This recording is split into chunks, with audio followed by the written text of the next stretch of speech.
Brightly here at Le Mans on a paddock packed with 700 racing cars ready to take to the hallowed track. After 4 years, yes, the Le Mans Classic is back, bigger and better than ever.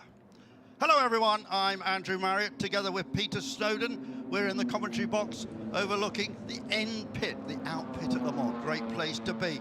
Over the next 2 days, there'll be 22 races, parades, and all sorts of other great entertainment from the world of motorsports. Now, Peter, this is a little bit complicated because we've got these plateaus, these different age groups. Just explain how it's going to work, because they actually race 3 times, but we've also got support races as well.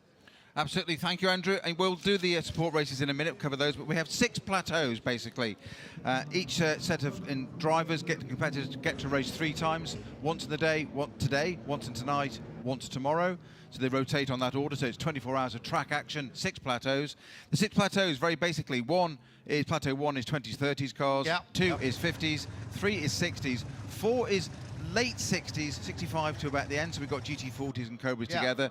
5 is slightly mixed 70s early part, and then 6 is late 70s through to the 80s. Then we've got the support races as well. We've got the Group C race we're about to talk about very shortly, and of course the Legends race as well. Yeah, and in fact we've got Stuart Hall joining us up here in the pits here. Well, we have to say to Stuart first, congratulations on Monaco at the historic. You had the most fantastic weekend with a couple of victories. He hasn't even taken his overalls off yet, look. No, look, there he is. Thanks, guys. It's really good to be here. It's been a little while since I've been in the commentary booth, and yeah, thanks for Monaco. It was lovely. It's lovely to go out there and get a couple of wins and get the overall lap record as well in the historic car around there. So it was really nice, but it's also nice to be here.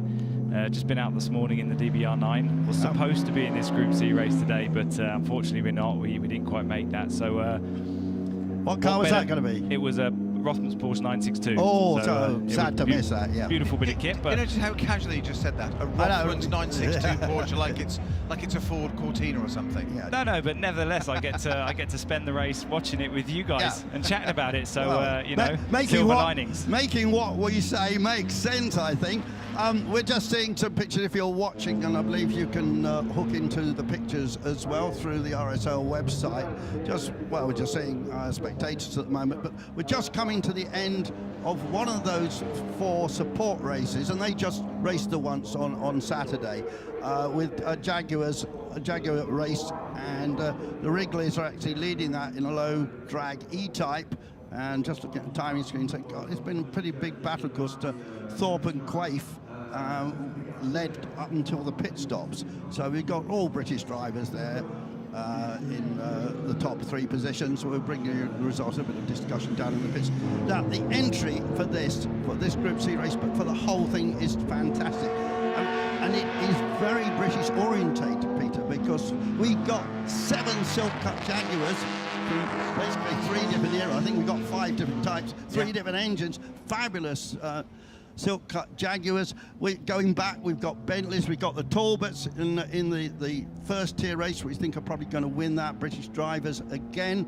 And then we've got all sorts of magnificent things. And you know, we're used to going to Goodwood and Silverstone historic races, but there's so many cars here, Peter. I don't know where to turn. Cars I haven't seen for 50 years, cars I haven't seen for 20 years, cars I've never seen at all. Some very quirky French machinery, and then there's things like the Helmet. There's lots of great GT40s here, and one of the best stories coming out of qualifying, on pole position in a GT40, the chief executive officer of the Ford Motor Company. Is that not good? It's fantastic. Jim Farley, his name. I wonder if he can stay at the front. Well, it's a very Ford corporate theme, isn't it? Because their old adage was, win on Sunday, sell on Monday. So if you ever put your money where your mouth is, Jim Farley's done that for us and put it on pole. So not only puts it there and gets the drive, it puts it on pole position. Brilliant. Yeah.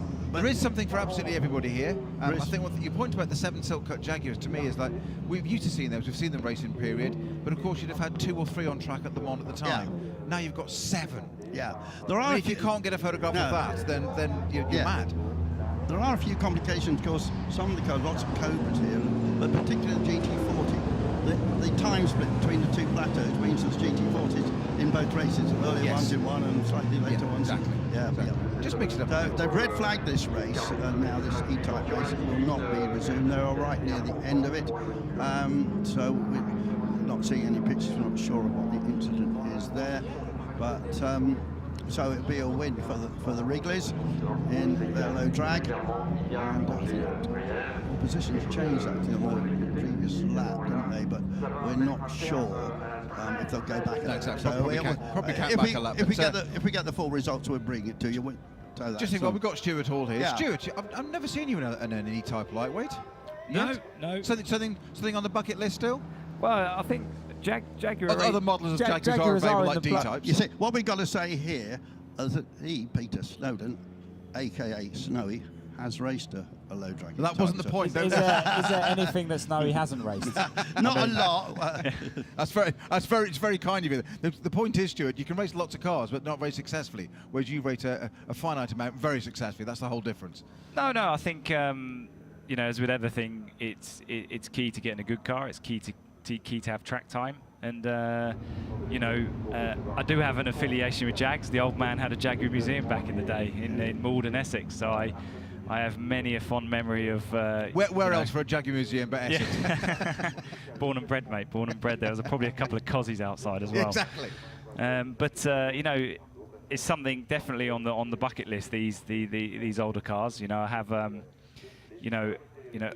great experience with Rothko, driving some amazing bits of kit, but probably the oldest that I'm driving there is the GT40 Goodwood, and we were here last time this race was on. We were here in the GT40 as well. Then there's slightly later cars like the 70s Mirage and the 69 Lola 270, and right up until the DBR9 now, which actually makes me feel quite old because I actually raced against it in Le Mans in 2008, albeit in a different class. So I remember seeing it on track in a race I was in, and now I'm actually driving it in a historic race. Yeah. So I tell you what makes you feel really old. I interviewed you and I interviewed your dad, Pete. So that makes you feel a bit Well, there old. we go, yeah. But when you've interviewed 3 generations of Andretti's, as I did the other day in Daytona, that does make you feel that you've clocked a few miles. You mentioned there, Stuart, that you've driven lots of stuff, obviously for the Rothko collection. You've driven the McLaren's M23, I think, at Monaco Historic. All sorts of things, GT40. But is there, you're in a very, very lucky and privileged position. I know you don't understand that, but is there anything in particular? So you look around these paddocks this weekend, there's still things that I look at and go, oh, actually, I wouldn't mind going. Is there something that stands out and think, I'm not trying to get you a drive, I'm just saying, is there something that you think, actually, at the back of your mind, I would like to drive one of those still around here? Loads, right up from an E-Type to a Maserati MC12. I'm sitting in a DBR9 on the Mulsanne, and I'm sat behind a Maserati MC12, and I'm jealous. Because it's quicker, because it's ahead of you. Yeah, no, but you just think they're the sort of cars that I was watching as I was going up through the junior Formula. When I was in sort of Formula Renault, British Formula 3, you've got the Vita for One Maserati MC12 with Michael Bartels and iconic colours, that Vitaphone. And the R9 for me is a bucket list car, and I'm very lucky to be able to be driving it now. Thank you to Rold and Rothko.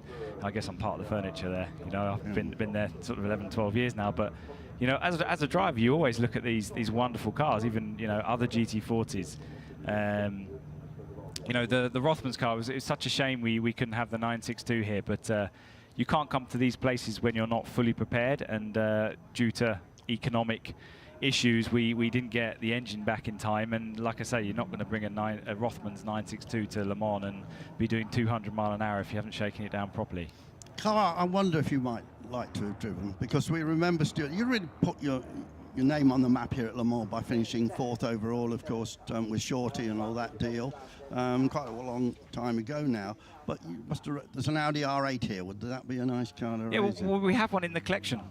So we've got one in the collection, but is it a runner? Not yet. Well, it is a runner, but it needs a proper runner. It needs a birthday. Yeah. But as always, you can't have the Rothko collection is huge, and you can't have every car on the button. You've got to pick a certain amount. Yeah. Rold has got quite an affiliation with Aston, hence why we've got the R9. We've got young Ollie in the Lamborghini. He's leading the Euroformula Championship at the moment. And so you're mentoring him? Yeah, no, I've mentored both the boys. Benji's in Mazzano at the moment. He's on pole in GT World Challenge. Is he? Oh, excellent. Yeah. And Ollie's, we're in Hungary next weekend, but this is a bit of a busman's holiday for him. He's here in the Lambo just to really get a bit of experience at Le Mans, learn Le Mans, and soak it up. And it's wonderful for him to be racing with his dad as well, because I've got very fond memories towards the end of my dad's racing career and the early stages of mine of us racing together and standing on the podium together with Andy Rouse as well. So But just reflect a little bit on that famous 4th place with Shorty Barbosa, I think, was in the car. Yeah. Well, I was very much the junior in the team. Hadn't done a 24-hour race before. Hadn't done a race over 6 hours. And before that year, I hadn't done a race over 30 minutes. So Martin gave me a fantastic opportunity. All came about quite quickly. And, I had him as a teammate. I had Zhao as a mentor that year. And, really, as a kid, you've always got focus on Formula One. And if you don't, I don't know, every kid does. Only 20 places. But, I had the discussion before that year with my father. Look, son, there's British Formula 3 is £1 million, and then you've got Formula 2, etc., etc. So do you really want to become a professional? Because we've got a wonderful opportunity with Shorty. And, from that, from that year with Shorty, coming 4th overall at Le Mans, first privateer, first Brit, all that sort of stuff. It literally turned you into a pro driver, a professional racing suddenly, I'm earning a few quid out of racing, and have been ever since. So it's been wonderful, and I'm not getting any younger, but I'm still the same age as Lewis. So it's not like I'm over the hill yet. And you must have had one of the fastest laps at Monaco, did you? It was the fastest historic lap ever. Yeah, that's what I thought. Yeah. So that was nice. But I mean, it's going so far. So it's going well so far this year. We won Dubai 24 Hours as well in the Mercedes GT4 car.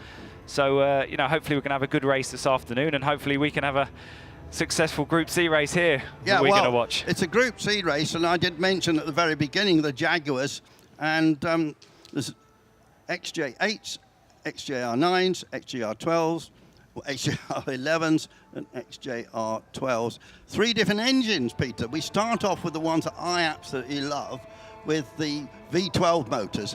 One of the best sounding racing cars ever. Then we've also got, then we had the period when they went to the 6R4 Metro engine, and we're changing designers from Tony Southgate, moving on, weren't we, to Ross Brawn and so on. And then, of course, the very last, latest one, which was the one that was all purple, that didn't quite do it the same for me, actually had a Cosworth HB Formula 1 engine in it. So that's my favourite. That's your favourite. it would be, wouldn't it? We like the V12. I mean, I heard that. I listened to that yesterday, actually. It does sound fabulous, doesn't it?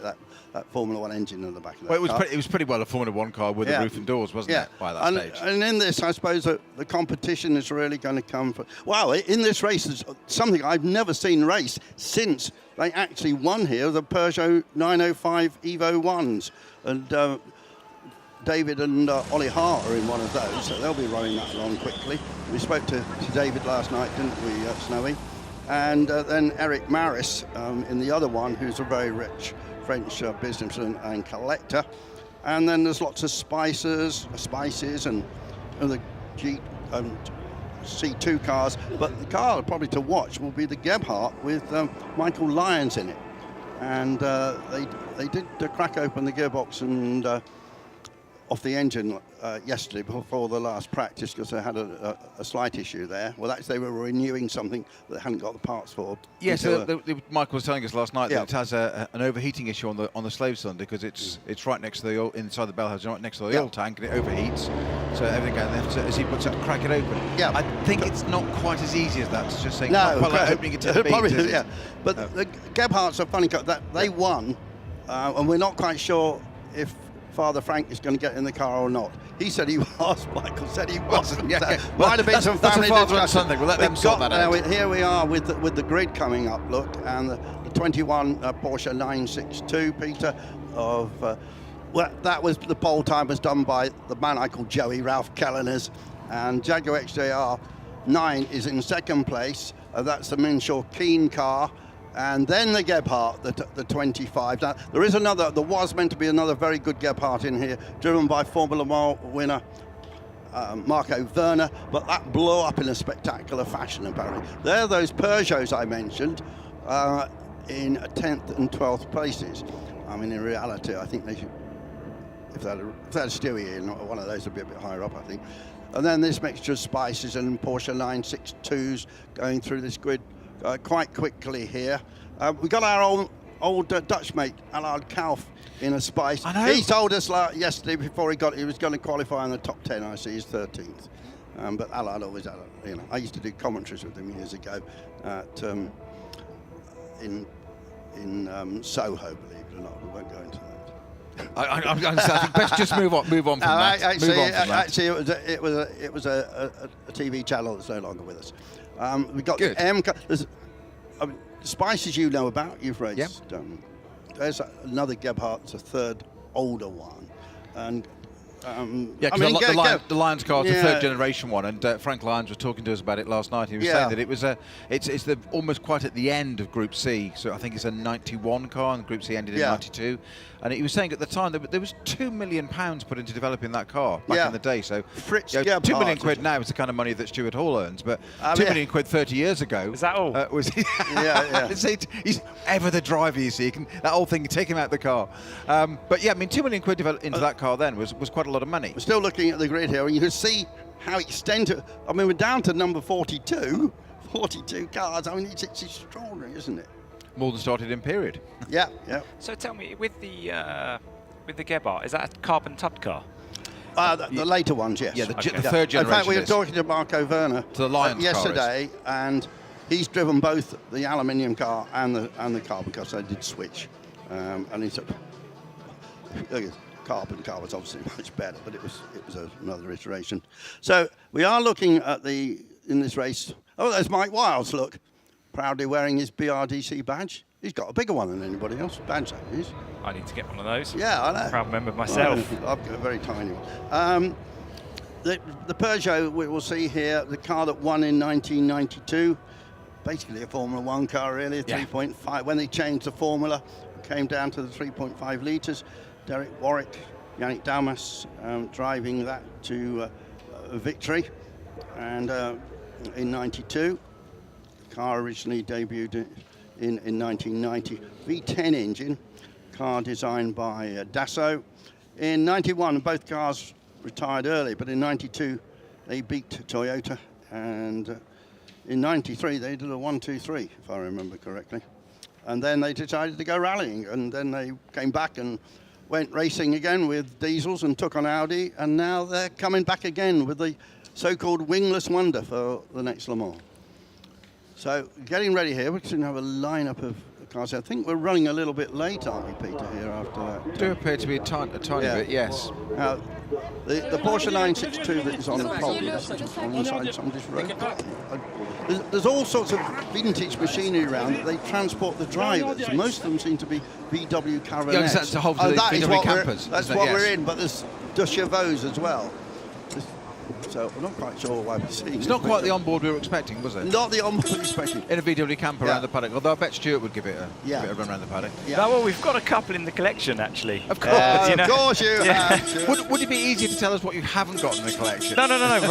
Roll is a stickler for detail, and we have the old truck that used to transport the 917 to and from Le Mans. Wow. But back in the day, they also used a Volkswagen panel van for their tools and things like that. So we have one of those. Then Have you driven it? The panel van? Yeah. I had to drive it from Hertfordshire to Rothgo, I did. Brilliant. A few years ago with the old man, which was quite an experience. I bet it was. Yeah. That's a lad and dad road trip, isn't it? Yeah. Well, we Pete and thought, Stuart Hall in a camper van. yeah, helicopters Panel taking van. off. We thought we were going to see the Group C cars going out now. Instead, we seem to have a parade. Parade of current BMWs, new generation. Just to 4 say Series. this, I think we'll go back and say the car that is on pole position, this Porsche 962, I suspect the quick guy in it is Ralph Culliner's ex-factory driver, raced for Toyota here. Huge background to his career. Now involved with Data Massa. We'll speak about the new Data Massa as we've seen here. But I suspect he's the one who put it on the pole, and I suspect. And let's just say here, you know, there's 900 racing cars and probably 1,200 drivers.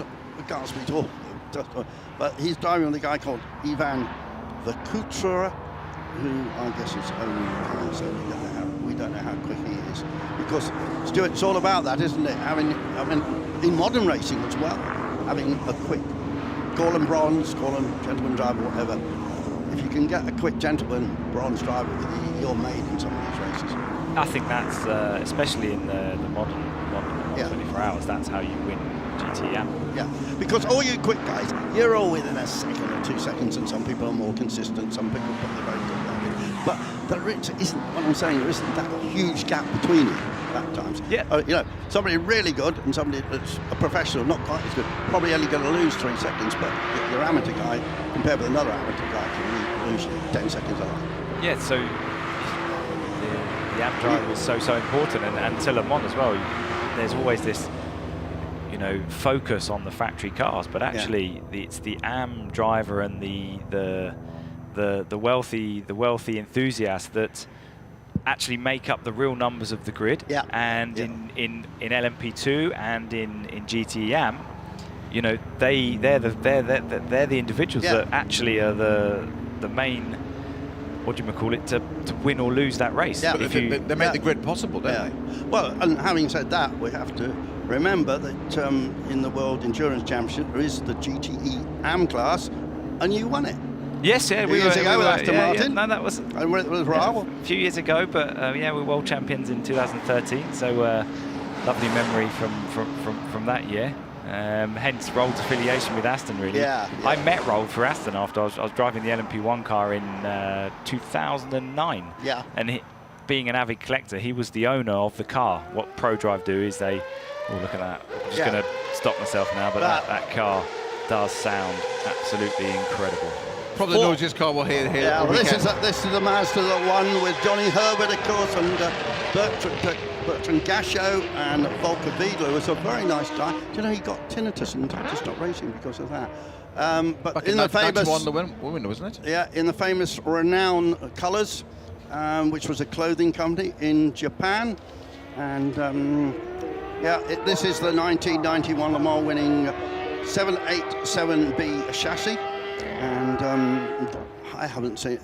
It was demonstrated here about 6 or 7 years ago, and Johnny Herbert drove it, and he was very proud because in his race from the time when he won back in 1991. I think Mike Wilds has demonstrated it as well, hasn't he? I think he has driven this car, yes. I'm sure so it's now. So it's the 30th anniversary of the victory of this car at Le Mans, and it's been driven here by Yojiro Terada, sometimes known as Mr. Le Mans, and I think he's driven at Le Mans more times than anybody else, or certainly is right up there with the top 2 or 3. He got married here on the straight in front of the pits, and he just absolutely loves Le Mans.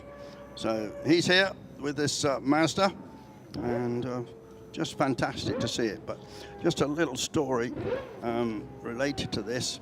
When it won, I wasn't commentating. I was producing the show for back then Screen Sport Channel, and my director at the end, he got very excited. He wanted to pick out the emotion, and he said very loudly to the camera, "I want to see," and I can't use the words he said, but crying Japanese, but he used some colloquialism for it, including the word weeping and something else that you couldn't call Japanese anymore. And he found them. The cameraman found these Japanese in floods of tears. And of course, Japan had spent so much trying to win this race with Toyota, with Nissan, and they never quite made it. And then little Mazda came and beat them. Of course, now we use the Toyota winning every year, but made it.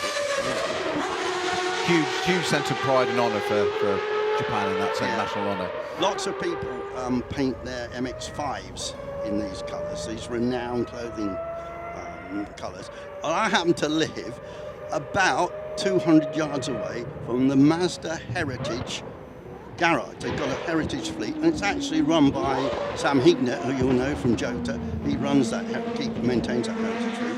I walked past it the day before I came here, and right at the front was an MX-5 in these colours at the front of the showroom. So, oh, nice flames coming out.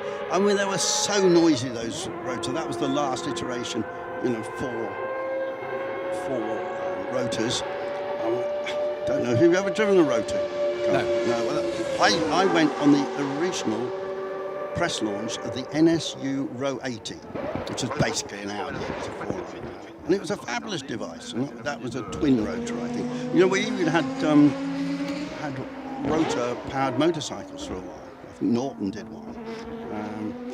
And of course, they went on to do the Mazda RX-8. And that was quite a nice car. Yeah, drove those, yeah. But so here's got the Tarada at the wheel, and I'm just a little adjustment to the microphone here, and hopefully can under the Porsche bridge. And I think Tarada must be in his 70s now. He's been racing here a lot, and well, just great to see it. This car was actually had a British, Nigel Stroud designed the chassis of this. And but they were run by Orica, who's run so many different cars. What a great effort it was. Quite extraordinary in its time. Isn't this the one where Johnny Herbert did a marathon stint towards the end and got out of the car fatigued? Never went to the podium. That's right. Never got to the podium. I knew there was something about that. I was too young, of course. Yeah. Of course. The other thing to do it with the rotary end, you get less retardation from moving parts. Yes, of course.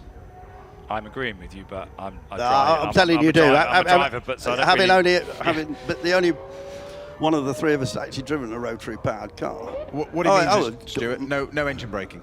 Okay. Yeah. I remember the RX-8s in IMSA. Yeah. I remember them. Yeah. Well, the young man with a scooter to show him where to go. So, because you did Tarada. Huge, the biggest. Oh no, he's backing it up. Well, I think there's a little bit of confusion down here. Hopefully they're getting ready for this Group C race. What time did you think it was going to start, Peter? It was supposed to be, 11:30. Yeah, well now we're on board with a Jeep. In the paddock, there's one of the VW Caravanets I mentioned that transport the drivers around. And the man in a bike almost gets stoned down by the Jeep. And get a little tour of the back of the pits. And buy up a very nice program there. I think one thing we should say at this time, Peter, is big news is that this race, which is every 2 years, but of course been on a 4-year break because of COVID, it's the 100th anniversary of Le Mans next year, and they will have this again. So start booking your tickets now. There are about 190,000 to 200,000 people here, they reckon.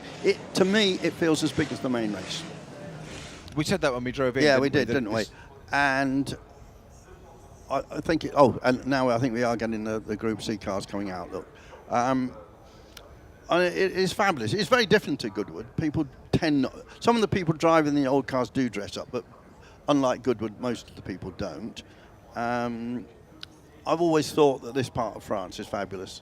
Great food here, and well, I think what I'm trying to say is, as we see these different Jaguars coming out, you know, think about booking it for next year. That's what I'm saying. Absolutely. I mean, they're two totally different events. Goodwood is up to 1966, and that's it. Although they have carried over a little bit there at Goodwood, they also don't have any cars post 1966 in the paddock area, and they've done the same here this weekend. There's no modern vehicles in after about 1990. That's why we parked about 3 miles away. I wasn't going to say that, but that is part of it. So there's a little bit of carryover. Of course, you've got all the different eras in here. There's that Peugeot that won Le Mans, with the two of them running together. Look, I haven't seen those races before since they raced at Imperial, of course.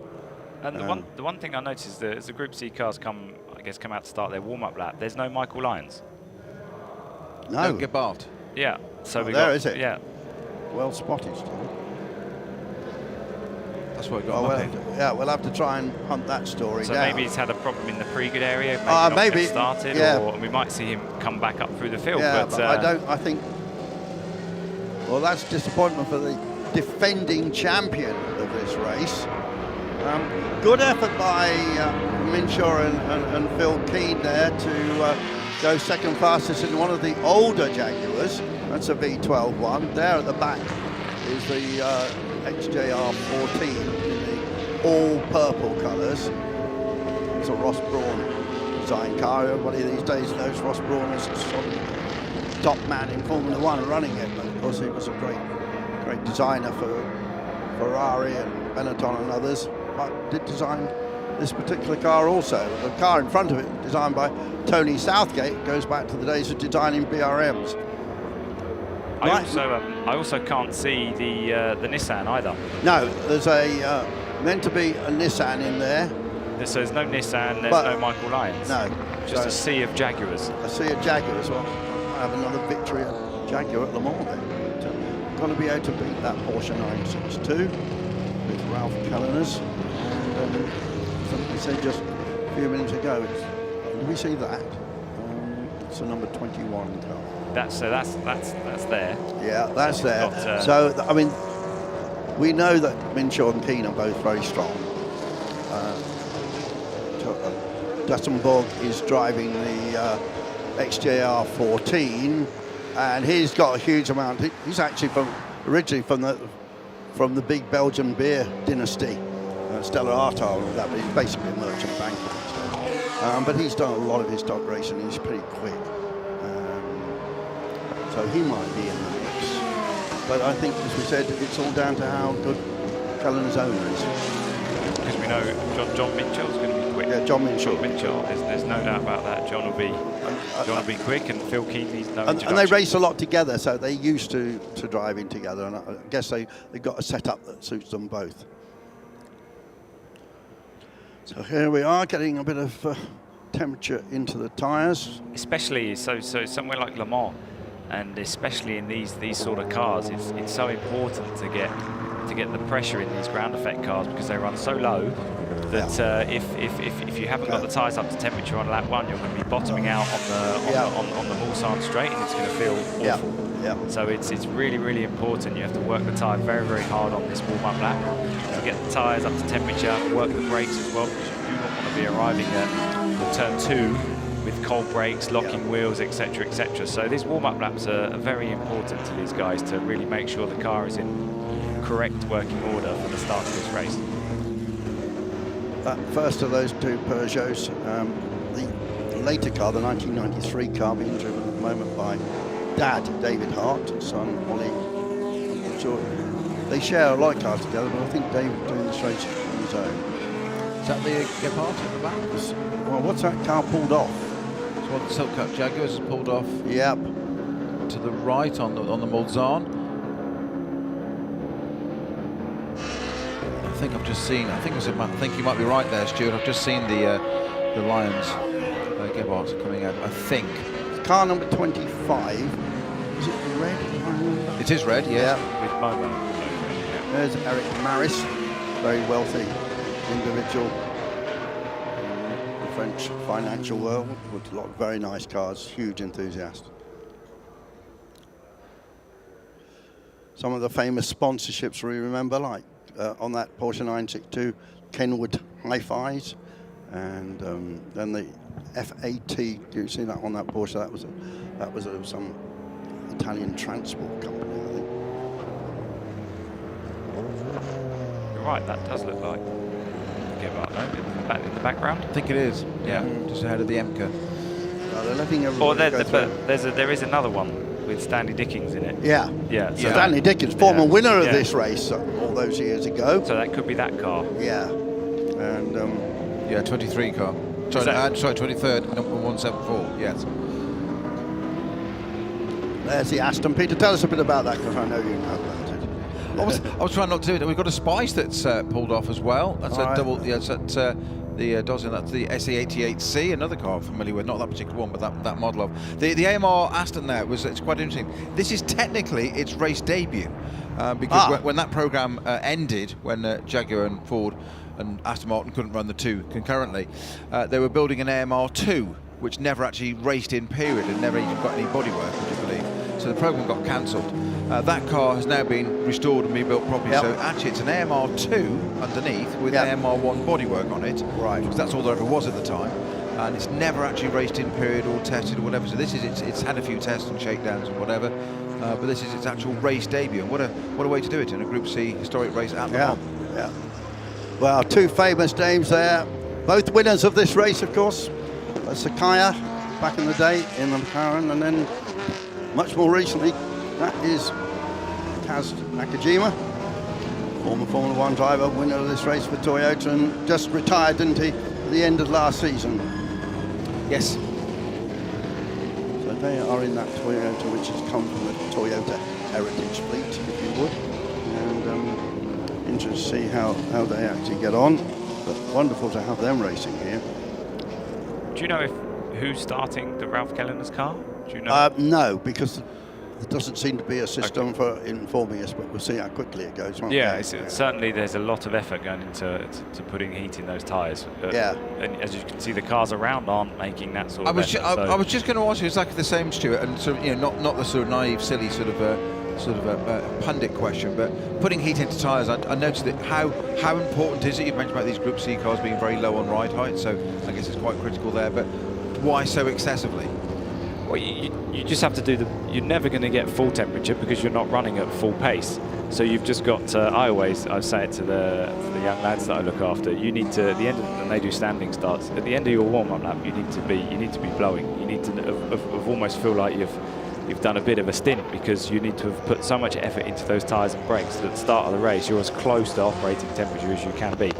It's so critical, and it's something that is somewhat overlooked, as you can see further down the grid. But you only have to look at a Formula One Grand Prix or an F2 race or an F3 race, how much onus is on putting heat in these tyres. And when that flag drops in about 30 seconds time, you want to be ready to drop the hammer.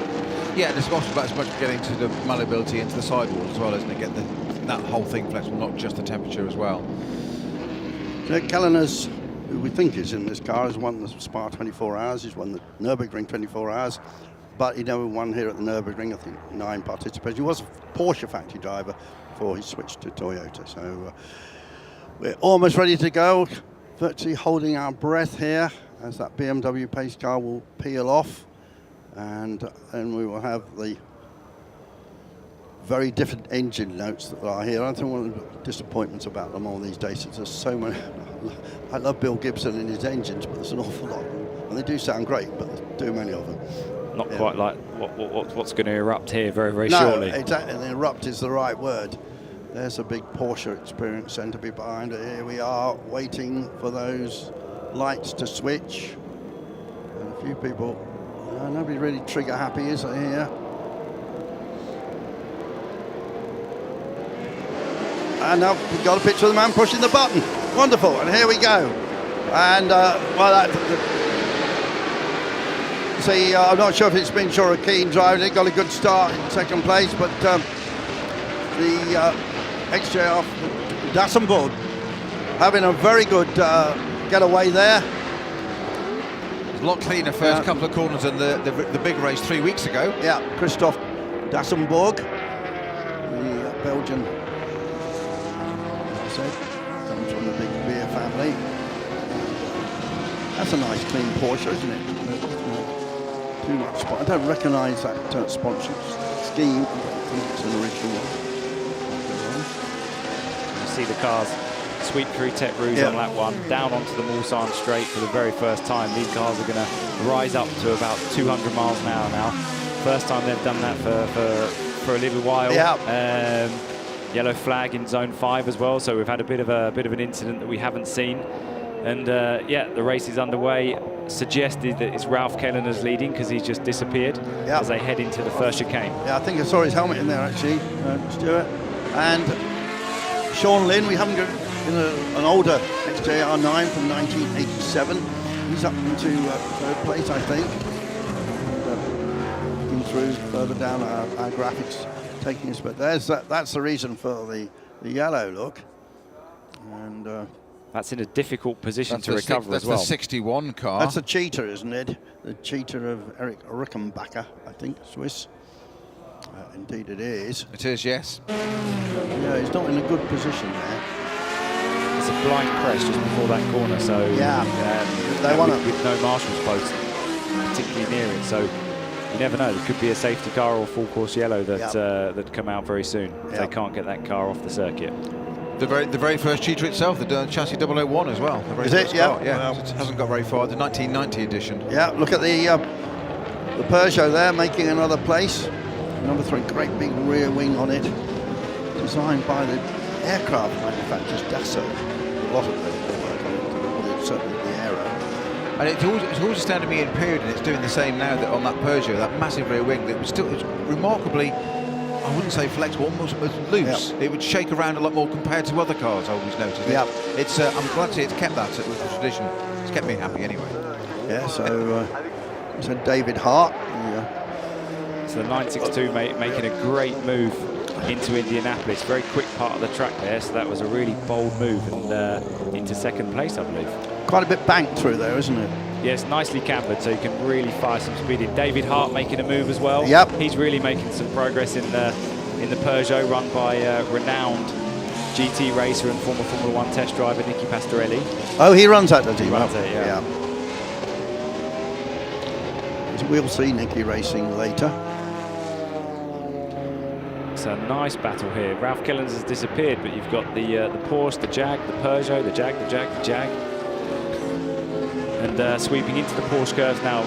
Really, really quick 2 left-handers. Then you've got a slightly slower right-hander and then an off-camber left-hander that's ever so tricky. You can't turn in too late there. The camber falls away and you can get yourself in all sorts of trouble. Just coming up now. Porsche curves, the most difficult part of the track, probably the most technical. Very technical, great fun. It's one of these cars with a lot of downforce. They're going to be super fast. Oh, bit of grass there as well with the Jag. That's Hart. Wow, the Hart really pushing hard up into second place now.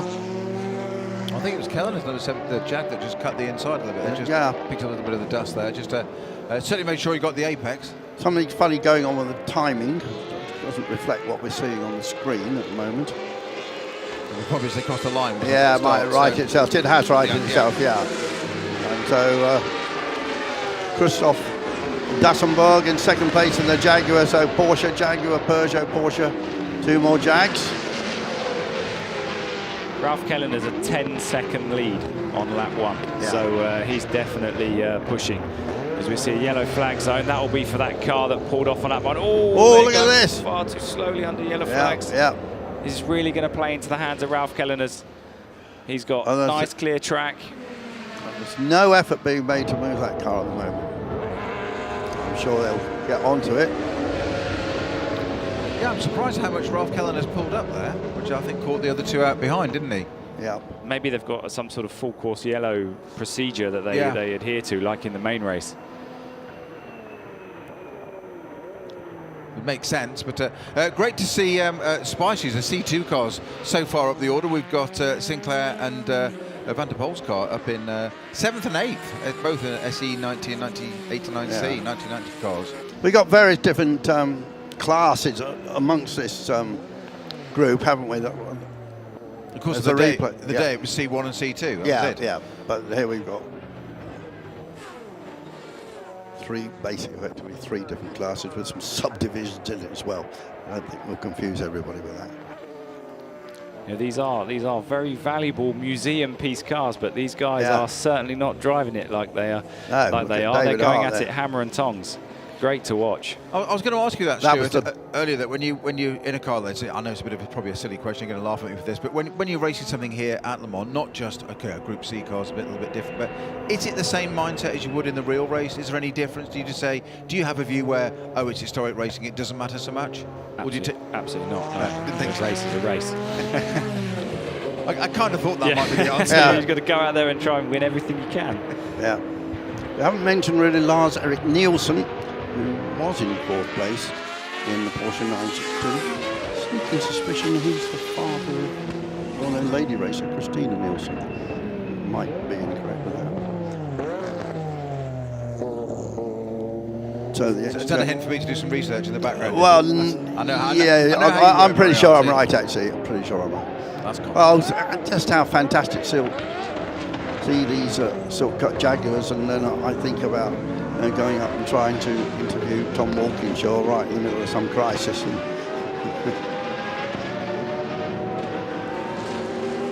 64 Spice, just see the box there on the right. I've seen those pictures. The car's heading down to Indianapolis through the kinks.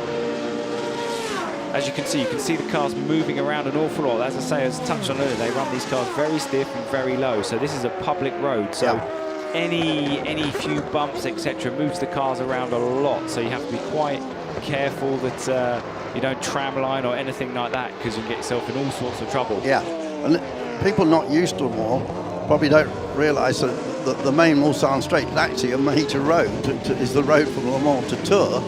And I believe, I'm not sure it's still like this, Stuart, but when you come onto it at Tetra Rouge, it sort of goes, because it's quite sort of bumpy there. Because the trucks have come straight on. It certainly is, and you can see it with these cars now. See the way they're moving around. These guys are embroiled in an incredible battle. We've actually got a wing mirror loose on one of the silk-cut Jags as well, I noticed earlier. So they've been, as they say, Rubbins racing, but these guys are going at it hard.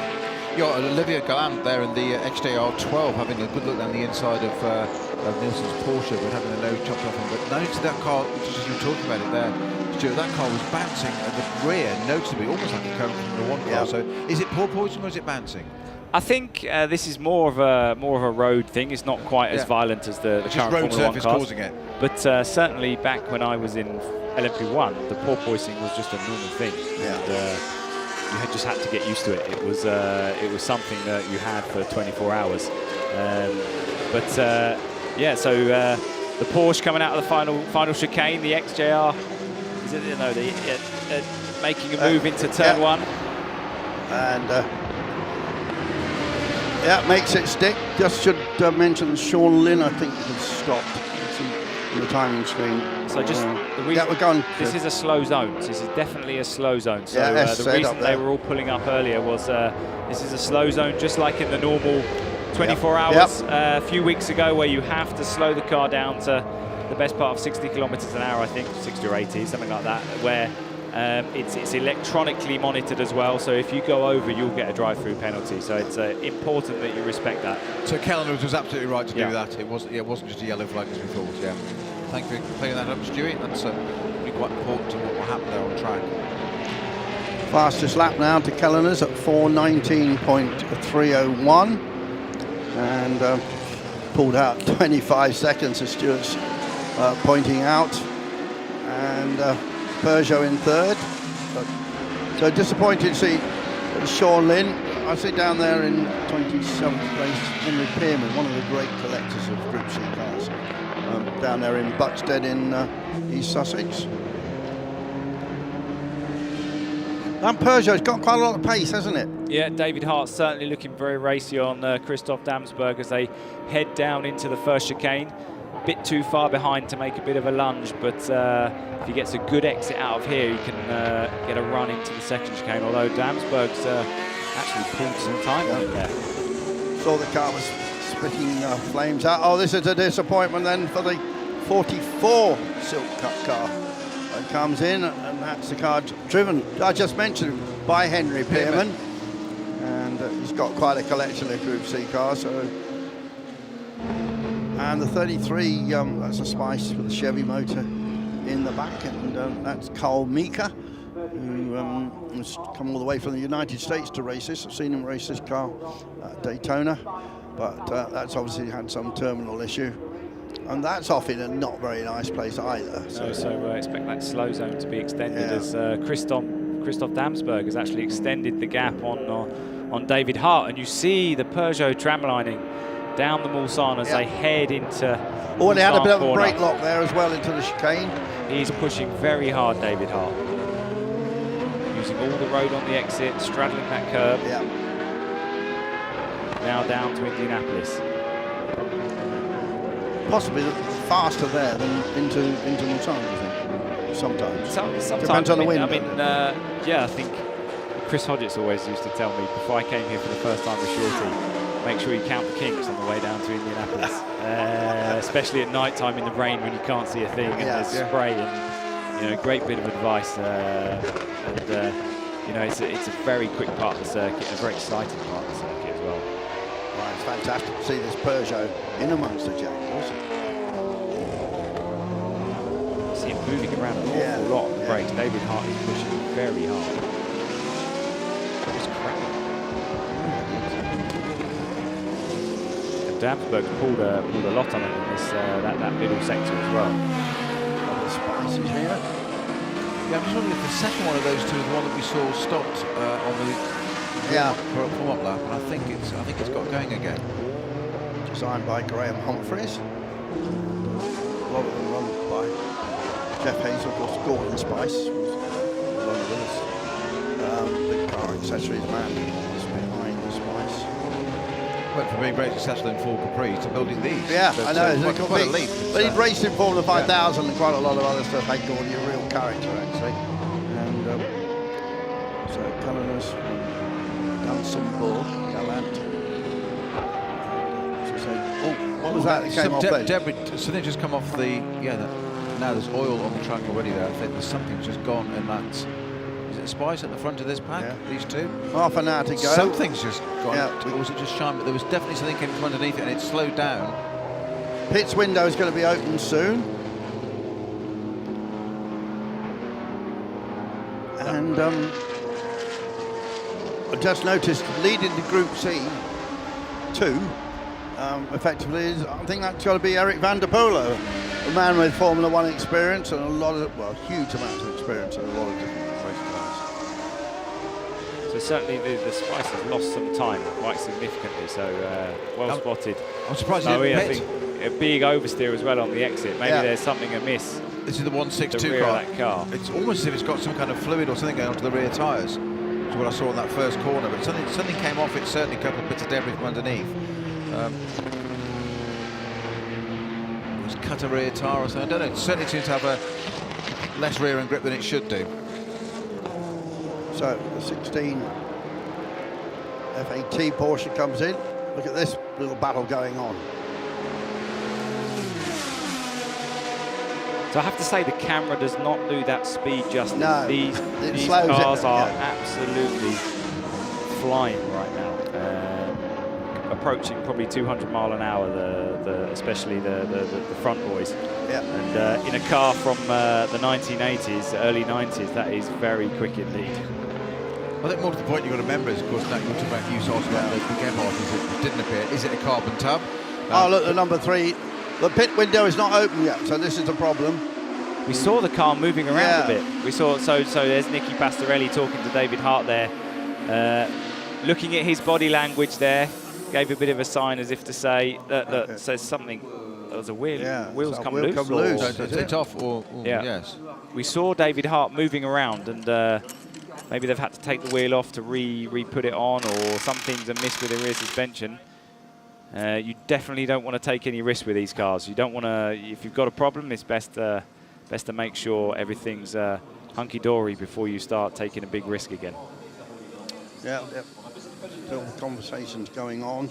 So tell me, guys, why have they got stickers for lights? I've just noticed exactly the same. It's almost NASCAR style. They've got fake lights, haven't they? Like in sort of, I don't know why it's got them. Why hasn't it got the real lights on? Well, in the day, it had real lights. Of course it did. But could it be in short form, like an ELMS, like ELMS type of form, where it's for the short races? See that wing mirror hanging off the Jag as well? Yeah. Jag in 3rd place. And look here, we've got 2 XJRs of different years, and the Dunstan-Bug car goes through. When you look at it closely, quite a different, sleeker shape, isn't it, that late car? Totally. The HB Ross Brawn design one. To me, it's much more of a sort of Formula 1 car evolved with a bit of bodywork on it. I don't mean to diminish that, but it's very much more a Formula 1 racing car than a Group C sports car. Well, you asked me earlier what car I'd want to drive. That's it. Yeah. You know, I remember seeing Quick Nick in it at Silverstone Classic a few years ago, and will that be a certain he destroyed everybody. Yeah, Nick Manasio, and he destroyed everybody in it, and it sounded amazing. So quite a lot of people in the pits with problems. There is the name of a manufacturer. Not one I've conjured with much, I have to say. A bloke called Hubert Staple produced that car. It's got a BMW M1 engine in it. Looks like he's got some problems. And judging by his crash helmet, he's done this event twice before. I always wonder why people leave stickers and like that on their helmet. I think I do. Well, it depends. Depends on the event. If it's Le Mans or something like that, yeah, then sure, because it's as a driver, it's a bit of a badge of honor. As John Minshaw brings the number 20 XJR9 into the pit lane to hand over to Phil Keane. Then we'll see the chase is on, because Phil's there, look. Interesting to see the strategy differences between the two front runners. You've got John Minshaw, the slightly slower of the two drivers, starting, whereas Ralph Kellner, the slightly quicker of the two drivers, is starting the lead car. So the chase will now be on for Phil Keane to catch that lead 962. And sometimes they are allowed to do whatever they want with their driver combinations and so on. There's another yellow flag I noticed. The owner might say, I want to win this race, I won't get it. They could do, but is there not a pro penalty in the Legends race? There is a pro penalty. Maybe there is, and plus it defeats it, but it's nice to see, you know, a pro-am pairing. It's nice to see the pro driver bring on the am driver, teach him and get a result together. You know, that really means something. And no disrespect to John Minshaw, I mean, he's very, very close to Phil's times. They've raced a whole range of cars together and a whole variety of cars together, from Jaguar E-type semi-lightweights with with the hood up and chrome trim and bumpers and wire wheels to this type of Jaguar as well. But Phil Keane is the real deal, isn't he? Yeah, Keeney's driving these cars week in, week out. In fact, so is John. And as we touched on AM drivers, John is a very, very good historic racing driver. He's driving a lot and he's winning a lot, whether it's at Goodwood, whether it's here. He's a spun. Who's that in number 12? Number 12. Oh, that's Jaguar. a replay, in fact. That's a replay. That's one of the. That's the Thorpe Capelli card, isn't it? This James Thorpe Capelli car. That's the old XJR9. Yeah.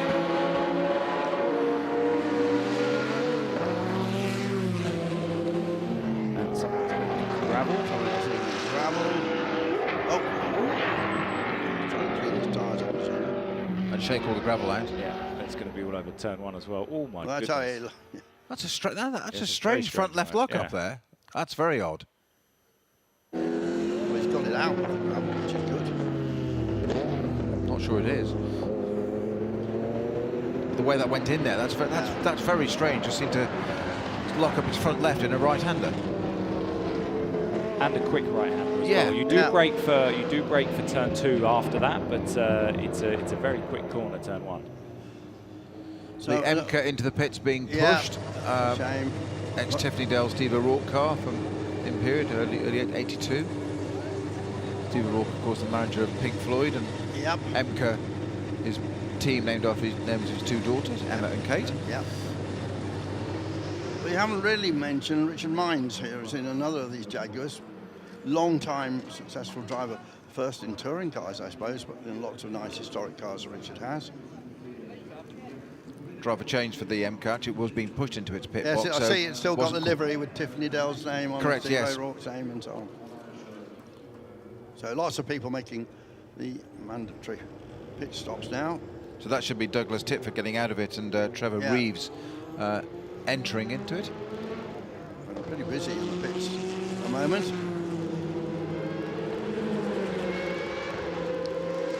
So pit windows open for another 8, just under 9 minutes. That's 8 minutes 52.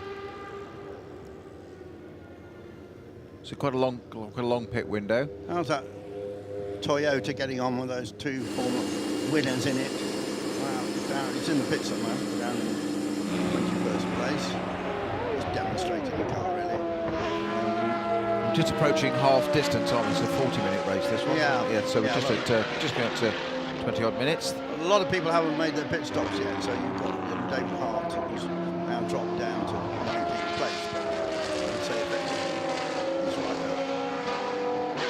Third place, isn't he? Yeah, it's gonna be a little while till we know the exact. Yeah. Obviously, Ralph Kellner has extended his stint as long as he can. Did a purple sector 1 in. Oh yes, he has. on his in lap. So he's in now, but then maybe 2 or 3 laps time once Kuchar is out and running, we're going to see that gap to Damsberg and Phil Keen, and see if Keeney can chase it down. Well, second and third place into the pits now.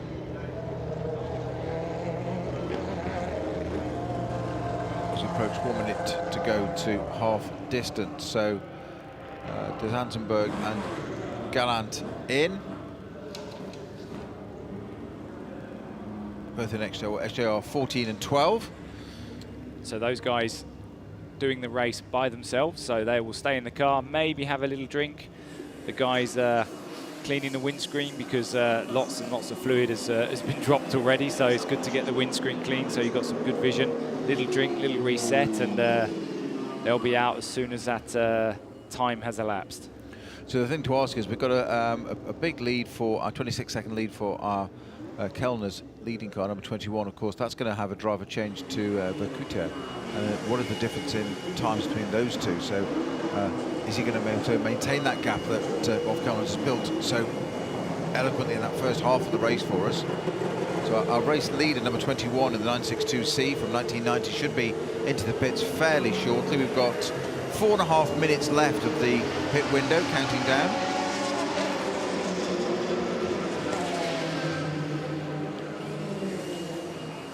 Beautiful bits of kit. Oh, that's fantastic. These all day. Yeah. All day. I can see you sitting there drooling. And of course, absolutely state of the art back then. A little bit different to the current cars. Not that different, do they? No, I mean, you can see that the principles are the same. Yeah. The principles are the same. Lots of aero, Yeah. light as possible, and actually as streamlined as possible. They've aged well, haven't they? Yeah. They don't look dated. You look at a 962, Yeah. and it's clearly a 40-year-old car. Whereas these were still talking, they're only 30 years old, and they don't look as far back in that. And that sounds a bit odd, but they don't look as quite as dated, the Peugeot and the later Jaguars. So Eric Maris sitting there waiting, the radiator being called, and they're the 17 car of Christoph Gassenborg. Waiting to go. And So you don't have to stay stationary for a certain amount of time. It has to be 1 minute, 30 seconds from as you enter the pitch to as you leave, as I read the rules. No, I'd have thought it was do you think 1 it's minute 30 stationary, I'd have Well, thought. Yeah. We'll have a But read then, of the rules. then you'll have a pit run through time. Yeah. And of course, it may be different in this to the later endurance races we're going to see. Yeah, usually it's the static time that's just different. Yeah. It just varies from series to series and how each organiser sets it. But it's a safety issue these days, really, to make sure things are done properly. Particularly if you've got a driver change. Yeah. As Stuart said earlier, you can't be taking risks with anything, any racing car, any time, really, but certainly Group C cars that are doing 200+ mile an hour around Le Mans. If they're doing driver change, you've got to make sure they're all properly belted in. Yeah. So the Thorpe Capelli extra. So no, number 3 stop. Peugeot stopped at the side of the track. So that was the car that we thought had a problem. Yeah, we did. Yeah, David Hart. obviously did. And so just to come on to Phil Keen. Phil Keen, purple sector 1, first flying lap. So that is 1 second in sector 1 faster than Ralph Kellerner's went when he was driving the car. So the charge is definitely on for Phil Keen in that Jaguar XJR9. And of course, those two race modern cars as well, as I often see them in the British GT Championship over the years, and Lamborghinis and similar cars. There's David Hart's climbed out.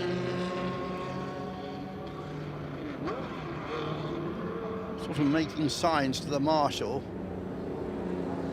Yeah, it's never a nice sight when something like that happens. It's very, and Phil Keen green sector 2 as well. I think the time I think the timing screen's a little bit of a mess at the moment. But at the moment, the two cars shown in front of him have not made a stop.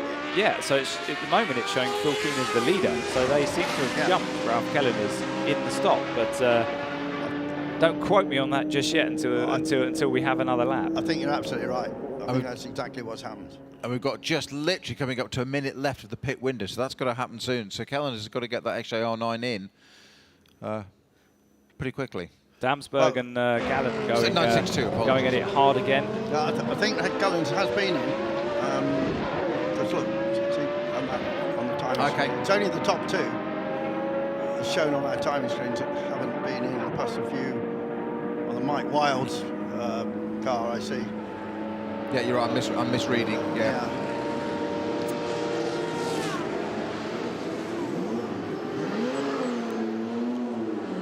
Yeah, just Mike Wild's driving in a Porsche 962, which he absolutely loves. And Mike's got the most massive career. I mean, I ran a Formula 3 team in 1970, and he was running against us. And actually, in some private car, his wife kept phoning me up trying to get him a drive. But Mike going to race for a bit of Formula 1, VRM, and others, and he's so enthusiastic still. And he's been winning races until the last couple of years or so. But that's way down to... Oh, somebody got a penalty there, a little time penalty. 32 seconds. Well, so that must have been for speeding, maybe in full course, in a full course. Yeah, and that is the car that was in the lead, albeit just through the pit stops. And now you see, look, he's cycled through now, and Minshaw Keane shown in the lead, fastest look, gone purple in sector 3 as well. Phil Keane. So Keeney has had a fantastic outlap. They've had a fantastic pit stop and taken the lead. So look at the car that was leading. Just now so P2. see his splits. So they lost 4 seconds in sector 2 and 7 seconds in sector 3. So So the owner's up the wheel, but I think he jumped him in the pit stop, didn't he? he did. Yeah. The question is now, can Christoph Damsberg and Gallen catch for Kutra? Because it's a 20-second gap. Yeah. And they were... The sector times are going to come up soon, but they were quicker in the last sector than Kutra. So the race is really on for that second step of the podium. Yep. And for the third step between these guys. Yeah, Oliver Gallen hasn't been racing that long. I believe he's in the race engine building business. Into the design business. He's doing a lot of different cars in the last few years. Making that one go pretty quickly. So Christoph Damsberg has taken 4 seconds out of Kutra on that first sector alone. So he's going to be taking 15 seconds a lap. Yeah. Just need to settle down a little bit, don't we? A couple of laps, and then I think we'll be able to read the pit window has closed. And just how fantastic to see these shortcut cars not demonstrating, but really racing hard. That's what they're doing. And Oliver Gallen was quicker by 1/10 than Christoph Damsberg, so that battle's raging. So that could happen as well. So now we've got 4 Jaguars and 1 Porsche in the top 5. That's nice to see. Yeah, it's wonderful to be here. Phil Keene's got that lead up to 27 seconds now with 12 minutes remaining.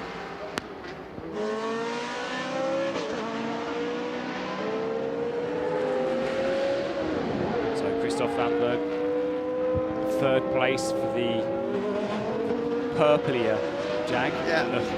For some reason they changed that colour scheme at the last bit of their sponsor, last year, their sponsorship. And on that run down to Indianapolis. The previous cars, of course, reflected the cigarette package. Yes, of course,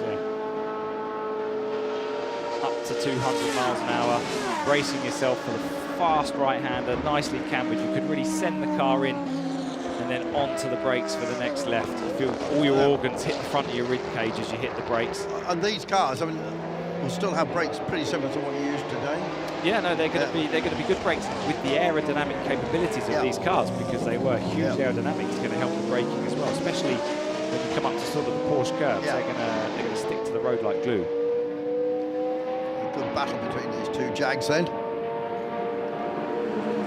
Just watching once again, the Oliver Gallant car, the HDR 12, the number 1 car in 4th place. That I know, Stuart, you've talked about this before. It is the road surface, but that car seems to suffer the most on that particular section of the track, where it's not. It looks like it's almost out of control. It must have to really fight that car to keep it under control. Certainly do, and he's really having a go. That car's really hooked up in the Porsche curves. Tricky place to pass there, but if he gets a good run through the next right-left kink, he can have a bit of a banzai move down into the chicane. But the straight line speed of Damsberg is certainly keeping that other Silk Cup Jag at bay at the moment. Yeah, remember we got a car with a... He's gonna have a little crack. Yeah, little look, didn't he?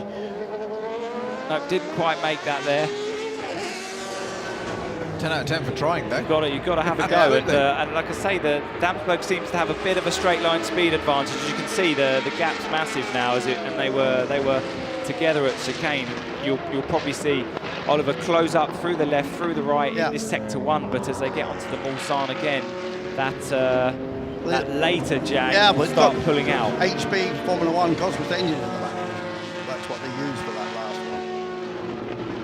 And all while these guys are battling, the gap to second place is now down to 7 seconds. So expect these guys to be on the back of second place by the end of this lap. Phil Keane has taken the lead out to 37 seconds now. So Keeney's on a bit of a cruise at the moment. Yeah.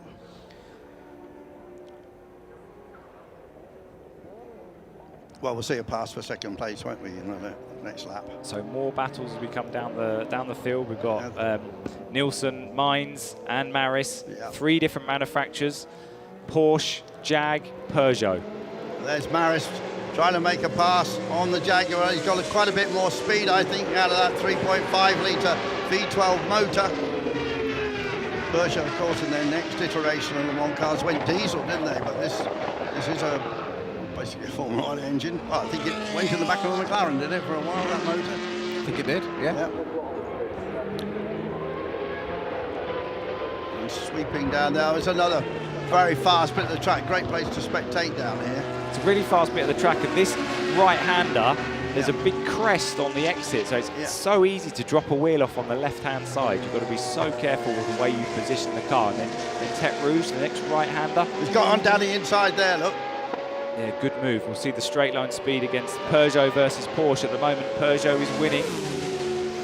Lars-Erik Nielsen in the number 962. Although the Porsche's come back now. That turbo Porsche has really started to kick in, and Maris has got to have a crack on the brakes if he's close enough.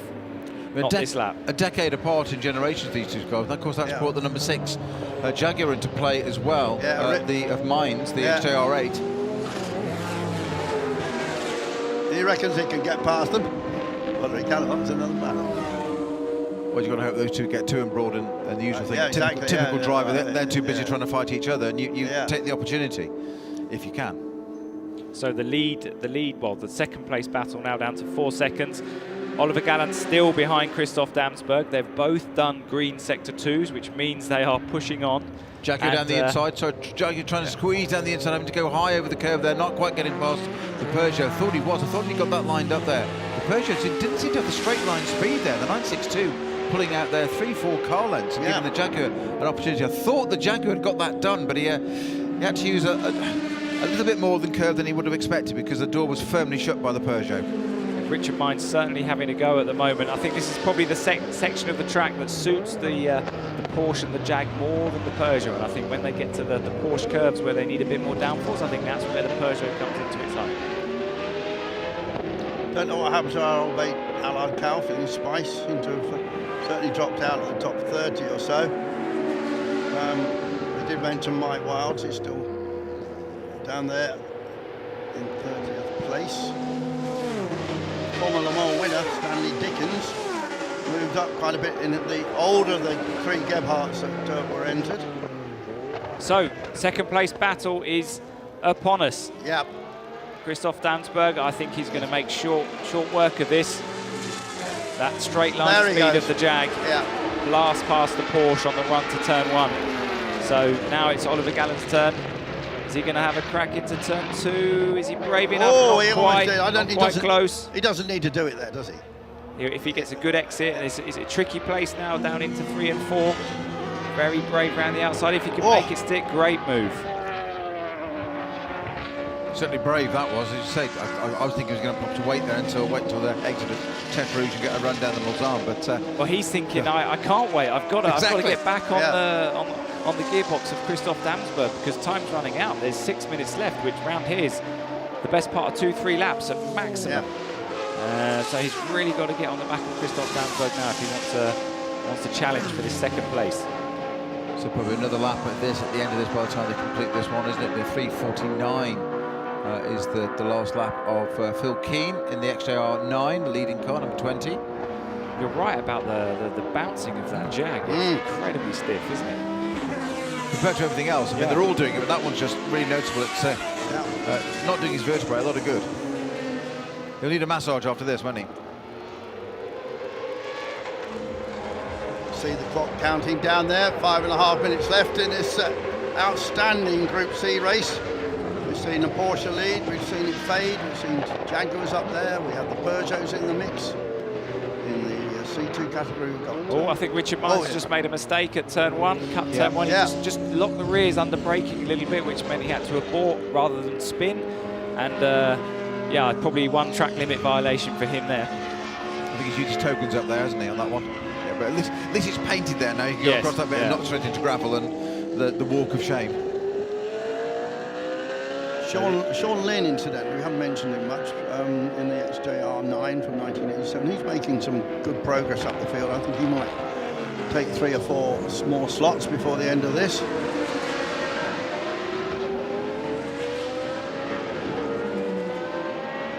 Probably the penultimate run down to Indianapolis now. Time is running out for Oliver Gallant. He needs to get back on the back of Christoph Damsberg swiftly. Maybe for a go in the Porsche curves, or he's very quick in the last 2 chicanes as well. So he had a look a couple of laps ago. Maybe he can have another look this lap. Of course, on this section of the racetrack, which is public road, it's got a lot of lines that you have on a normal public road that you wouldn't have on a racetrack, like the line down the middle. Do you feel that at all, Stuart? You do. You feel the crown in the road quite significant, and also the tram lines from the lorries and the traffic that's been on. Yeah, but not the paint. Not the paint. The paint in the wet. Yeah, in the wet. In the wet, it can be a problem. You've got to really watch that. Yeah. Here in Monaco, it's with all the zebra crossings, it's a real pain in the wet. I mean, such a different iteration of these 2 cars. They're only a model apart because there was no XJR 13, obviously, Superstition, but totally different things. Look at that! Great job done there. Outstanding. Fantastic. So the older model, the 12, just got past the 14, and we said that it's the Group C formula was for fuel regulations. The 12 car V12 engine fuel regulations. They abandoned that, went to the 3.5 litre. Not Tony Southgate design car. That's the 12. The Ross Brawn car has now just been beaten by its older brethren. It's a bit of sibling rivalry going on there. It's almost like the Van Tours. It was what a cracking move that was. The right-hander at the Porsche curves is really fast, and the left-hander is even faster. So he just sent it on the outside through the right and into the left, and made it stick. And he needs a really good last chicane, and he'll hopefully gap Christoph to Damsberg, and then get that second place. But I'm sure Damsberg himself is thinking, I need to get him back on this last lap. And we got a Jaguar 1, 2, 3. What more can you ask for? Exactly, what more can you ask for? Well, at this event anyway. Well, in Stuart Hall's case, to be in one of those, and it won't be the 3rd or the 2nd place car, I can guarantee you that. So Oliver Gallant's had a good first sector. He's pulled a little bit of a gap on Christoph Damsberg. As we know, the later Jag is faster in a straight line. So are we going to see him tow onto the back of Oliver Gallant on the Mulsanne straight? It's close enough for going to Tete Rouge, isn't he, to get the job done. Perfectly positioned to get that tow. There's a back marker slightly in the way, as there was in the day. Of course, these cars were just running into the era. So 1990 was the first year the Mulsanne had its chicanes. Has he got? Oh, look how much that's bouncing into there. But position the car. So he's got the straight line speed, so he doesn't need a banzai move into the chicane. He just needs a good exit and to tow up on the next straight. and he should be able to get past. Then it's for sure. Yeah. After a bold move like that, Oliver Gallant's going to come back in the final sector of this lap. As we see Phil Keane coming through Mulsanne corner for the final time. Everything under control for Keane. Just bringing the car home now. Damsberg is in front. Damsberg has got past. I noticed the Gallant car just looked a little bit twitchy mid-corner, that chicane there. It's almost a bit understeery, didn't it? So a little bit of moment. And they used to have... Is it slowing? Yeah. I think Gallant's slowing. Yeah, Oh no! See? No, it's No. Maybe it's just camera no. foreshortening. It did look at though. It's Yeah. he's definitely lost that position, but also lost a 2 or 3 cars. I'm not sure if it isn't slowing you now. See Here's the replay into Yeah. where he got the job done. It's not going on the traction out of it. No, I think Gallant's got an issue. That's Yeah. Keane Sorry. through Arnage My on the apologies. run down to the Porsche Suzuki Nekajim. Yeah. I wonder if he enjoyed driving that old car. With the car that he was in, his father raced here. Satori, fantastic, the ex-Lotus Formula 1 driver, yeah. So Keane just negotiating the Aston for the final time through the Porsche curves. Going to take it very easy. Yes. Yeah. No Yeah, very risk. wise. No risk. Got a massive lead now, so he just needs to bring it home. And that's where experience really shows, doesn't it? Just sit there, couldn't natural thing, and nip up the inside. But new guy to racing, doesn't know what he does, probably doesn't know his experience, hasn't got a lot of it. So just don't take the risk. You just say last lap, you 0 to hero if you go and touch the side of another car and you're out. Yeah, absolutely. Like you say, absolutely no need for anything. Just bring it home. Negotiate this second chicane, not taking too much curb, and then across the start-finish line. Just enough for the camera, just to make it look a little bit better, a little bit of theatre. Fantastic job by Phil Keane there, and obviously John Minshorter in that car. The XJR 9 from 1998, taking the win in our Group C race, the opening race of our day for our commentary today. By a massive margin, of course, we have to 48 seconds, 48.4 seconds in the end. So beating the Belgian, he's a count actually, done some ball. And So Oliver Gallant has Yeah. dropped away. So that for sure that car's got some form of problem. yeah, I wonder if he can make it. What a shame. Yeah. which of course, if it drops into the hands or the clutches of the Callender's car, that will change the podium, because you said quite rightly before, Andrew, it would be an XJR 9, 14 and 12, so a Jaguar lockout. Here's second place man, Dansberg count, takes second. And it remains to see who's in third place. Is it going to be engine builder Oliver Gallant, or is it going to be Kucha in the 962 Porsche? Which Callender's did such a good job at the start. And then Eric Maris in one of the Peugeot's going to finish. Richard Mines, Lars-Erik Nielsen, and then another 962, which I haven't mentioned much, which is the number 11 car, which is Nicolas Dieterme. So Oliver Gallant did hold on to third place, but only by 0.4 of a second. Well done to him. Thoroughly deserved result for all the effort they put into that race. Kaz is waiting to see Sakai. Sakai, I think, is in his 70s now. Remember him winning in the black Uno Clinic McLaren, of course? He was the first Japanese driver to win the race. And I think they're class winners as well. 95? The Toyota? In this race, they're class winners, yeah. It's Class C1A, which is all the Jags in them. It was a Class C1B. Here That it is is, look, leading Class C1B. Yeah. Well, I mean, in those 20 years ago, they tried so hard to win this race. They got so close so many times. And spent a lot more money than anybody else.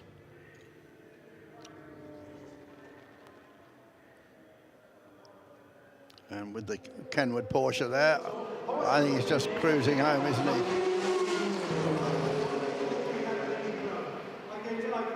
And then Kaz, he's really enjoying this.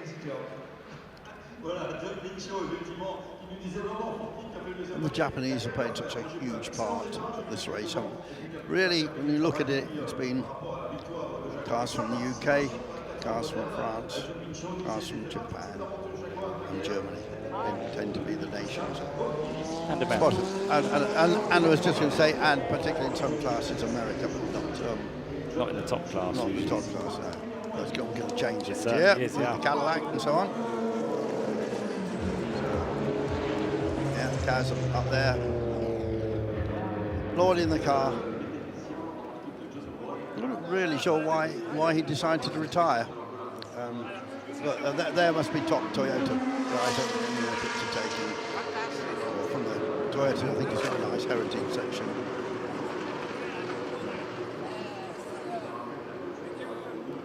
Kaz Nakajima obviously enjoying his retirement. Yeah. I think he's got a management role now. Yes, he has, yeah.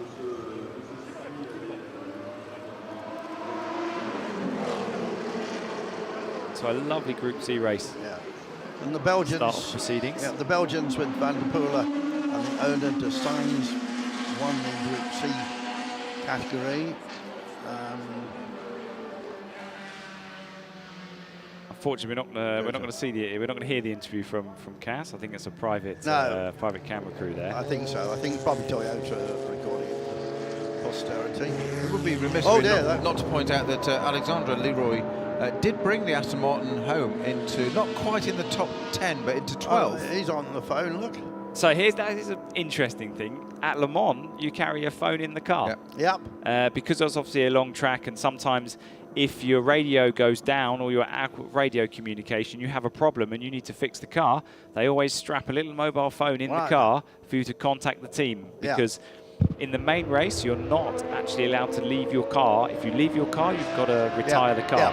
So if 10-meter rule, isn't it? I think? Yeah. So if you want to fix something, you ring the team and say, look, I've got this going on. You generally have a mini toolkit in the car, and you have a mobile phone, and they'll try and talk you through the basics of trying to fix if it's a big engine failure. And then somebody rocks up on a motorbike and drops something at the back of the arm. Yes, exactly. Yeah. The disadvantage of having a mobile phone in the car is you can have your teammates actually text you during the race, which I had once during Spa 24-hour. And who would you imagine that would send me a text during a race that you've been a teammate with? Probably Jamie. Correct. Yeah. Mr. Campbell-Walter. Yes. Probably smoking at the time. Well, the message was pretty blunt as well. It was just trying to distract you, as if you're not busy enough. No, fabulous way for us to start the broadcast with this Group C race. Wonderful to have you here, Stuart. Made our job so much easier, and with all that experience and knowledge. But we hope that, say, this event is happening again next year. For the first time it's been, because this is the 10th, but the 11th. Because it's 100 years of Le Mans, will be next year, and we're hoping to see you in this event. Well, you never know. Yeah. We'll hopefully we hope to have the 962 out later on this year. We're provisionally going to take it to Paul Ricard, and then hopefully the Dubai Historic Grand Prix, which is started last year. Yeah, I haven't been to that yet. To become a real nice event to finish the year in the Middle East. Nice weather, some good cars, and a great track to do it on. So we'll be there. And then we'll plan next year. Yeah. What's the history of the Rothmans 962? Is it? So it's not actually a factory car. Okay. It was a private car, but it ran in South Africa for one or two races or something like that, and was actually driven by Jocke Mass with Rothmans livery, but it's not a full-out factory Rothmans car. So. I think Roll maybe wants to start a cigarettes and alcohol collection as well as a golf collection. It would be nice if a few Marlboro cars in there. Roll's got the golf collection. He's got something called the silver collection. Got the silver collection. Now, what's that? That's Mercedes and all sorts of things like that. Yeah, so mainly road car based, but we do have a Sauber C11 that we've raced a little bit, my ex-Michael Schumacher car, which would be this event, but unfortunately, it's a little bit too valuable. It stays. So that's a 1991 car, isn't it? Yes, yeah. And you look after all those cars. Yeah, I'm part of looking after it. A little team of us, as well as looking after the boys, the Rolls boys, and doing some driving myself. So keeps me fairly busy. Yeah.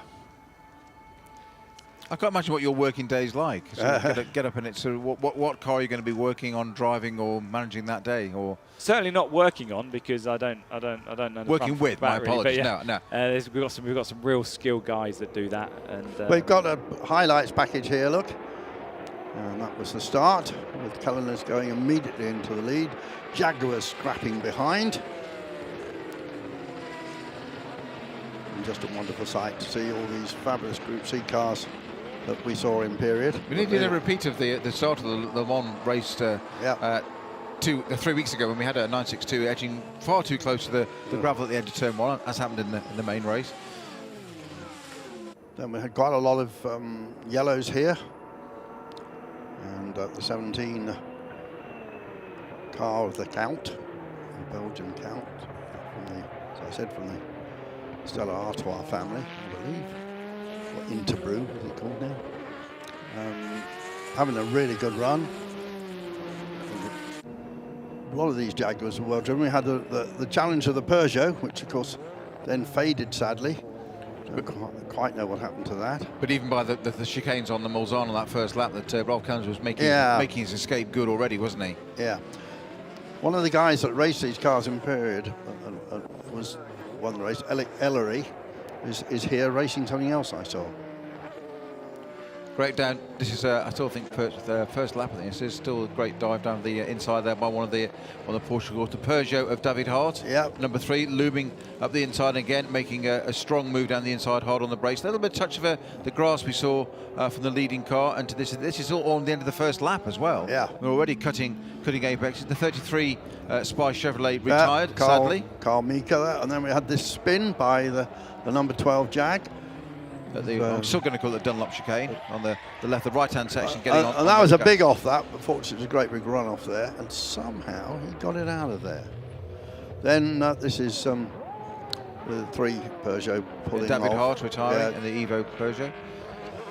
Good Sadly. battle between the different generations of Jags, and then there the car that was leading came in, and as Stuart pointed out, was something that happened in the pits. He got jumped in the pits. He didn't get caught on the track. Minchell King car was already in the lead after the pit stops. Something happened. So many cars, so much happening. It's different to be able to see it all, isn't it? Stunning victory for John Minshaw and Phil Keane, though, in the XJR 9 from 1988. Of course, the year that Jaguar won Le Mans here, first time outright. Yep. So what a way to celebrate it. Absolutely. Stuart Hall needs to go off and do bits in the paddock, because he's running. How many cars are you running this weekend, Stuart? No, we've got the Legends race up next in the DBR 9. But that's so, not for an hour and a half's time, so you I'm being well, but he's itching to get there. I'm being summoned. get psyched up. Summoned. See the people made mistakes, so you know your way around here. Stuart Hall, thank you very much for... There's Eric van der Poel, by the way, with his famous cowboy hat, talking to Ralph Kellens, quite possibly old teammates in the past. So And John Minshaw. yeah, there's John. Anyway, guys, I'm going to bid you farewell. Thank you very much. Great job, Thanks for having Stewie. me. Thanks, right. Well, it's our pleasure. Thank you for joining us and Entirely, making it adding so much more valuable contribution. Thank you very much, Stuart, and we'll look forward to catching up over the weekend. And good luck in the Legends race. And, we know what to talk about now. Thanks, guys. I think No I'm pressure. I think I'm starting. So let's see. That's why you need to go. Yeah. Well, come and see us when you got out of it. But yeah, For now, you're relieved. Thank you very much, Stuart Hall. Hope to be back soon. Cheers, guys. Cheers.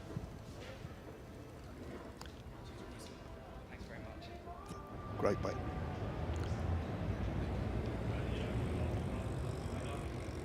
Yeah. Yeah.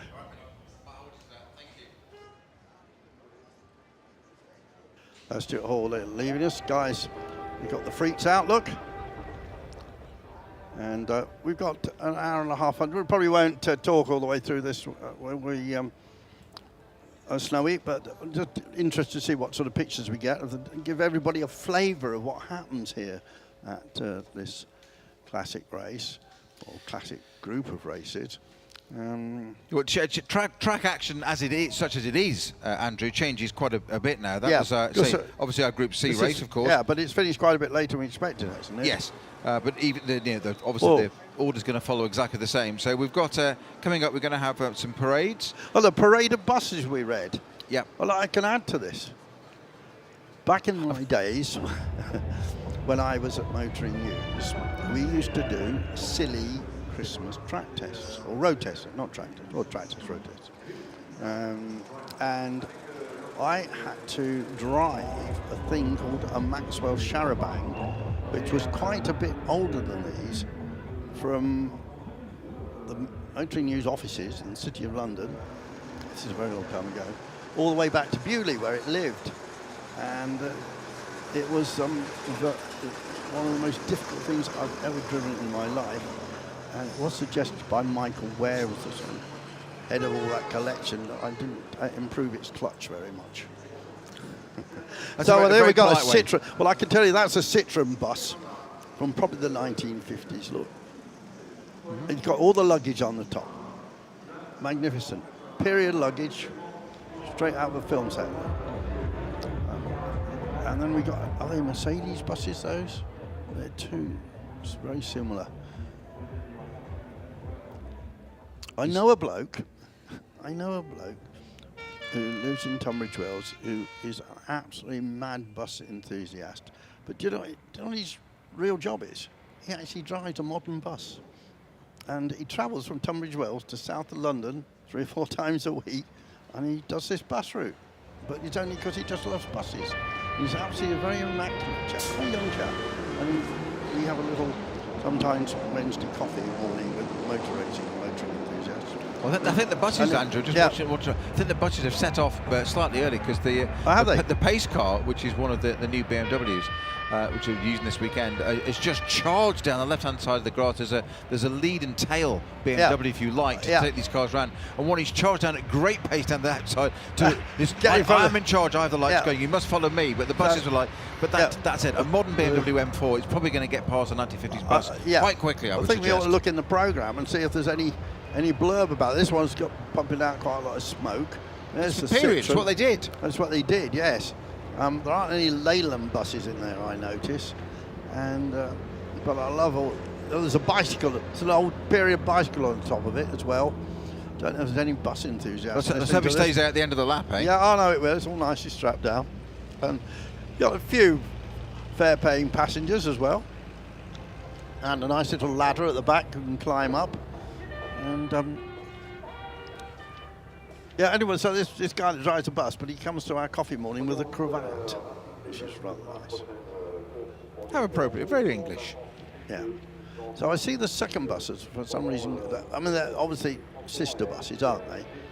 And I feel that I should know what make they are, but I've got to tell you what They're also full of passengers. They're Yeah. not just being driven around by a driver. Exactly as they yeah. should be, with passengers on board. Yeah. I think they've all paid their fares. So presumably there's a conductor going down saying tickets, please. Yeah, we do have truck racing here, but they stopped all the smoke coming out of the trucks a long time ago, racing trucks a long time ago. Quite a lot of diesel puffing out of those. It wasn't very environmentally friendly, was it? No.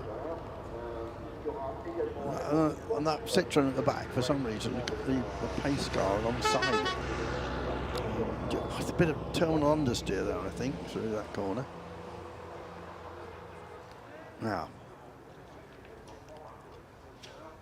it looks like it's not a Mercedes badge, but it's similar, isn't it? Yes, it's not. We've seen that. We pulled up alongside that this morning when we jumped out of our shuttle, didn't we? Not realising it was actually going to be in the parade. No, we thought it was had a we period realised shuttle, it, yes. we would have had a very good scrutiny. I mean, Paid more attention to it. Told you that it was a chausson.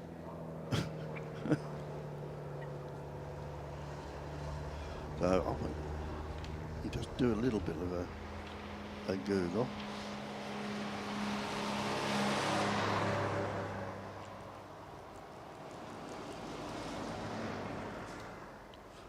Well, what do you know? It is a chausson. I was going to say the third place one. And there's even a Wikipedia entry, but it is in French. So we'll try and see what we can make of it. Translate it quickly. They made trolley buses as well, I can tell you that. And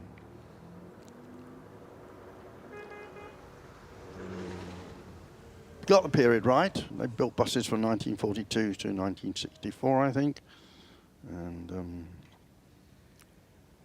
marvellous what you can do with Google these days. They had several models, the AAP1, the AP3, AP48 then. So, famous French buses out here on the famous hallowed tarmac of Le Mans. Now that's the ones we're talking about. The chaussons are the second and third ones in that queue. The one before looks older, doesn't it, Snowy? It does. That's more a charabanc. No, you're definitely showing your age now. Yeah. Using As I said, terms like I charabanc. road tested the Maxwell charabanc, but that was built in about 1925, if I remember. It's probably still in the exhibition at Beaulieu. I don't know. Have you ever been around Beaulieu? I have many years ago. Yeah, it's fabulous. It's been a while. Probably time I went back again. Yeah. I always get sort of arrested when I get to Bluebird, though. Sort of land speed record holder. Oh, do you? Oh, yes, yeah. Just like the sheer physicality of yeah, it. Yeah, big. I think that the bus at the front may be an earlier Chausson. See it again. There's that Citroen with all the luggage. ERL, it says on the front. That's not the destination, that's for sure. But they're drinking. They're on the fact. Well, they're actually on the pink wine, aren't they? They're on the Van Rosé. Everybody just enjoying themselves here.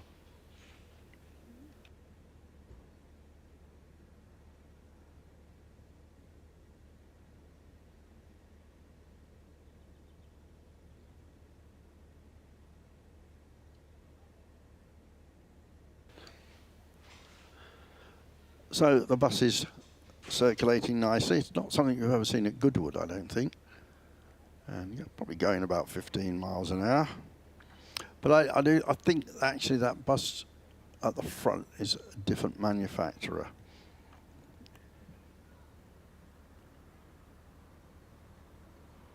Well, the site, no doubt, bringing memories, because buses like this will indeed have gone down the Mulsanne Strait, taking people perhaps to tour. I was a bit of overtaking going on here. This is a bit of excitement. Down into the first chicane. And they swap over positions. And Snowy just stepped out for a minute. See.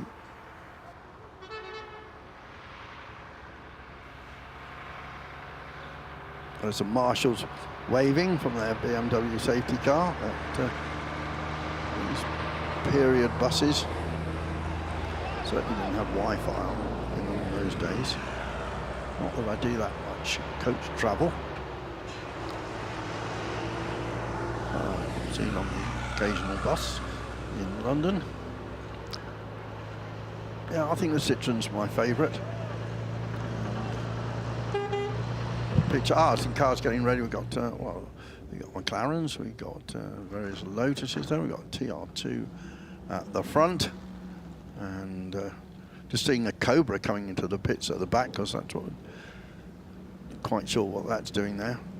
So many British people coming over for this. Lots of car clubs. I don't think there can be a Caterham 7 left in Britain actually. But I don't think I've ever seen so many Lotus Elises together. Now we're getting through a lot of TVRs here.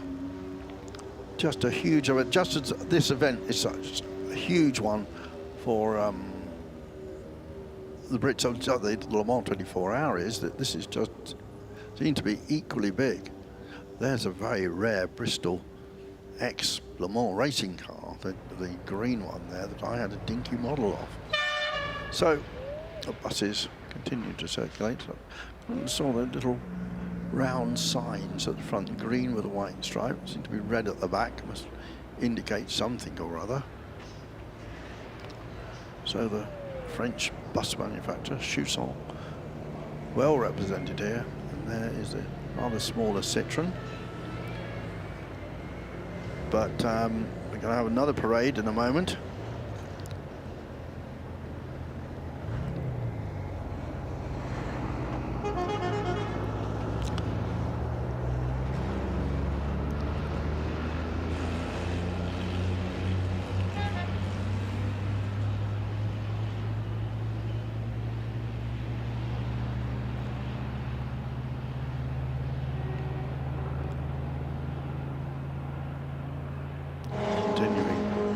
Straight now, they've released this parade led by the TR2 with the Porsche 911, with maybe even got gold stripes on it.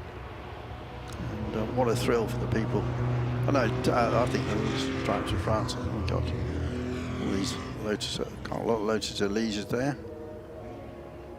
That one on French plates, but there's a lot of cars from it. And there they are being filtered out. Come from various clubs. And that passenger being let in. Hard-working staff of the ACO, and of course the Peter Auto organisation, who created this classic festival here 20 years ago, but have been very much involved in lots of historic events since. But this has just been their most major success. It's their blue ribbon event. Patrick and Sylvia Peter. Richard Meal there, the famous racer. We'll see him in a couple of decent cars, and watchmaker. Many Grand Prix drivers wear his watches. Pretty expensive, beautiful timepieces, wonderful pieces of work. Again, not sure how many cars are in this parade. It's going to be into the hundreds, I should think. See lots of people standing around with the crash helmets in, so maybe they're waiting to get into cars. I think that's that's what's happening there. Snowy has come back, maybe with a little bit of news there. And Snowy looks a lot of aura going through. Lots of different. We've got a group of Lotuses at the moment. Lotuses or Loti? Loti, yeah, always. It's that eternal plural, isn't it? Yeah, no, collective noun for a bunch of Lotuses. And I suppose just to pause for a moment and pause for thought. The marvellous Hazel Chapman, of course, died not so long ago. The wife and a huge supporter of Colin Chapman and Lotus. Hazel's a great woman. For a while, ran a sewing machine shop in Muswell Hill, believe it or not. There's Ralph Coleners on the podium. So this podium seems to be just happening now. Just to say, the next race when it comes up, we'll have cars in like two of the Bentleys that raced here from 2002, the MGs from a similar period, Aston Martins, lots of Porsches, Paydoses, Courage. But this is continuing, and that's a guy who stopped, isn't it, on the... Yeah, so they're on the Mulzana at the end, wasn't it? One that Stuart Hall commented was on his phone. Yeah. Carrying the John Mitchell coming out onto the... always has the Crosser St George on his as do I. Okay. Yes, got the Union flag. Yeah.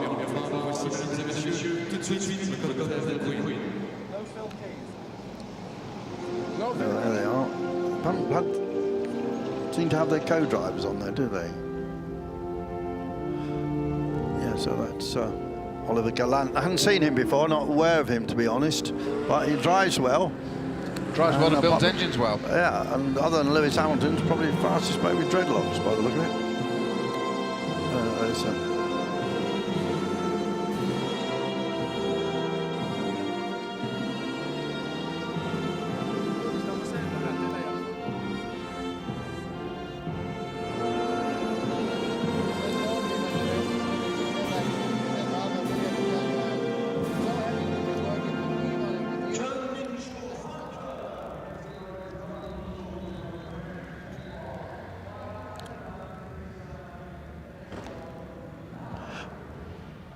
No, I think probably that's Kellener's car owner with him.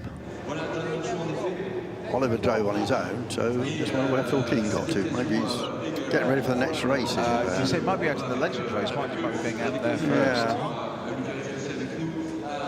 First of all, congratulations. Where can you place yourself avec le soleil? Unfortunately, we aren't able to hear. These interviews are on the public address system, which is not patched into our system, sadly. So I don't know how good your lip reading is, Snowy, but I'm sure Alan Mitchell. That's his father. We all do that. It's his father. Yeah, there's lots of Mitchells out there racing. Don't go there. Don't go there. Of the famous English Demon Tweaks. Yeah, over there. they sold it. They bought it back. Did they sell it? I don't know. He's got Demon Tweaks on his race suit. One of the biggest suppliers in the United Kingdom and worldwide now, probably. But they knew how to market, and they knew the bits people wanted. You could drive them. you buy everything there. You buy your race suit, your race boot, you buy your fire extinguisher, your, whatever. And still can.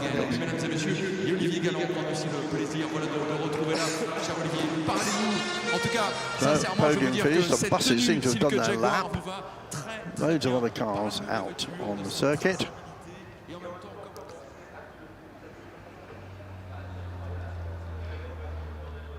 And it goes down in history, the first commentary I've ever done on buses. Every day's a school day. Every day is a school day.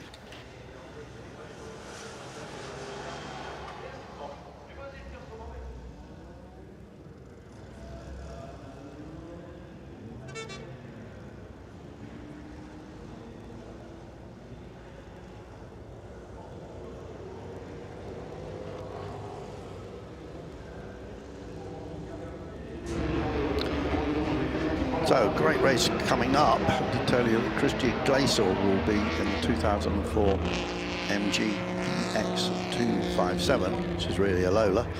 And Christian Glaser, a lot of racing successes, but we'll teach back in some absolutely fabulous cars. Sean Lynn is in his marvellous Bentley 2003 car. We're hoping that John Brooks, who is a well-known photographer and journalist, and now writing the latest books on the history of Le Mans, will join us. He knows a lot about these Group C, about these Legends cars, particularly this era, and so he may well join us. Dallara, that will be the 2002 Dallara, James Cottingham. That is going to be right in the mix. And then in fourth place has qualified a second Bentley, the slightly older one.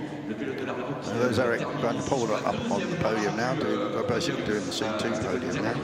And that is owned by Mr. John of B, which is the most curious nickname, pseudonym. Mr. John of B is a huge French enthusiast, owns lots of Matras and lots of great cars, is in the carbon fibre business actually, and we may later reveal his real name, but he likes to be called Mr. John of B. But he's showing that car with Sahel Ayari, the Iranian stroke French driver, won the Macau Grand Prix in the past, run a couple of Formula 3000 races, lots of great success here at Le Mans, but that's to come. And we still have the buses now being led off the circuit after Le Grand Tour. Meanwhile, nice French-owned Orange Lotus.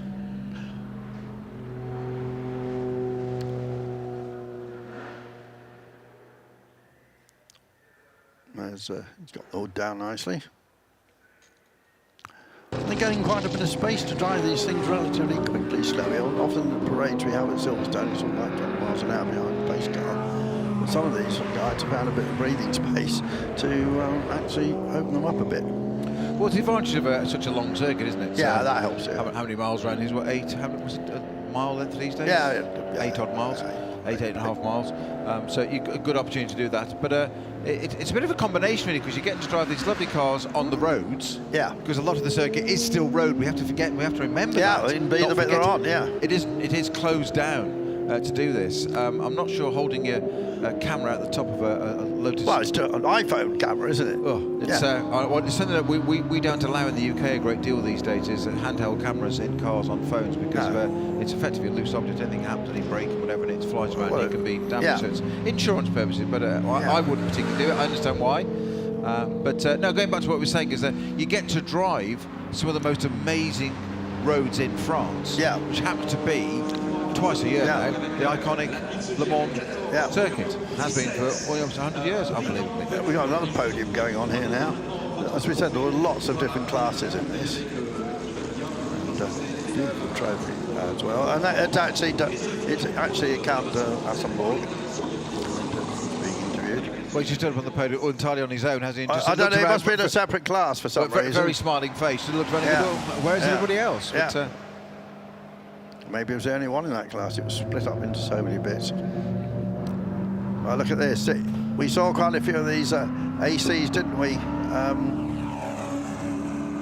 No, that's not. I'm talking nonsense at the moment. It's not for the first time. No, but I was going on to say we saw a lot of AC aces yesterday, didn't we? Which we drawled over a little bit. Oh, now tell us about the car in the front there, because we. Ultima. An Ultima. We crossed under the channel, almost next to an Ultima. We did indeed. We did, and what a comment. Some of these cars, we mentioned this. I think Stuart Hall was saying a little bit earlier about when you go around the paddocks and stuff, and about the scale of this event. Andrew, just stop you a second. That's so interesting. 911's probably separated by about 30 years. It's still the same profile in a way, but it's just sort of on steroids, isn't it? You know what I mean? You can see the gene pool. You can see the gene pool. Yes. That's the roof line is still the same. Yeah. Sorry, that's okay. But you know, as Stuart was saying, but the scale of this event, in terms of it's almost as big as the 24-hour itself. But people drive down to this as they always do for the 24-hour. But people driving things like an Ultima, it's a low slide. It's effectively a racing car on the road. Yeah. It should, in my view, it shouldn't really be on the road. No. Not because it's dangerous, just because it's so flipping uncomfortable. Why would you want to drive it? But people don't just bring them to Le Mans. They drive them to Le Mans to go and do this. Yeah. Which is quite extraordinary. So we're talking at least a 700-mile round journey. Yeah. So they put the two Toyota drivers that got a trophy. I think they had their own class, and Kaz gets his. And Sakaya's looking in good shape, isn't he? Well, for his age, when he's not, he's no spring chicken. Yeah. Remember being in the old days, there used to be a room before you went out on the podium. And I used to do the end of race interviews up in there before they went out on the podium. And I remember when Sakaya won, he was the first person that sort of arrived in that room and thrust the microphone at him, not realising he didn't speak any English at all. So it wasn't a very coherent interview. I think it was a wet podium ceremony because of the rain in 1995. So there they are, yep.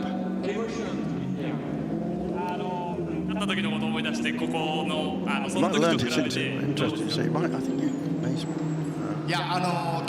Well, he's saying something. Maybe he's saying in Japanese. So happy. Thank you very much.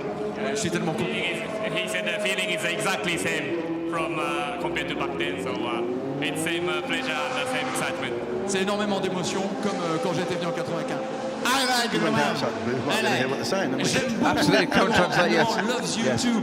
Katsuki, of course, you know the way to It's come not a question here, whether but can live with or not. It's whether Yeah, I know. whichever language is Yeah, I know. which language are you using to start Join with. and thanks to the owner Chris-san, the car. He's introducing the people from Toyota who prepares the car. Sekiya-san had to nurse the car to take the checkup line. The Mazda did the parade. Correct. Toyota. Absolutely right. Yeah. My apologies. Completely right. through that. That was the first test of the day for you. It is, yeah. For some reason, I've got the 787 in my head there, and I was thinking. Wow, it was just fabulous to see. It wasn't that It's got Toyota Gazoo Racing and Denso all over his overalls. And I'm sorry, I know. Well, I do apologise to Japanese brands. Merci aussi pour le travail de préparation. Nice to have Sakai in the Toyota drive. D'avoir cette prestation pour la course groupe C. Ladies and gentlemen, merci encore d'applaudir tous ces pilotes qui nous font rêver encore. Just a silly story.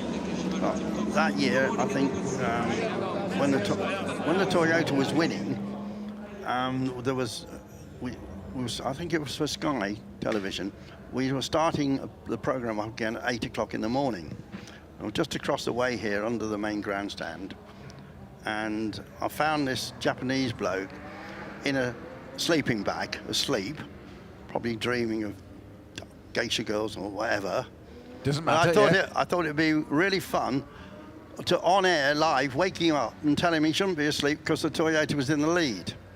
Well, I did, and he wasn't best pleased. And he stood up in this sleeping bag where you cannot run down the Le Mans grandstand area in a sleeping bag without falling over. And he shouted a word at me, which apparently is quite rude in Japanese, but the word, strangely enough, was Kimi. Well, check the pronunciation, check what that is in English. Ah, look at this, Bristol. I've got a dinky of one of those. There you go. Oh, Imperial crash helmet, look at that, that's nice. And two-part Les Lesson overalls as well. Yeah. Look at that. Yeah. I would gonna that Bristol. Absolutely love. And, just trying to check. No, I think that's the guy that's just got out of the driving seat of that, I think, is possibly Andy Mitchell, who's raced this car in the UK. Great paintwork and specialist down in sort of Salisbury area.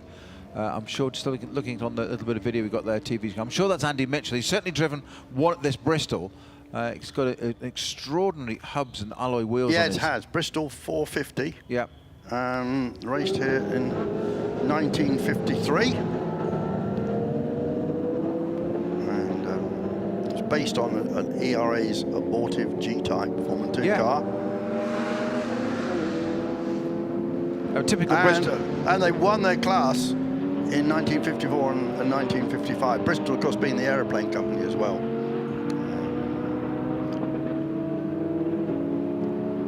2-litre sports car engine. Apparently the car was designed by Robert Eben Horst. And the drivers included Jack Fairman, Formula 1 driver at the time, Lance Franklin. So great to see that here. So you get these prizes here, don't you? Till about 5 or 6 days ago, we didn't know we were going to see that Mazda. Then suddenly got absolutely. We didn't know we were going to get the Bristol here, which is great to see, and well spotted with the owner there. And then all these people just having fun. Then you get a mod, you know, an old TR2 on the track. Frames registered as well. Yes. Left-hand drive, export car in its day, clearly, and also then having a modern Porsche. I suppose the word is an eclectic mix.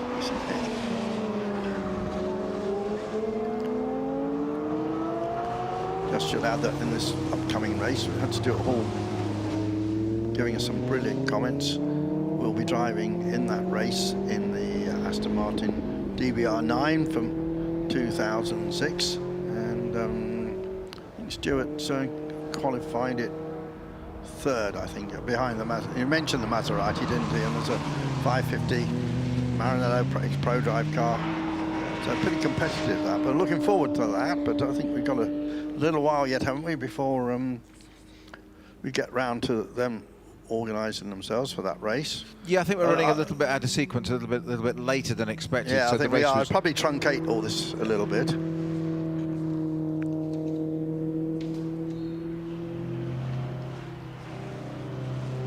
I was looking at the qualifying races, you say, for that qualifying classification, my apologies, for the Endurance Racing Legends race. There were 2 classifications for that, 2 qualifying sessions.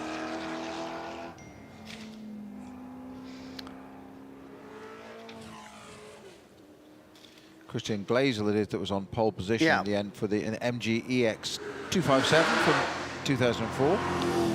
Owned no doubt by Mike Newton, one of the ones he sold. Quite impressive to think that alongside that and not on pole position is the Bentley EXP Speed 8 from 2002. Yeah, and Sean Lynn was, of course, father of Alex Lynn, well-known professional racing driver, raced at the Mall and Formula E and all that sort of thing. There's one in the later Golf colours with a darker blue. Yeah, Sean Lynn will be out in that race in a Speed 8, not an EXP Speed 8. That's a 2003 car. Of course, in the year that they won it in 03, didn't they? With Tom Christensen. Yeah. That's not the car, I believe. No, it's a sister car.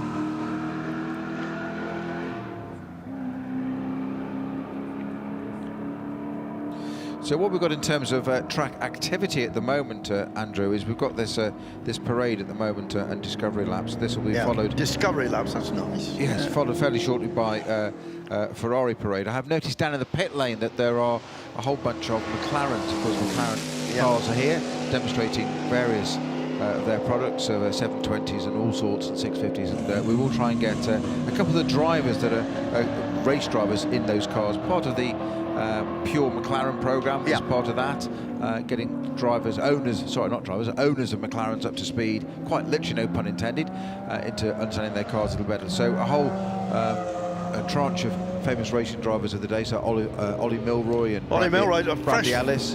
Ollie Milroy, fresh from his win in class at Watkins Glen last week. Yeah, not so lucky here 3 weeks ago, but great at Watkins Glen last weekend. Those guys are out and about demonstration laps, and we were talking to Ollie yesterday, and he was saying that these cars are about to go out. I noticed that the pit exit here, there's a gate here, obviously to stop people, the public coming in, but there's a queue of customers lining up in the sunshine, all with their crash helmets on, ready to get in these McLarens. Yes, and they're all excited there, bouncing up and down. They've no idea they're going to sit in a McLaren alongside the likes of Bradley Ellis and Ollie Milroy and others, doing probably over 330 k's down the Mulsanne with the top up to a Targa open top. So they're going to have a thrill of a lifetime in those sorts of cars. Ferrari will be doing similar sorts of things as well. Obviously, lots of modern manufacturers present there. And of course, the new hypercar generation. We've got Ferrari going to be announcing their car soon for that. So all tied into this 100 years of Le Mans coming up next year. Yeah, I mean the big surprise was seeing the new De Tomaso, which has been the famous De Tomaso, Argentine originally, Alessandro De Tomaso, has been resurrected by a Chinese company, but also an association with the German Gumpert Apollo car, and it's some sort of iteration of that, I believe. But we saw 3 of them, quite blingy, some of them, weren't they? I did actually send a little Facebook message out. Well, it's quite a variety, wasn't it? There was one that was sort of there was a whitery, a creamy-looking one with sort of stripes, very 60s stripes down the middle of it. The period racing with a very much an Alcantara dash and a very 60s style dash. Then there was one that was a little bit more Pagani Zonda with lots of instruments and binnacles and machine, beautiful binnacles. And then there was one that had all the interior, all the handles and bits and trims and switches and whatever, all the switchgear in rose gold. Yes, which was, as you say, perhaps that's the reference. It's a bit like gold taps. Yes, what exactly? Yes, inside a car. And apparently Ralph Kellner, who we saw leading the previous race, has all been involved in that. Well, they did a parade yesterday, didn't they, with 3 of the modern. Is it called the P72? It's the new De Tomaso. And then 2 of the old De Tomaso Panteras as well. Yeah, we saw Pantera also. You sent out on your social media. Which is very, very nice in its having showing the history and the lines they've just mentioned about the 2 Porsches out on track of sort of 3-4, I was going to say generations apart, actually 3-4 decades apart. There'll be a lot more generations in between of that. So good to see such a variety out here as well. So 100 years next year, we have the 90th running of the Le Mans 24 Hour just 3 weeks ago. Next year is the centenary, 1923, since it first ran here. And substantially on the same circuit. I mean, it went pretty more into town. Yes. It has evolved rather than changed, I think is probably a way of putting it. Yes, I mean, obviously some of it was with the FIA and the humps on the Mulsanne Straight. That was Balestra sticking his oar in. But of course, the idea of 24-hour racing back in the day, then we're talking, it's easy to say 100 years ago, 1923, as it will be next year. The whole idea then was to, the motor industry and that sector was still quite new. It was a burgeoning and developing industry, and of course, the masses didn't have cars, so to sell them, you had to advertise and make them reliable. Because we talk about it in racing so often, Andrew. Of the cars now are just so reliable, and they weren't. We talk about it in the 50s, 60s, 70s. They weren't. Well, they certainly weren't in the 1920s and 30s. So the whole idea of manufacturers getting involved was to literally, as they say, win on Sunday, sell on Monday, but prove their worth. And one of the things they had to do, I'm not sure the exact regulation and when it was, for how long, but of course the cars were open tourers, as we'll see in some of the plateaus. Plateau 1. Well, Plateau 1 particularly, we're going to see cars really from that era, the Bentleys. Exactly. But what they had to do in period at Le Mans was they had to run for a certain period of the race, I think it was 3 hours off the top of my head, with the hood erected. Do you know, I didn't know. It was part of the regulations at the time, yes. I'll just pull the unrack up now and do the hood up now, shall I? I'm now going to check that regulation, or probably Joe Bradley or somebody would know that. Yeah, probably. Yeah, of course he would, No, I haven't heard that. Yeah, that was part of the regulation. I'm going to have to prove it now, aren't I? Yeah. So I've set myself a stall there, haven't I? Yeah.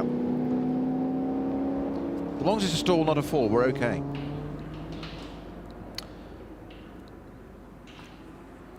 Well, there was bloke giving the Ferrari a bit of a welly, wasn't he?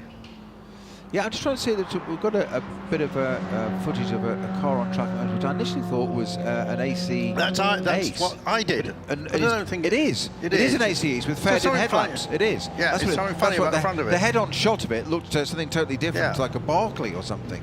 And I thought, well, what is that? It is an AC Ace with faired-in headlamps. French registered. Yeah, never seen that before. Well, what is this though?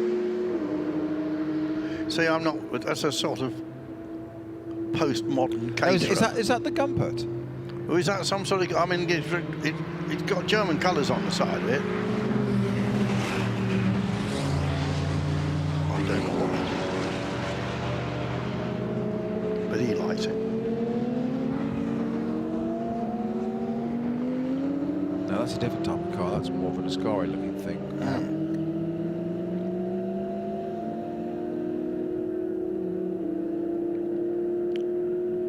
It's also a bit Chrysler sort of looking at the front. It does, yeah, it's a bit like one of those Prowler. funny Chrysler. Prowler, exactly, but it's not a Prowler, is it?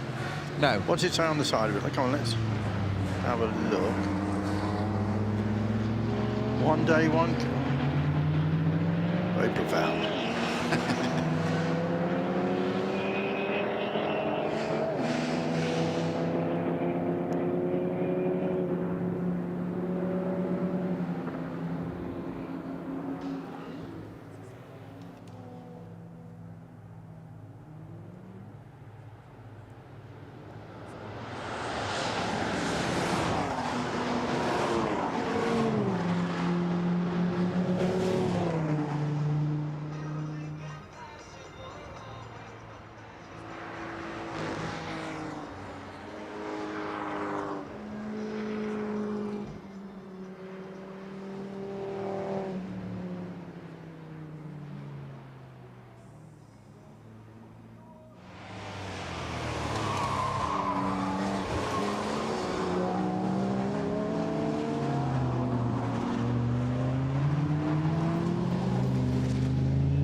GT40s, presumably, but not necessarily tribute cars, replicas, whatever you want to call them.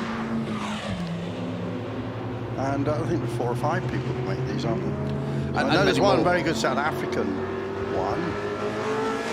Because there's an English company, Gelsco, run by Andy Newell, that races a lot of them, and now runs McLarens, and the JCB run McLarens in the UK and in Europe as well with those cars, and a very competent driver in his own right. You've got to remember, because back in the, I'm going back slightly in time again here, and I know I'm a little bit younger than you, Andrew, but not greatly.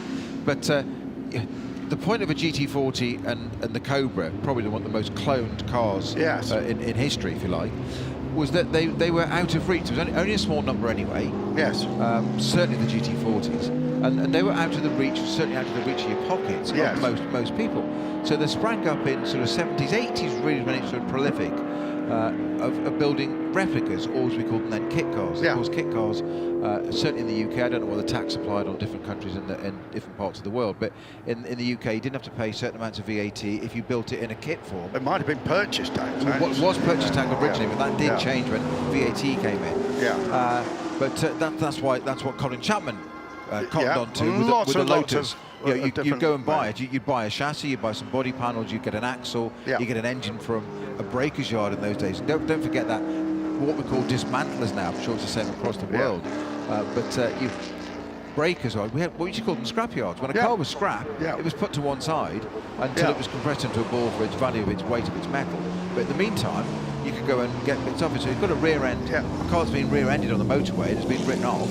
Its engine, its dynamo, its whatever, its alternator, all sorts of brakes. Well, perfectly usable still. So thus spawned the great kit car industry. And you started all these great GT40s now. And I think Dax was one of the most well-known Cobras. So what you could do is you could get a much simpler tubular frame of a body, of a chassis, a fiberglass body, far cheaper than aluminium. Ford 4.7 engines were, you could get those easily. Yeah, but even better, if you wanted to go even more economical, go and get yourself a Rover 3.5 litre. Which so you've still got a V8, and basically, for a fraction of the cost, you've got yourself a glorious car that looks like a Cobra. Yeah. And you know, to go out to dinner in, or go to the pub in, or go for a dry Sunday drive, absolutely brilliant. Yeah. So pleased to say that John Brooks is just joining us, and we'll be talking about the endurance racing legends with us in a while. And there's a Data Massa. We talked about Data Massas. There's a Pantera and Caterham 7. Some of these cars that you're talking, well, another example, of course, built for racing, all those Daytona Cobras. I mean, they built 8 originally, and so that Pantera coming in. But remember, Ford did build GT40s for the road. You could buy a road car. I mean, there weren't just racing cars. They were, yes, there were some, not that many. I don't know how many were actually made. But there were a number. Right, well, we've still got these parades going on. And, rare load to say, not many of those.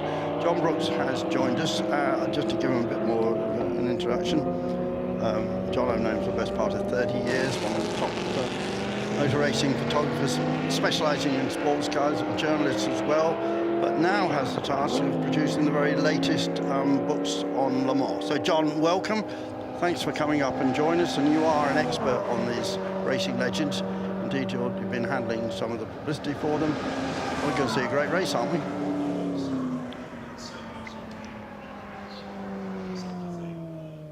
Right from the front to the back, most of the cars. Just hang on a minute, John, and just tell me what you got. Up. So, button not pressed hard enough by me. Start again. So, John, what I was saying to you, super lineup of cars. The Bentleys we're looking forward to, the Delaras. It's surprising, Christian Glazel on the front row. You know these cars, you've been writing about them, and you gave us a wonderful tour around their paddock yesterday and all the histories, and probably won't even have enough time to get all that in, but we're looking forward to this race for these guys, probably their biggest race of the year. Undoubtedly. I mean, it's the dream of anybody who has an endurance sports car to come and race at Le Sarthe. And frankly, what finer event could you do than the Classic? Yeah. In my opinion, it's overtaken the real race. In fact, it has become the real race. Yes. Maybe. Well, there's a lot more different sights and sounds, that's for sure. Oh, yes. And there seems to be even more smiles in the paddock than I could have imagined. Yes. And a huge British contingent here, and a pretty big British contingent in these Legends cars. How long we got now, Snowy, before this? Well, we're a little bit behind schedule, so they seem to be, don't we? I'll Don't know. look at that. We don't know if they're going to truncate these tracks in. So, what are we looking out for here? I mean, Christian Glazel, obviously the man that sold that hugely expensive 250 GTO Ferrari. I think Snowy probably knows a bit more about that than I do, but was it the most expensive, one of the most expensive cars that's ever been sold? Maybe he's been overtaken by a Mercedes. It's been eclipsed by the Mercedes SLR that was sold last month from the Mercedes Museum at 115 million.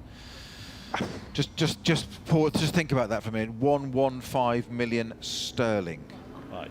I mean, these cars, of course, have got a little bit like works of art, and they are works of art. So, but anyway, so we've got Sean Lynn in there in the Bentley. So we've got 2 Bentleys, and a lot of our listeners would have seen these Bentleys race. There's 2 different ones. The one that Sahel Ayari presumably put into 4th place. We're working with the owner, Mr. John of B, his rather strange pseudonym.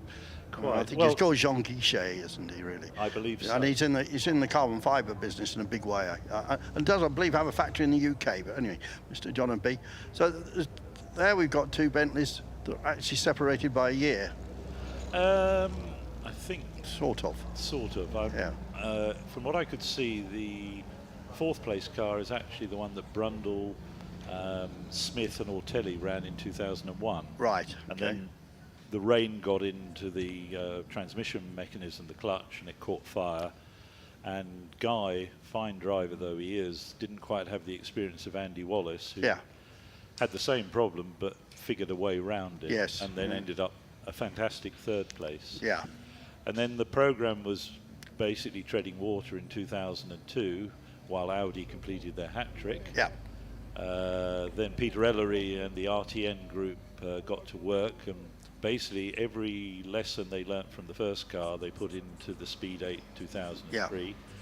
They also then incorporated, or they joined forces with Yoast Racing, and did a trial at Sebring where they finished 3rd and 4th. Yeah. And then actually the car that's here was the it's Sean Lynn's car, of which he's got a number. He's got more than one Bentley. He's got more than one 2003 Bentley. He told me yesterday on the pre-grid that he's now got 3 of the 5 chassis that were produced. Wow, wow. One of the chassis was wrecked by a certain Johnny Herbert. Ah, him. Yes. Apparently he pressed the accelerator, not the brake at Jerez, and the car bounced over in a test. Yes. Yeah, yeah. The car was 120 miles old. Yes. And it bounced through the gravel trap, and one last bounce took it 3 foot off the ground into a concrete wall. Oof. Johnny got out unscathed because the car was strong. But he's now got the 2nd placed car from Le Mans, and which also finished 3rd at Sebring. This car, I believe, finished 4th at Sebring, and Tom Christensen set the fastest time of the day during the preliminary tests. Yeah.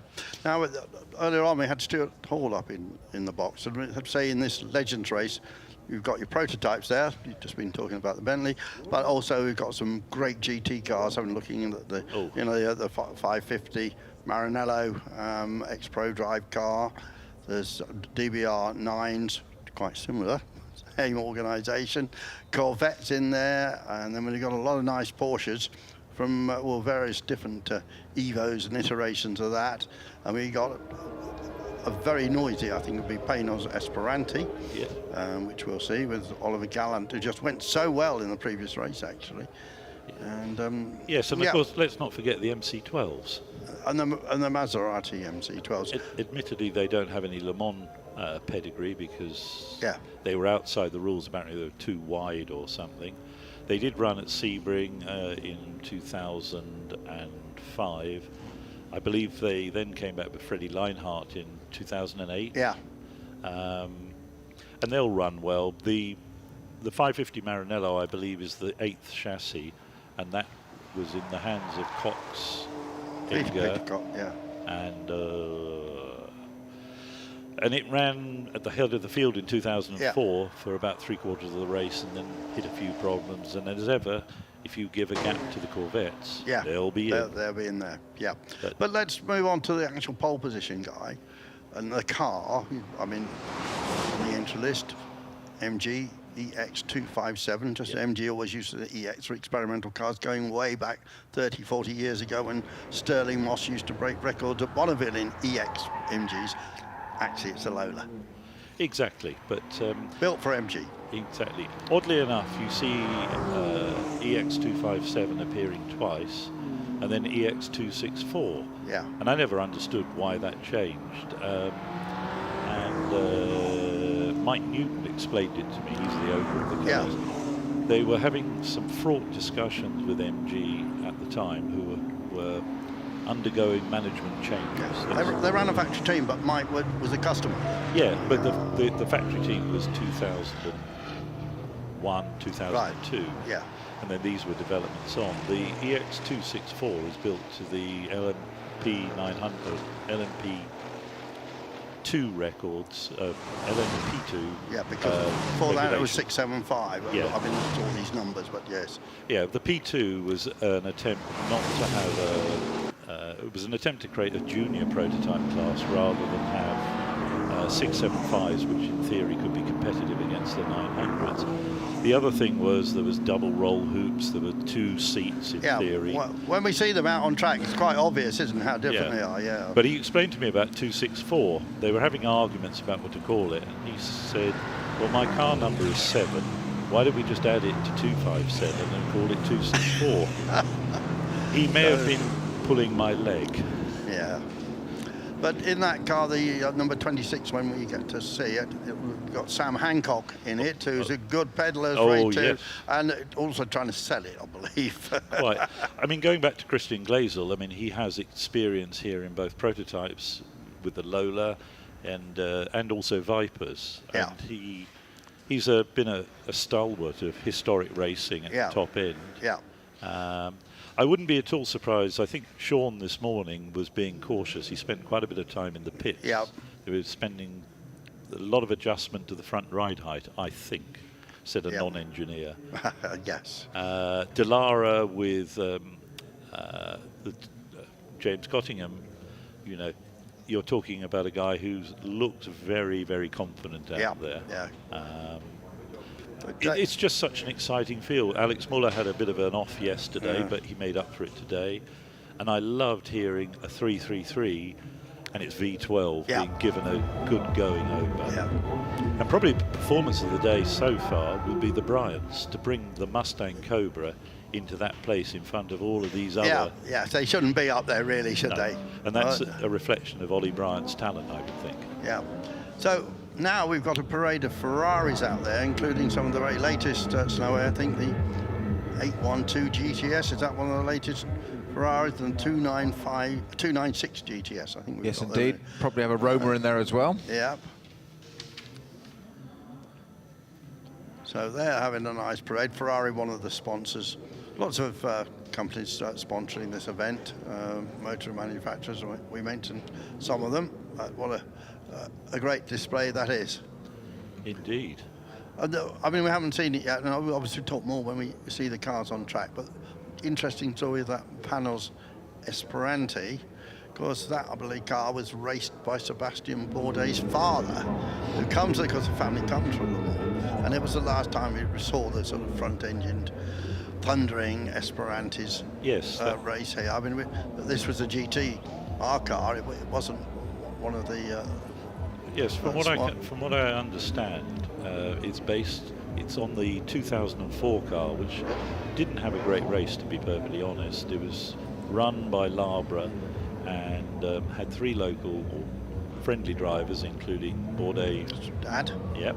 Bourdais himself was in the race, I believe, in a Pescarolo. Yeah.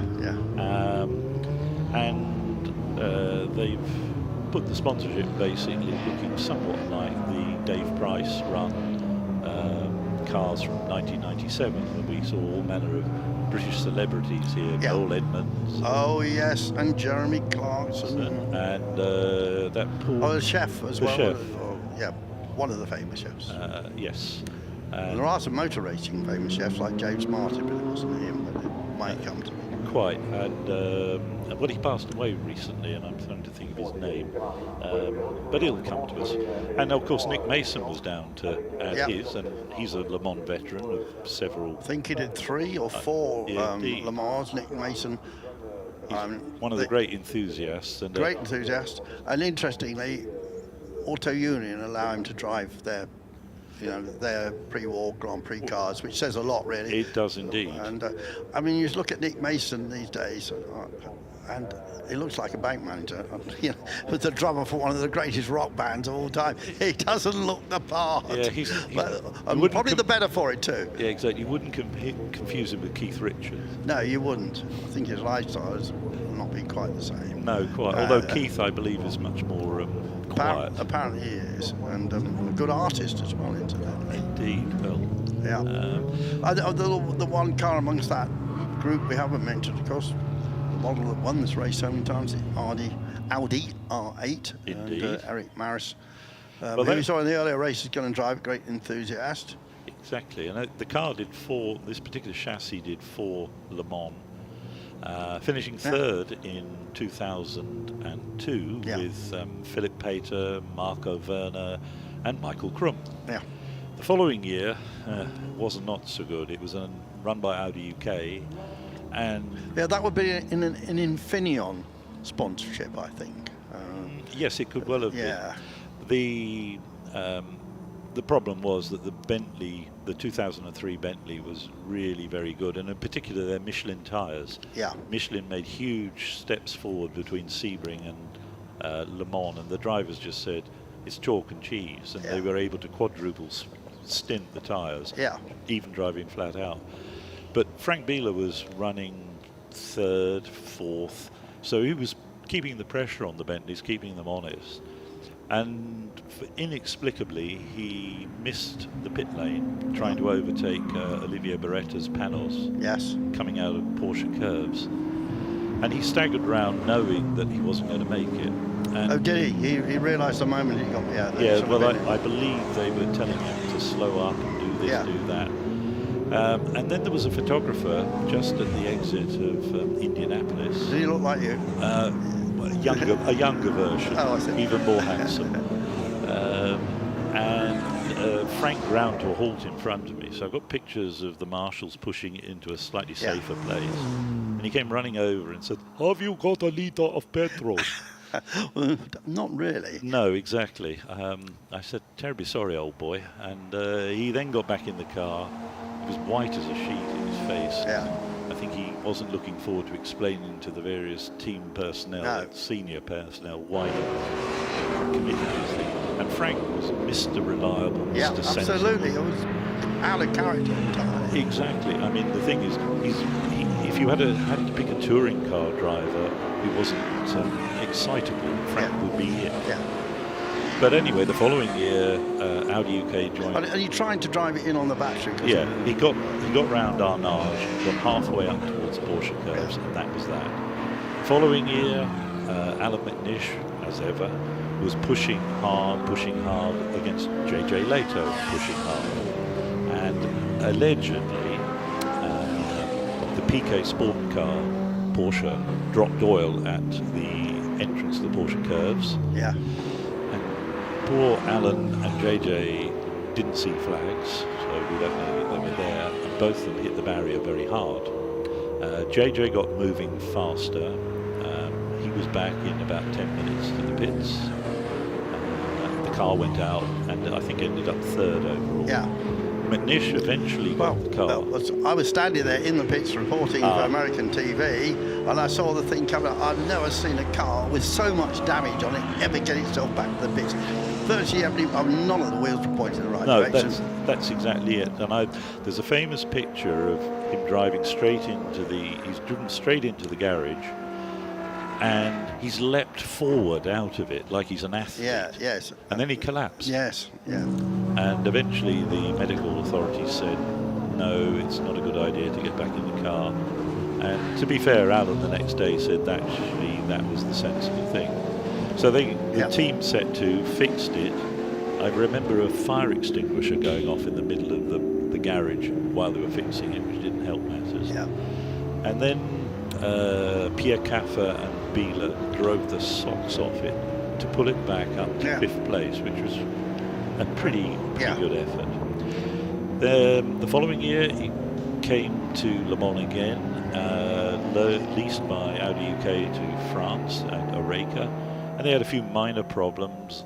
And they had some front suspension issues, and the 20 extra minutes they spent in the pits was the difference between first and fourth. Yeah, yeah. Having said all that, on the plus side, it did win 4 races. It won Sebring, which is... Was that with Pierre Caffer as well? It was with Caffer, McNish and Bieler. Yeah. And then Caffer and McNish won at Nürburgring and Silverstone. Then the following year, it had a few issues. Gounon put it in the wall at Spa. Yeah. And I think it's one of the few times that an R8 ever retired. Yeah. It was pretty bulletproof. Yeah, even by Audi standards, they couldn't fix it. Yeah. So as I think Jean-Marc got his knuckles wrapped, so for Silverstone, which was a weird race, run half in the dark, half at night, they brought Alan back. Yeah. And he and Ortelli scored a famous victory over the Creation. Yeah, yeah. So four outright victories in. So that's, as they say in America, that's a storied car. Oh, so yes. We do see Audi R8s often racing in the Daytona 24-hour Classic. Oh, yeah. Andy Wallace still racing them, incidentally, yes. successfully, and they always go quite well there. Well, we're still enjoying these Ferraris. I don't know if you have any comment on that. Snowy at the moment. Yeah, it's been other than the Daytona one. No, not particularly. Oh no, right then. That's controversial. No disrespect to Ferraris, but it doesn't grab me a great deal actually. Just personal preference. Stunning piece of equipment and Ferrari. Ferrari, I suppose, is the Italian Aston Martin, is it? Very nearly. We have to wind him up. Of course you did. But the cars we had in front of this is the new SF90 Stradale, which is the new generation car, new series production supercar. Of course, all in line with Ferrari coming back to Le Mans next year with 2025, isn't it? 24? 24 they're coming back. 24 they're coming back, Ferrari, with the new hypercar. A lot of tracking shots being taken of this car. Very lots of styling cues there. You and I walked past it in the paddock yesterday and said it's quite P3, P4, yeah, 60s Ferrari sort of shape, that, which is lovely. And the back of it's very similar to that sort of car, that sort of evocation of that era of cars. And there's a just when you've got a view of the glorious Ferrari on the sunshine at Le Mans, what have you got in front of you? You've got a van in front of it, with a sort of people carrier with the tailgate up, and of course it's photographers, it's Brooks, it's your fault. Yeah, Brooks, and then we got this great big tracking shots. That thing's called a Jimmy Jib. See, that's what you mentioned earlier, John, that everybody comes up to the paddock and smiles at it, because you were photographers. They didn't know, they see you, it's still ingrained in you that you're a photographer. They see, John Brooks, better smile. It's not because they're pleased to see you, mate. No. They just want to get a photograph. I had a feeling about that. I'm very unfair, very unfair. If we could, I did mention in the introduction that you are now really more a writer, and I'm working on a very serious book about Le Mans and taking over from great Quentin Spurring. Just fill us in with it. Well, taking over from Quentin Spurring, as I said to Mark Hughes, who's the editor and publisher, you know, these are enormous shoes to fill. They are enormous boots. Quentin's standard of work over the years was just stunning. He edited Autosport, he set up race car engineering, he wrote these books. So it's been quite daunting to try and to do it. So there've been a series for different periods. So yes. What are you working on? I'm now? working on 2000 to 2009. Right. Okay. So they're done in decades. Exactly. And I have to say, while it does make absolutely no sense financially for the amount of effort you put in, it is books so are like that. Yeah. It's so rewarding, and you find out things you didn't know at the time, and then you remember things. You think, oh, I remember that. And you start writing. My poor editor has been warned. So far, I've done 5 chapters. That's supposed to be about 50,000 words. Let's just say it's getting nearer 90. Yeah, that's it. And unusually, if I can blow my own trumpet for a second, it's likely to be one of the few books of its kind where it's not only written by somebody, but also photographed by somebody. Yeah. Probably because I get paid more money if I get the photos in there. Yeah, and this is an official ACO publication with Evro. Yes, and you know they sanction it. It's probably now going to be delayed because there are publication because there are going to be 2 big books from the ACO next year. One of them is going to be massive and it's going to be rather expensive, and it's going to be the last word, we are told. Yeah. There's a more modest one about the centenary, and it would appear that will be published by my publishers. And what they've said basically don't publish 2 books on the same subject at the same time. Yeah, makes sense. Of course not. Quick question for you, John. I've got to ask, and it's a typical driver type question of how my mind works. As a retired photographer who's become a journalist and written the book and now needs to have photographs in the book, who do you hire as a photographer? It rather depends on what you're trying to do. If it's studio stuff, then there is a range of people. But I mean, we've got guys here. It's got to be the toughest interview ever, though, hasn't it? To take photographs for your book by a former photographer. Yes. I'm very successful. I'm a very good one as well. Yes, and there you see the photographers all leaning out. Well, they're all chimping there. Oh, look. They're texting. That's what they're doing. They're actually on the phones. And I mean, that's another thing, John, in your era of photographing here. You've gone from film to digital, just like television. It's transformed everything and made it so instant. It has. I'm not wholly convinced it's been all positive. Going back through the records, the first digital cameras in 2001 and 2002 were pretty grim things. Were they? Awful. Yeah. But then you have to remember, I worked for a series with a chap called John Mangaletzi. Indeed, I remember him. Yes, we all remember him. And wasn't Mangaletzi a tuning place in the Midlands? Yeah, Staffordshire? No. There was a Mangaletzi there. Oh, yes, absolutely the same company, mainly did parts for Alfa Romeos. That's right. Yeah. Anyway. It was an Alfa Romeo dealership set up by his father. Thought I knew it. And so near Knutsford, I believe. So they used to sell a lot of cars to football stars from Manchester United. One thing John did when he got the ISRS Sports Racing World Cup, whatever it was called that week, going, is he invested in a development machine for film. So instead of clearing off to the bar like all the other photographers, I would sit there developing film on race evening. To the extent one night we stayed till about midnight at Monza and then found that all the gates were locked to the park and all the emergency release buttons, and there were 30 of them, they were all broken or vandalized. So I ended up sleeping on the floor of the hospitality unit. Lovely. I know. And living the dream. I know, exactly. Living the dream. Couldn't put it better myself.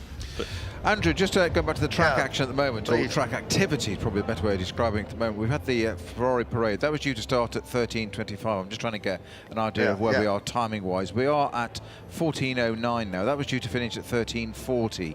So we are approximately half an hour behind, just to give us an idea where we are. So we should now have, should be now having a endurance racing cars legend should be coming out now. Right, good. Well, time to get excited about that. Just on the book still, quickly. Okay. You did mention to me yesterday that written and waiting to be published, Sean Lindland's commissioned a book about the Bentleys.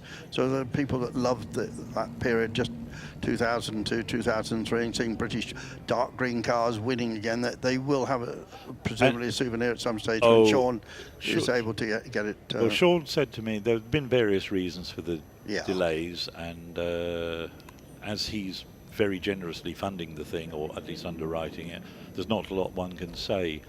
He has, I believe, acquired the original prototype, the car that ran with a Nicholson McLaren engine. And he's getting that back working. But he is now saying, okay, 2003, we've got to go ahead with the book. It's written by Andrew Cotton. Very well known journalist who specialises in sports car racing and racing engineering. Exactly, he's the editor of Race Car Engineering, and his father wrote a little bit. I did, I worked with him. I worked in the same office as him at Motoring News. He was the editor, and I was the sports editor. Mention of John Nicholson there, Nicholson McLaren engines. Do you know what his strap line probably should have been, because it was his most used phrase? What he used to say about his engines? Go on. Horsepower sells engines, torque wins races. Nice Always one. his line. Yeah. Good driver. Very good driver. Oh, yes. Formula Very good Atlantic, driver. Lynn car and all that. And didn't he do a couple of Grand Prix? He did do. I'm sure he did Formula One. I'm sure he did. I'm going to check that. Might have been a non-championship race. Still Formula One? Yeah, still Formula One. I didn't say a Grand Prix. I said Formula One. Yeah, but no, Andrew's done an excellent job, and I have to say that when the book was commissioned by Brian Gush, who was head of Bentley at the time, Brian was actually quite a visionary in many ways, because not only did he get the program going despite internal opposition, etc., at a time of massive change for Bentley. They'd gone from the 19th century to the 21st century in one fell swoop. Volkswagen spent 500-600 million updating crew, and we can see the results now. And the first car that was coming off the new production line was the MSB, the mid-size Bentley that became known as the Continental GT. So this dovetailed nicely with the marketing effort, because Bentley and Le Mans are synonymous and always have been and always will be, I think. So Brian made available all the records, and Adrian Hallmark, who's the CEO of Bentley, again was very generous with time and, real background information. Exactly. And more than anything else, an engineer who you will know, Alistair McQueen. Yes. Who's been on virtually everything that's successful, from Jaguar to Toyota to Bentley to this to that. He was commissioned because there was a proposal to take the car, do a limited campaign in North America in 2003, a limited campaign in Europe in 2004, and Le Mans. And hanging on to Alistair was quite important, so they commissioned him to write an engineer's view of all the activities. And that was an amazing source of information. In the end, Pafkin, who was the head of Volkswagen Motorsport, he was the executive board member with responsibility. He was also CEO of Bentley by 2003. Yeah. He called in, I believe, Brian and maybe somebody else, and just said, look, okay, you've won Le Mans, you finished 1-2, you've crushed the opposition. How can you improve this? Yeah. And Brian, being an engineer, was straight, and he said, well, we can't. And he basically said, it was basically replied, well, in which case we're going to go build cars and sell them. Yes, yes. But then the Continental became a good GT3 racing car. Fantastic. And Audi went in a different direction because it's all part under the Audi Volkswagen umbrella, proving their diesel technology. Indeed, they did. Yeah, but Snowy.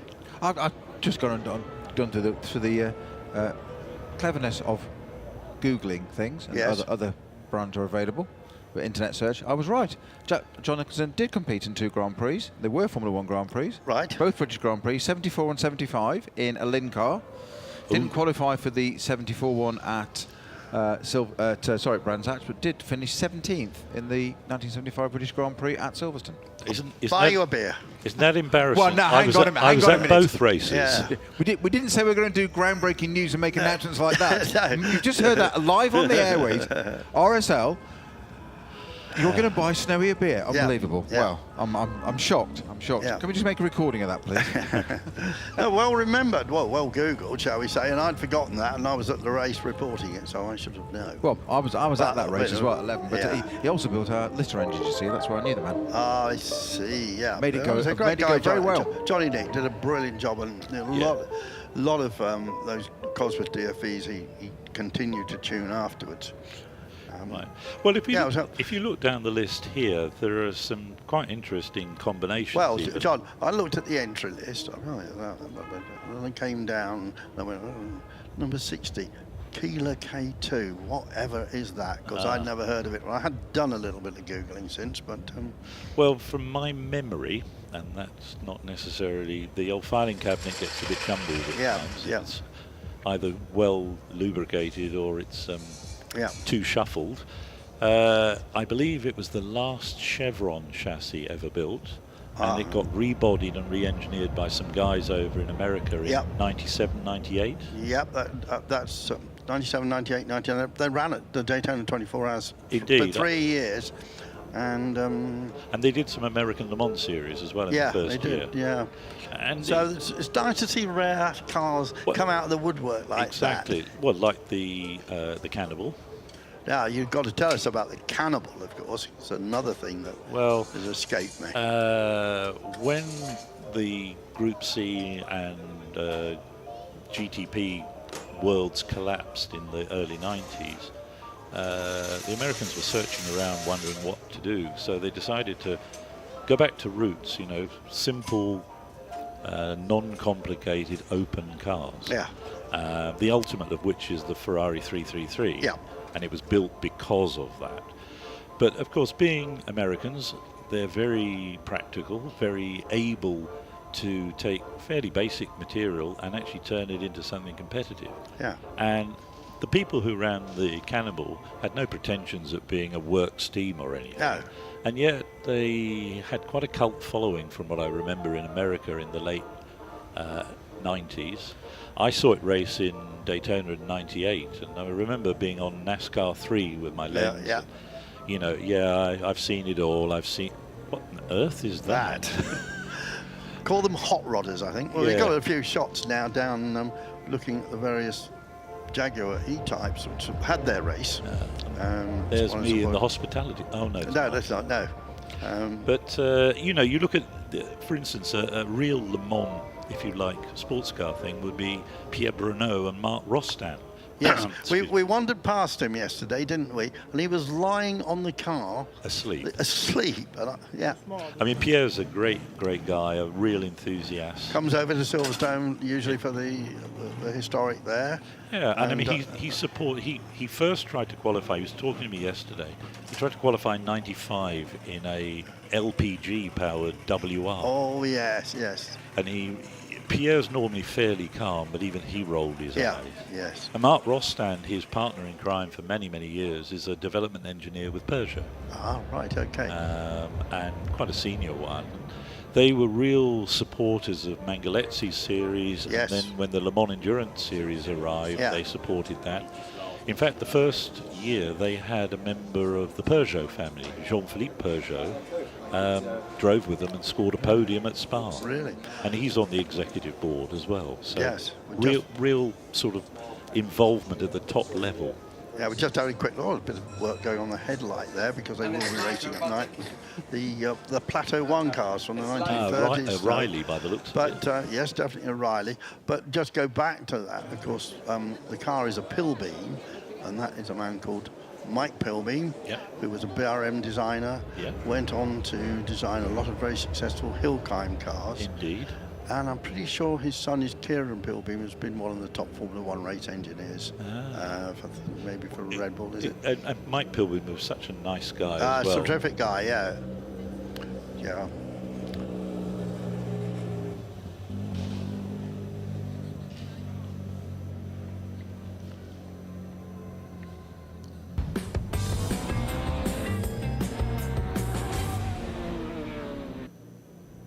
Well, here at Le Mans, the second race we're going to be commentating on is about to start. Cars out for the endurance racing legends. Hello, everyone. I'm Andrew Marriott. With me, Peter Snowy Snowden. And we've got John Brooks, who is very much an expert on this series and has been helping with all the publicity. He knows more about these cars and fills several books, to be honest, and just been filling us in.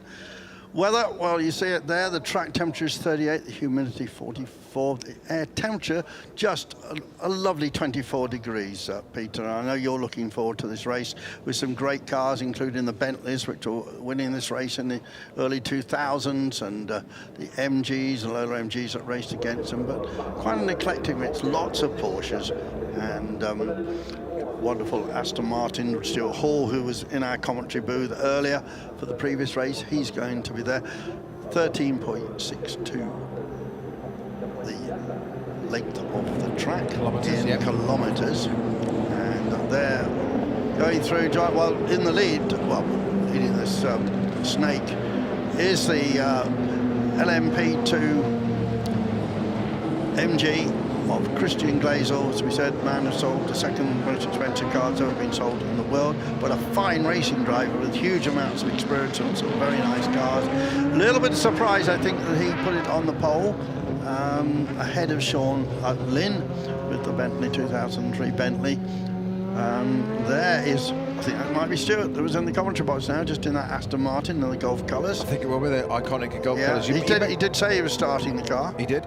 You mentioned about this race and some of the amazing cars out there. We focused on the Group C race this morning quite naturally because that's what was going on. But there's a natural focus and almost a sort of a draw to Group C cars of almost this sort of rose-tinted spectacles of it's a golden era. And actually, I think these cars are overlooked. I really do, because it's just as evocative of a slightly later era. But the end of those Group C cars, we mentioned about the Peugeots, the David Hart, the Evo versions, they were 92. Well, these cars are only a little bit later. That we're talking about some of the 550 Ferraris, the 575s, the DBRs. That's just the GT cars. And that's a bit odd. The Group C were effectively the pre-runner of prototypes we have now. These, we have everything in it, prototypes and GTs. Well, of course, Group B, which was the rules that applied to GT cars at the time, they were structured in such a way, and it wasn't just GTs, they covered the World Rally cars. Absolutely. They were structured in such a way you had to build quite a number of cars to qualify, and frankly neither Ferrari nor Porsche were in a financial state to go and build 100 288 GTOs or 959s. So really there was a GT Omologato version. 4 of them were built by Ferrari on the 288. They never raced. The 959, they had the 961, which had 2 races at Le Mans. It finished one, caught fire at the other. But they were one-offs. 50-50, that's all right. Yeah. I mean, what actually, I believe, attracted GTs or made GTs attractive again to Le Mans was after the disastrous 1992 race where 28 cars started. The week after, a certain Stefan Rettel appeared with 56 Ventures, with a whole load of gentleman drivers who were some of whom were the leaders of the jet set in Europe. And the wily Michel Cosson, the late Michel Cosson, who was president of the ACO, took one look at this and thought, this is the solution. We bring GTs back. Yeah. By bringing GTs back, he attracted some of the Japanese manufacturers, such as Honda and Toyota.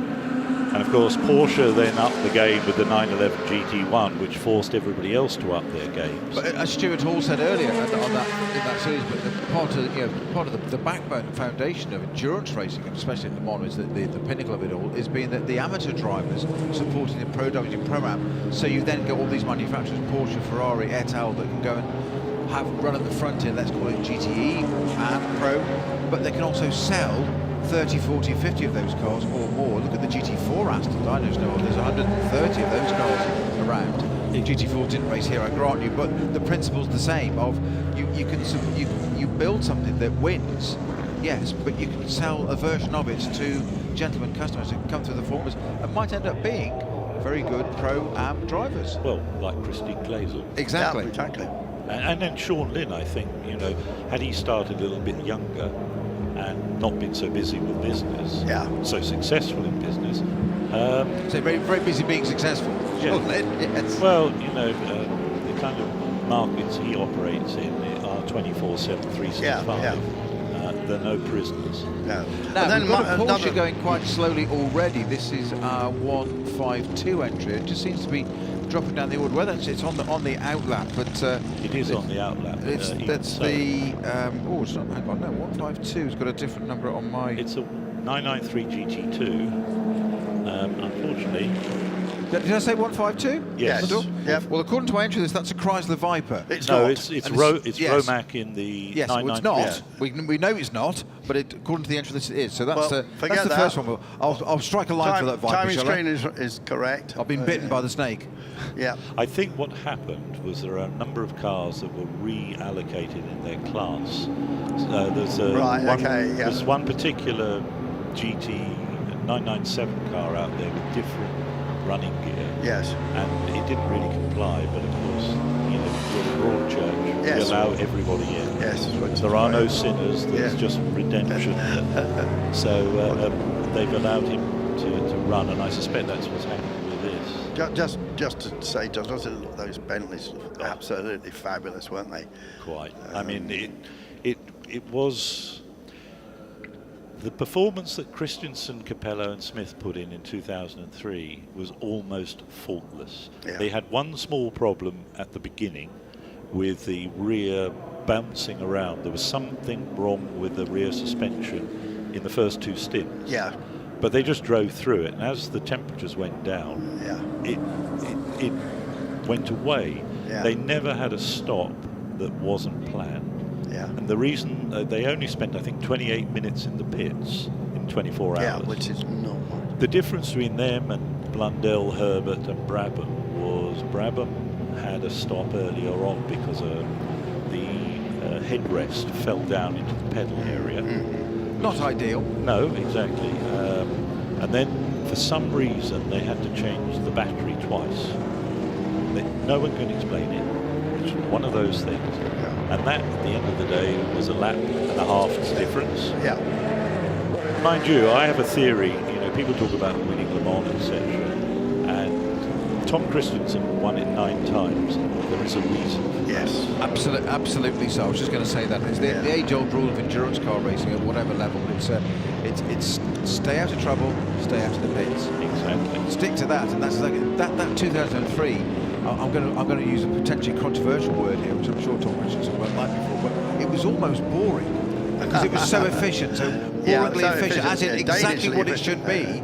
Job done. And it's almost like if somebody had written a sort of business model for it or a spreadsheet and said, there you go, at the end of the day, it said, well, apart from the first two, it was absolutely perfect. Yeah, just get one red herring out of the way. People did, that was another Audi R8 with a roof on it. Far from it.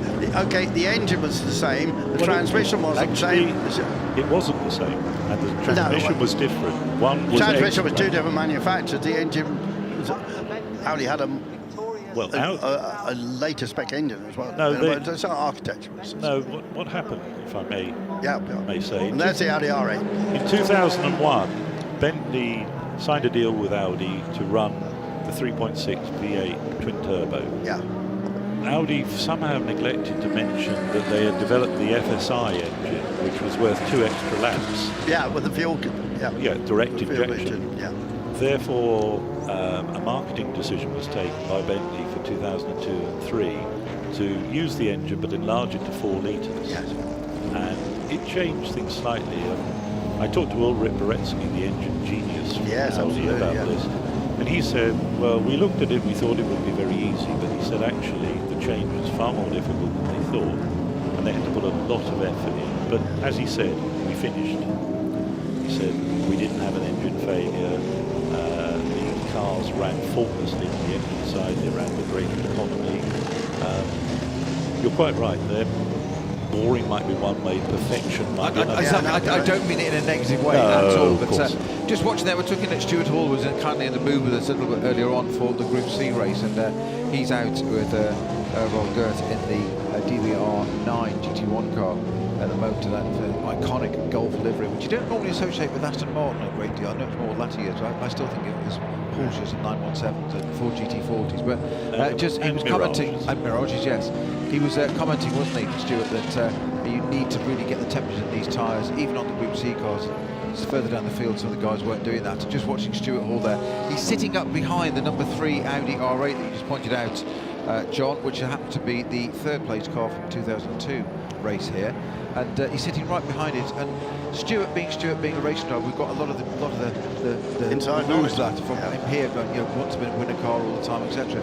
He's sitting there flicking it left to right, really getting some heat into the shoulders of those tyres, but not that far behind the Audi. I wouldn't be at all surprised if Stuart Hall tries to dive past that Audi before we're at Tete Rouge. I've just got a feeling that's in him. Just to say, it'll be a little sort of box tick, won't it, that he's got past an LMP car in a GT car. Absolutely. Is that the kind of thing that you might have done? I couldn't possibly comment. Right, we're coming up to the start of this race, rolling start, of course, the 2 Bentleys in slightly different liveries, and the one with the air scoop on the roof, and the newer one by a year without it, of course. And we are almost ready to go. It's going to be a cracking Legends race. The 2 MGs both have been owned by White Newton in the past. We haven't been told who the starting drivers are, whether there's 2, but we usually can find out as we go along just by their speeds. And they're ready to go. And Hazel's looking pretty racing. No, yellow. We've got a yellow light boarding still. So we've got the safety car. We've got another lap yet, Andrew. So just as we thought we were going to go to the start. We thought we were going. Yeah, we did. So we have. Not quite sure that's what's for now. I just wonder if we've lost a car somewhere on the formation lap. Yeah. Which would be the most logical. Extra formation lap from the race control. Yeah. So yellow flags at zones 1, 2, 3, 4, 5, 6, 7 and increasing. So it's going to be a full course yellow, I'm guessing. So we had those slow zones. We said I just spotted that light there, which yeah, well done. Most unlike a driver actually, just spot like a light or a flag. Or just going through the picture, the Ferrari 333. I mean, they were mainly in red, but yellow was the second Ferrari colour, wasn't it, in a way? I mean, there was one guy in. There was Enzo Calderari and Lilian Brinner ran a yellow one. Very successfully too. Oh yes. Yeah. Okay. Do you mind? No, I don't remember those days. Thank you. It was too quick. There was one over in America as well, whose name will come. Was that the Moretti? Ran one? Mike, he ran 98, 99 with it, but by then they were a bit long in the tooth and they couldn't compete with the BMWs or, in fact, the open panels were a really, really fine car. Yeah. And the balance was it. Look at all those Porsche. We haven't seen the panels yet, have we? They're the famous Evo Raw EMI colours. Yeah, there's the panels. Oh, there it is. All right. Yeah. So, John, you're obviously very involved in this series. We have different starting groups in this. We've got these Porsches all behind a second safety car. I must admit, I somehow missed the driver's briefing. I sound like a race driver. Yeah, you do. I missed the briefing. Sorry. This is how they conduct it in the NLS series, the Nürburgring Langstrecke series. They have 3 starting groups. So you have your SP9 GT3 cars go first. then a gap. So just seeing that additional safety car there, I'm guessing that hasn't been deployed, and we're going to have at least 2 different starting groups. I think it would make sense. There's the ex-Conrad 95, 96 GT1, GT2 Evo. I believe it's one of the real Evos that Porsche put some money into when their Daytona campaign was cancelled in 95, their prototype program. So they found some money because they thought if they turned the wick up a bit on the McLarens, who were new, maybe they could beat them. And to be fair, the Bouchou was leading the championship for the first 5 rounds of the BPR that year. A somewhat fiery driver, in and out of the cockpit. I could tell you a few tales. So Conrad, Franz Conrad, great enthusiast, run lots of cars. It's a South African chap who owns it now. Or he's British, but he had a South African. Peter Fairbairn. Yes. Yeah. He was interesting talking about the car, I have to say. Yeah. He's quite a character. Well, he's gone into the pit. Oh, a Morgan. A Morgan with a great big wing on the back. Exactly. Snowy knows all about this. Raced in time by Bill Wickham and Charles Morgan. Yes. And the Charles Morgan name is still on the car. I noticed. It's got a registration plate. It's 1992 UK registration plate on it, yes, very splendid on the back, and reflective yellow as it should be. Matches the car because the car is blue. It's very, I'm going to say it's very creation colours. Yes. Showed my history there, aren't I? But it's the blue with the yellow wheels. Exactly. I mean, the those car, that know will know. The car actually was in BPR and it wasn't particularly competitive. No, is that sorry, John. Is that a GT2 Aston into the pits? I think it is. 16. Yeah, that's just on quick eyesight. That looks like a GT2 version to me, which it is. It's the Vantage GT2 of Pierre-Alain France. Perfect name for racing the here. 2 Frances racing together, aren't they? I'm not sure if they're... A bit of a stillborn car, that, unfortunately. Just never... it never really evolved, and it's mine a dear, because it didn't quite get me to Le Mans, because I was supposed to be down to drive one of those in 2008 at Le Mans 24 hours, and the Aston just sort of shelved the idea, and they only built a handful of them. So good to see one out, and at Le Mans of all places. But we've still got the yellow flags around the course, Andrew, so I'm not sure what it is that's causing this. Our timing screens for race control have taken the yellow flags in. It's not saying a full course yellow anymore. We've got a very strange... Yes, we've got a timing screen that's gone from that. Well, that'll be the second batch that's gone through, John. So it's probably their transponders that trigger that, so the first batch will come back through again. So we've got eyes on at the moment on our leading car, safety car, which is one of the BMWs. And that's still got yellow flags being waved in the background. So I'm not sure whether we're going to go on to another formation lap or hopefully get this race started for us very shortly. Saw the 1MG go through with the 1 roll hoop, and then we've just seen the 2 roll hoops go through. You might see that on the next shot from our director. Well, there it is. There's an MG roller in effect, single roll hoop, which is the rules up that one in 2000. That one in Dyson colours. Interestingly, as they're just approaching, where are we now? That's Arnage. Arnage, thank you. Just looking at the name of mine for a minute there. It's approaching Arnage. There are no lights on the roof of the safety car, if it is indeed the safety car or an intervention car, but there are flags being waved at the side of the track, so I'm not sure the 2 necessarily connect. What I'm trying to ascertain is, are we going to get a race start at the end of this lap? I would think we would. I have a feeling that you get that kind of sense they're all now They're certainly bunching up, aren't they? Yes. If you were in the cockpit, you'd be thinking, right, let's go for it. Yeah, absolutely, yeah. Well, you would, but unfortunately, to your right, you've got yellow flags. Now, a hand coming out of the safety car. Now, this I've not seen before. Almost as if they're waving the field by, which would be very strange. A very odd thing to do. That normally happens mid-race when they haven't got picked up necessarily the right car, and you want to get the cars in the right order. There's that 550 Maranello that Pro Drive built. Well, remember Colin McRae driving the 550 here. I'll be right behind the Bryant's Mustang, isn't it, as well? In 2003, and he finished on the podium. Yeah, he did, and he drove very well indeed. You mentioned about Ollie Bryant earlier, and certainly a talent has grown naturally as I watch his career over the last 20 years. And so the marshal, sorry, just to go distracted again, John and Andrew, but the marshal is waving again, or the official is waving again from the passenger window of that BMW. Now, it's not the passenger because it's left-hand drive, so it'll be a left-hand drive car here, won't it? So it's the driver that's indicating something. Yellow flag zones again. So it looks like we're going to have another formation lap. We've got yellow flag zones coming up from race direction. I wonder on timing screen. I wonder on another screen if we've got a bit more information on this. There is a. Let me just cycle through a few pages here and see if I can find anything. We've certainly got yellow flags being waved at the side of the track as well. So much as I'd like to be exactly as John suggests, the drivers, any of the drivers in this will be keen to go like coiled springs. Look. So it's still waving the flags there. But he doesn't come in yet until he doesn't come in there. He'll come in another way through if he's going to. So we will obviously tell you if we'll call the race. We'll call whatever happens on screen stroke on timing screen. Yes, I think the safety car is in. So Andrew, we are going to go to a race start. We've got yellow flags, yellow lights at the side of the track still. So it looks like we're going to go to a race start, but under safety car. So not under yellow. So it's going to be under a slow zone as per the 24-hour races. So yes, indeed, they crossed the line. But now we've got green. Now it's gone to green.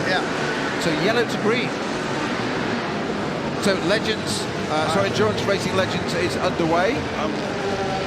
It's the MG leading in through to what I still call the Dunlop Bridge. What it says on it. That's what it says on it, yes. Hashtag Passion Dunlop on it. Fabulous noise. And immediately the... Now the Vitaphone was from McLaren. Oh yeah, that's a really good start. Look at that. Maserati, my apologies. Down the inside, got a lovely run down through the inside there. Very Holly Bryant in that Marlborough liveried Mustang. And there's Stewart trying to push past it, and Stewart does go past it and moves up to be the leading GT car, I think. Our timing screens are on a different world at the moment, sadly. I think there's two of those DVR9s. No, the leading GT car is the Maserati. Oh yeah, it's the Maserati. The Stewart be second. Yeah. The Vitaphone car. Here comes the Maranello. Yeah. All those Italian horses. The Riley and Scott there, we didn't talk much about, but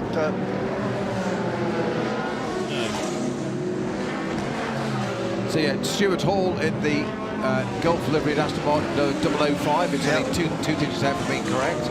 Corvette going off at the first Bolzano chicane there and rejoining, but not through the gravel, so that's okay. Just taking a slightly different line there over the Daytona. That's the Paynos going through. Yeah.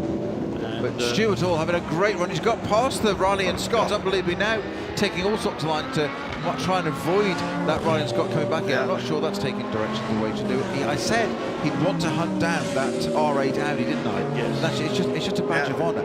He's a racing driver through and through. Every bone is sinew in him wants to get that R8. So yellow flags at zones 1, 2 and 3, or corner 1, 2 and 3. Slow zone at 1. So we've got a slow zone. So that was what we think caused the extra formation lap. But we went from, bizarrely, we normally go from a red light to out and racing. With the British Ferrari overtaking the Riley. British Ferrari. The Riley's got straight back again. Yeah, well done. Yeah. On ours there. Meanwhile, the MG at the front has pulled out a nice little gap. The two Bentleys dropping up behind, but the car to watch at the moment is the fourth place Maserati MC12 in that iconic Vitaphone livery. I suspect it's Alex Muller at the Yeah, I think it will be. Oh, he's got no experience on fourth at all then, has he really? No, it's hardly really surprising it's up to fourth. And that Riley and Scott was raced mainly in the States in that car. Oh, and he dives to, on the dirt. Was having a look at it, wasn't he? And it wasn't going to work. Jim Matthews brought one over for a couple of years. Yeah. Mark Goosens and others raced with him. They actually were quite quick. Yeah. They never quite lasted the full course. If it had been a 12-hour race, it was a 6-hour race. That's Dominic Rochman that's in the number 66 Ferrari in the Maranello Pro Drive car. It is actually, sorry, in a Pro Drive car. It is a very early one, the 550 Maranello, before it became the very, very sorted 575. But having a stellar performance in front of that little LMP car. That, of course, is putting the Red Bull liveried MC12 Maserati. That's going to be Joe Macari, I think, in that car. Yes. There's Joe. He's watching, ready to pounce out. Of course, right behind him is one of the Bryants. I don't know who's starting the car, but in that Mustang, Doesn't look like many Mustang I've known. What a fantastic looking car. Great to see the car out here. Well, that would have been built to IMSA rules in the mid-90s. I was just I put my foot in it with you in the box, so I thought it was an IMSA one. Call it the Mustang Cobra, don't they? And the Bryants love their big American V8 horsepower. They owned NASCAR for a while, which they even raced at Daytona. But they brought all their cars back to the UK now. There's the Riley and Scott. The Ferrari's got a problem. Had a problem. No, it's gone into a yellow zone, so I think the Riley and Scott hasn't read that in You're time. right. It's gone into. I think the Ferrari read it quicker, and the Riley and Scott didn't really quite in time. Get a penalty for that. Yeah. Well, if he's got any sense, he might just slow down. And there's the Freisinger Porsche. I never thought I'd say this. I'm racing against these things. I never thought I'd see. I used to like seeing a Freisinger Porsche at the side of the track because it meant it was one less competitor. Just turned now off. I don't. Yeah, that was, I believe that's the chassis that the Russians, Fomenko and Vasilyev raced. And it finished third in the Spa 24 hours, so third in class. Well, drivers going out to traditional one start sending out almost like... What was that about? Almost like it knows what it's about, almost like a reset something there. It's opened the bonnet, which of course it doesn't have the engine in, unfortunately. No, he's lost the engine. He's turned it off, hasn't he? Yeah, God, the engine's not there. Yeah. There's There's the. So that's our leading car, number 20. Yep. Of course, our timing schemes haven't updated to. We've still got the second batch that went on our timing schemes, not our lead cars. Yes. It's an enormous gap, so we can't actually read the gap out at the moment. We're 30. That's Sam Hancock, and I think there's a problem. His car is damaged. Yeah, you're right. Yeah, something. He's hit he's lost a panel. Front left looks to be dragging a little bit lower than the right of that car. The splitter looks to be dragging a little bit on The only Sam thing I would Hancock's say car. about the leader is he's not exactly maintaining a slow pace. He's pulling away from it. Yeah. Might not meet with the approval of a race director. No. It's a 67 comes in. Quite a lot of early problems here in this event. Maybe they're allowed to start pit stops. It did flash up. Pit stop. No, window open in 3 minutes 30 seconds, so they're not allowed yet. So I stand correct. Key. Let's say our timing screen has got the guy who's in effect shown in 12th place. So there's a bit of a computer glitch, but we can work around that, no problem at all, with a fabulous battle of these GT cars. Look at this. The Gallardo, the Celine, the Viper, the Aston. Again, in golf colours. Yeah. Not synonymous on Followed by Lamborghini. I mean, it's GT heaven. Yeah. North Vitaphone colours on an Aston Martin. Yeah. It's funny how you get these associations. You think of something, don't you? Well, they did sponsor Aston. Oh, absolutely. Oh, no, it's correct. I'm just saying. That's Gregor Fiskin's car. Yes. Yeah. Poor old Gregor. Very, very good peddler. Of course, racing the car that he raced with. Of course, that's the Lamborghini, the young Gotha, the younger of the two Gotha sons. Is it in an invitational class? I believe so. Yeah. Yes, I mean, Gregor raced that Porsche. Yeah, remember it. Ian Donaldson, Oakfield, Lars Erik Nielsen. That's right. Who we saw in the previous race. Yeah. So 2 car dealers and an amateur in a Porsche. This is a good battle. Yes. Is it Ollie, that younger Gotha? I think they've been educated in the UK as well. The other ones, Stuart was on pole for a race. Yes. Elsewhere. F2.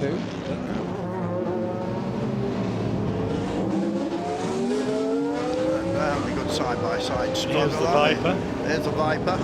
In those lovely French FFSA colours. Yeah, it looks good in that, doesn't it? In fact, that car, I believe, finished third in class in 2002. So the Porsche that retired, I can confirm that is car 86, which is the one we mentioned was the Stefan Rottmeier. We had 2 drivers in that car. That was the Freisinger car. We only saw the back of it, so we couldn't see a number. It is 86, retired at the side of the track with a technical fault, which we saw. The driver got out of it very disenchanted, didn't he? Very strange watching cars race that I've raced myself. Yeah. Celine has just slowed quite a bit there, and the Lamborghini got past it. Well, there was a good old battle there, but in the lead, very definitely Christian Gleisel, who's just done a fastest so far purple sector 1. He's pulling away from Sean Lynn at the moment. just at a 4:05.765. Ooh. Now the Celine there got. Well, yeah, that's because I'm not sure what happened there, but he was right up behind the Viper. Whether the Viper just slowed a bit more on the last part of the Ford chicane there, but the Celine suddenly had to lock up to miss the back of the Viper, so it wasn't. He was getting out of shape to avoid the incident, which actually is exactly what drivers should do. It's a natural instinct to avoid the incident. But of course, that's then put him back into the clutches of the 53 Vitaphone Aston DBR 9. That's got through. We've got an LMP car trying to get around the outside there as well, John. Mark Roston, the pill beam there. Thank you, John. Was a little adventurous. Yeah. Well, opportunistic. Now I think the Celine's got a problem from that. Has he got a tyre issue? The car that's gone missing is James Cottingham in the Dallara.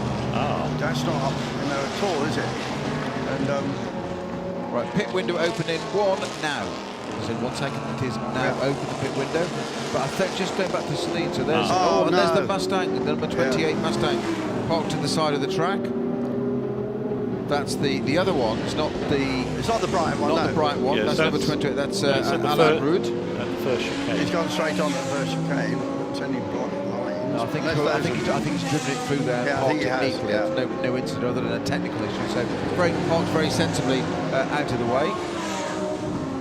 And definitely I can just see on the back of the long shot on the camera there that the Celine is definitely slowing. I think it's got a front left puncture from that lock-up behind the Viper, avoiding the Viper at the chicane. Yeah, it has just lost the front panel. And now we've got a Porsche. Oh, that's the panel off to work on it. So we've got one of the GT2 Porsches, number 61. Has got a spin. We're going to see what he did. Dunlop, he's just gone in deep, hasn't he? I think he's trying to get around the outside and not. Oh, no. Sideswiped the BMW. It wasn't going to work, was it, that move? No, never is. Oh, and now Celine is out. I thought he got an issue. Remember Ollie Gavin? 75 car, the Celine S7R. Yeah, remember Ollie Gavin driving and winning at Sebring in a Celine before he moved over to a huge career in the Corvette. Well, I think the win at Sebring was what probably prompted Doug Feehan and the management of Corvette to take a good hard look at that promising youngster from Northampton. Steve Celine raced very successfully in Ford Atlantic. On his crash helmet, the word gasoline. That was his nickname. So now look, Stuart Hall is a 005 Aston Martin. Not because it's an Aston, because it's Stuart Hall. What's he ahead of? What did I say we try and do? Yeah. He's got ahead of the car, the Audi R8 that finished third overall here in the big race in 2002. Yeah. That is one massive badge of honour. There's a reason he's a BRDC member. Yeah. So he is lying in about 6th place overall as well. Yes. I was in the middle there, John. I said that it's all, Yeah, here. So he's...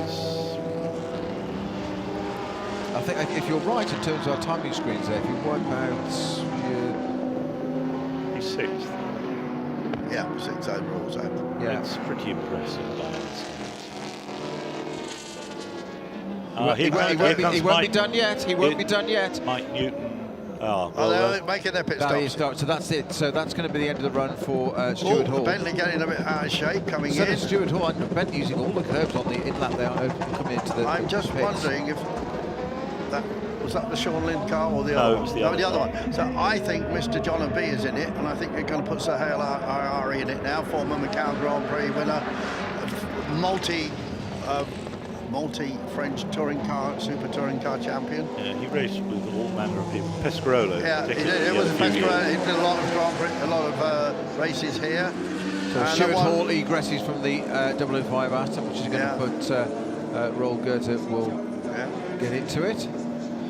Roel, who made his money as a commodity, one of the biggest commodity traders in the world, not only oil but all sorts of other minerals and stuff. Well, Stuart Hall's shaking his head as he got out of the car there, really obviously not very happy with something, whether it's driving standards of other people, which I'm that's mouthing the a few early things. Bentley, that one. Yep, that's it. Without the air. There's Mike Newton. I'm pretty sure it was Mr. John B climbing out of it. Yes.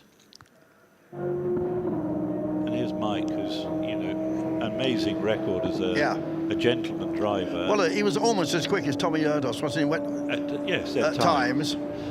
somebody told me, and it might even have been you. Yes. I'll let you tell the story. Yeah, well, you know, Mike run a very successful business, but on occasion, you know, he'd come to a new season where he'd been doing an awful lot of work, having a lot of business lunches, and it became quite a bit heavier than he did other years. And when he'd had that really big business pressure, he was a couple of seconds slower than he was in the years Andy Wallace told me this, I think, or Tommy Erders.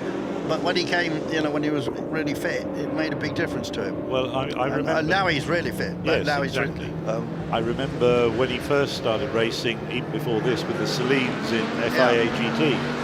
And, you know, from the beginning to the end of the season, there's a marked difference. He was much faster by the end. Yeah. I mean, I put that down to Tommy as much as anything else. Yeah. He was a very... Tommy's a great guy, a Brazilian lives in Britain. Yep.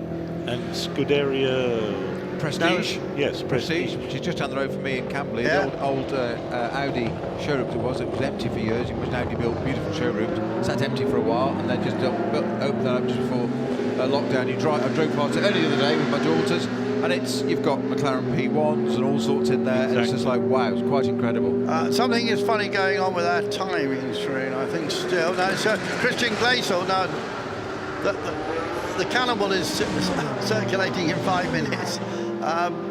But the Christian Gleisel car, just a new fastest lap, 3:52.349. Think about current times, not that much off.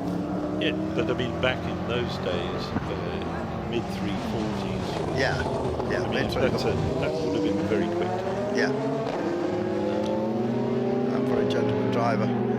Exactly. So now actually our timing screens get all mixed up because they're starting to lap some of the people who are in the second wave who were shown at the top of our timing screens, just to make it a little bit complicated. I think by the time we get to the end, it'll all sort itself out. Let's hope so.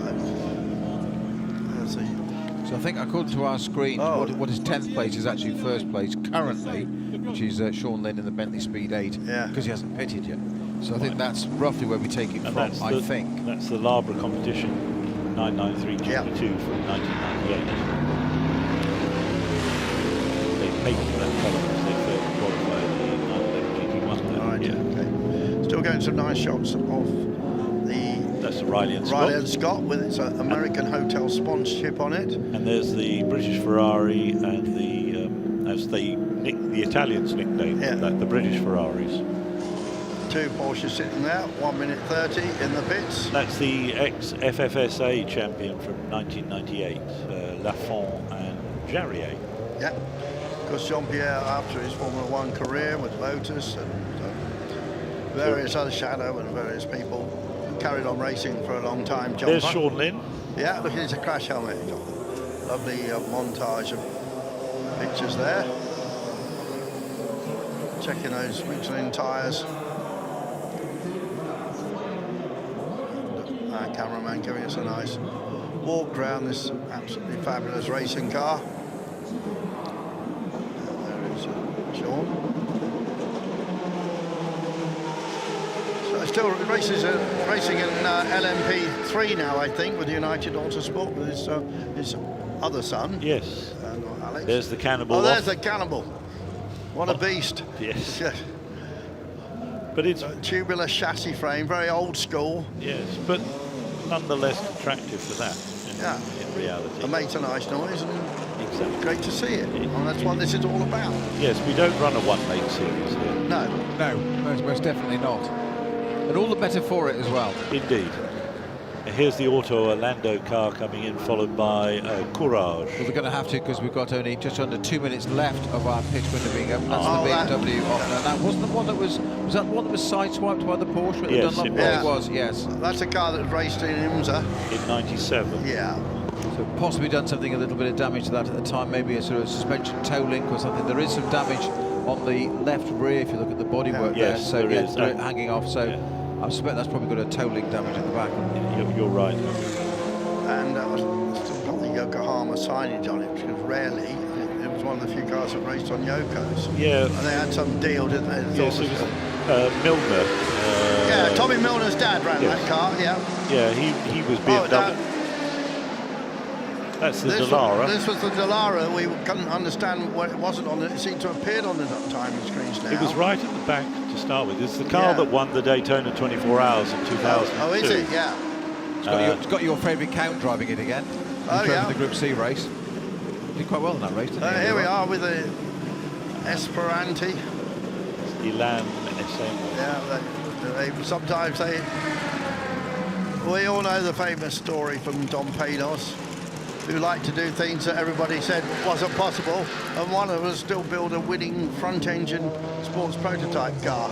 Everybody said it was absolutely, completely crackers, but they won some races. And in America, they beat the Audi R8s on occasion.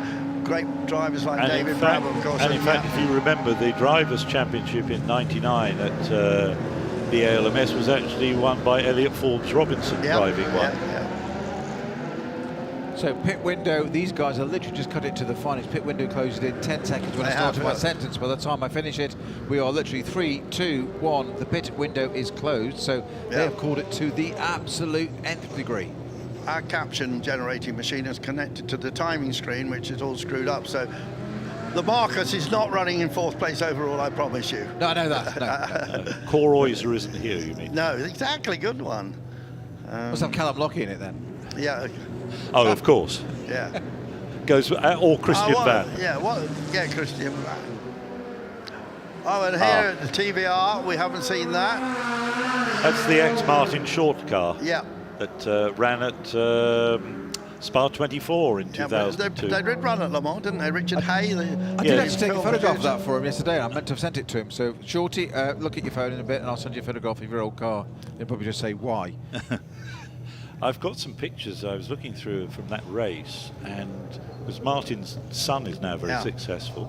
Yeah. Morgan, yeah. Just picking out that I'd said I thought IRE had got into that older Bentley by 1 year, and he indeed has, and he's just done a fastest middle sector of the race, so he is absolutely on it, as you'd expect him to be, and 36 seconds, I think. No, he's 6 seconds behind Sean Lynn, so we could have a Bentley battle coming up. That would be fantastic. And Stuart has just joined us here. John, we'll just let Stuart jump in a moment, and Stuart, maybe just put those headphones on this time. Wow, what a battle you were having fun by the look of it. You overtook an Audi R8. Yeah, I wouldn't call it fun. It's really frustrating. Oh, was it? You know, why on earth did we have 2 safety car laps at the start? Well, what was that all about? I don't know. We didn't understand why. It's just frustrating. I'm a bit wound up, so I'll be careful what I say. But you know, it's frustrating because it's good fun. I did have a great. It's amazing to drive the car. It's amazing to battle with an Audi R8, although it should be 20 seconds left up the road. You know, had Alex Muller in my sights, which was good. But I only did 2 racing laps. Yeah. Which is really annoying because I was, getting into it, having fun. But as always, it's a great privilege to drive the R9 around here. It's a beautiful bit of kit. There's the Audi R8 in question. Yeah. So we don't really know what happened at the start. Was there any obvious problem? No, there was nothing. And it's frustrating because a safety car lap around here is the best part of 10 minutes. Yeah. So you lose 10 minutes of your race time. Yeah.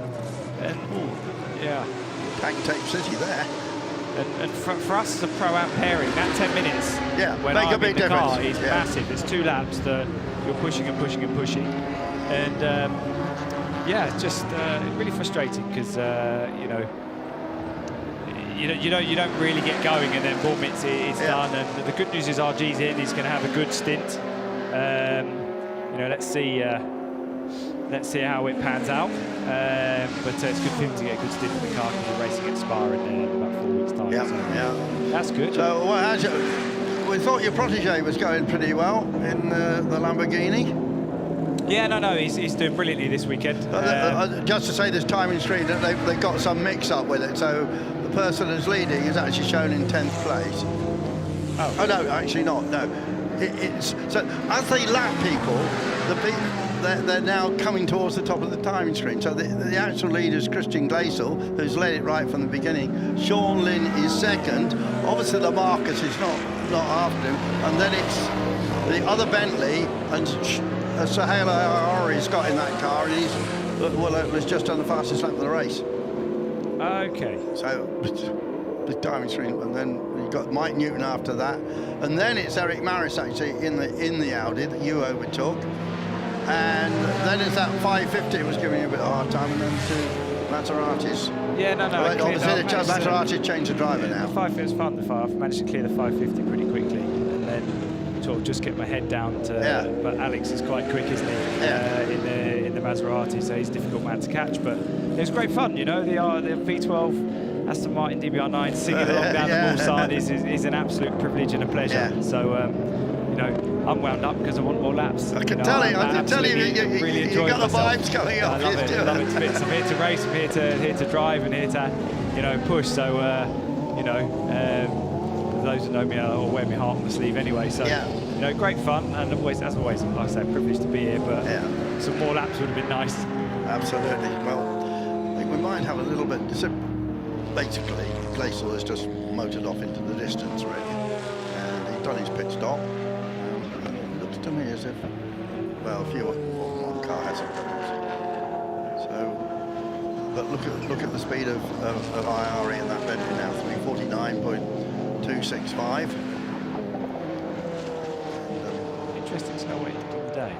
Well, that's the fastest lap of the race. Yeah. What did the? Whey! Oh, that's going to be a yellow flag. He hit that wall very, very hard in a very nasty angle. Yes, that's the Labra Porsche. The ex-Labra Competition car. Yeah. Maybe we'll see that again. Just lost it, I think. Yeah, a Lamborghini did something similar yesterday. Yeah. That was my young protege. Yes. So there's been a lot of work. But he didn't hit the wall. No. He's actually going very well indeed. You know, he's 17th overall in a GT3 car. So he's 17th overall. Is he 17 years old? 17 years old as well. Yeah. Bless him. No, he's doing a fantastic job, as I said earlier. He's leading the Football Championship. And here we go. Oh, that went off. I don't like it when people hit walls sideways like that. Hard. No.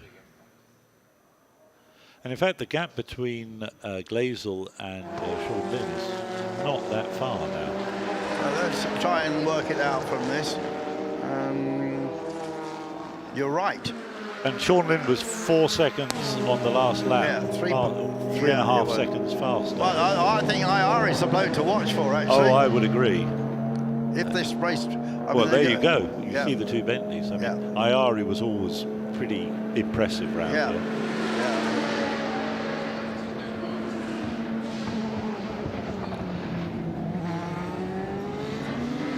Now, so the Ryland Scott that's shown in the lead is probably actually, it's a lap down exactly, but he's probably about 18 times. Blue flags waving there. There's that Thetford Dyson car, Thetford. We say what Thetford make? Money, I suspect. Well, they make money because they make for motorhomes and caravans. They make toilets. That's what they do. Oh, yeah. Hence the Guy Smith connection. Exactly. Yes, I think there was a bit of a deal going on there. I think you called it business to business. This Marcus has come in now. Jem Marsh is here. You know, the founder, the son of the founder. Chris Marsh, the son of the founder, Jem, of Marcus, right from all those early days. People like Jackie Oliver raced those wooden Marcus into costume design, all that stuff. But he's got a sort of Marcus heritage set up now. And I must contact him because I go down to my local Waitrose. We've got a Bentley. We've got a Bentley. He's going to go through, no question now. It's going to be later on the brakes, isn't he? And there he does it. And Sean is sensible enough to let him. You've got a professional racing driver against very fast gentleman driver. Exactly. A little thinking coming back at him. Well, you would, wouldn't you? Yeah. Now, of course, the question now is, can they catch the MG of Glacial? Is that there? It is. I mean, just down the road there. We've got 8 minutes left of this race. We've got part of the circuit. We got yellows at turn 33. We got a slow turn at 9. And there's a Porsche pulling over there. Yeah. But you probably think that Bentley might just get up there. Well, I remember Ari from the early days when I was racing. Yeah. In LMP1. And, he was always crazy quick in the Oricas there. Yeah. And as you say, a full-blown professional driver. Yeah. Getting the most out of that Bentley, and it's good to see them being driven. Yeah. You know, like they should be. You know, he's pushing that car. He had a career where people at one stage thought he might make Formula 1. You know, won a couple of Formula 5000 races, won the Macau Grand Prix in Formula 3. Not easy to do. They've slowed right up, I have to say. Then, really obeying rules there. But then he got into driving in France. He raced here a lot, of course, but he was sort of won the French Super Touring Championship for about 4 or 5 years. And he's sort of in his late 40s now. And of course, Sohail Ayari is an Iranian name as far as from Iran. So it's a good battle for the GT1. Oh, yeah. Good battle for the GT1. Yeah, that RNS Riley Scott has been in amongst the. It was with you. You went by, did you? Don't get me started. Oh, why? Was he? That was a difficult period of the race. But no, I had the Marin 550's been driven beautifully well, and Joe Macari's driving the MC12 really well. These guys are having a great battle, and that's the lead of GT1. Yeah. So a great watch that the Muller car slipped back a little bit. So this one's. It seems the prototype isn't obeying the rules of any yellow flags. It seems to have passed.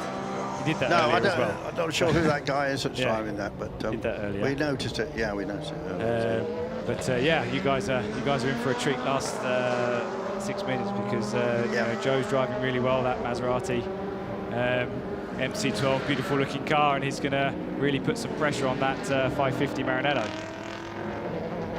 which in turn is a beautiful car. Well, the MC12 he drove at Spa 24, I think, with Ben Allcott. Yes. And I think Ben and Stefan Dowdy, I think they won what was known as a gentleman trophy for the season. Yeah, Dowdy, he's a good runner.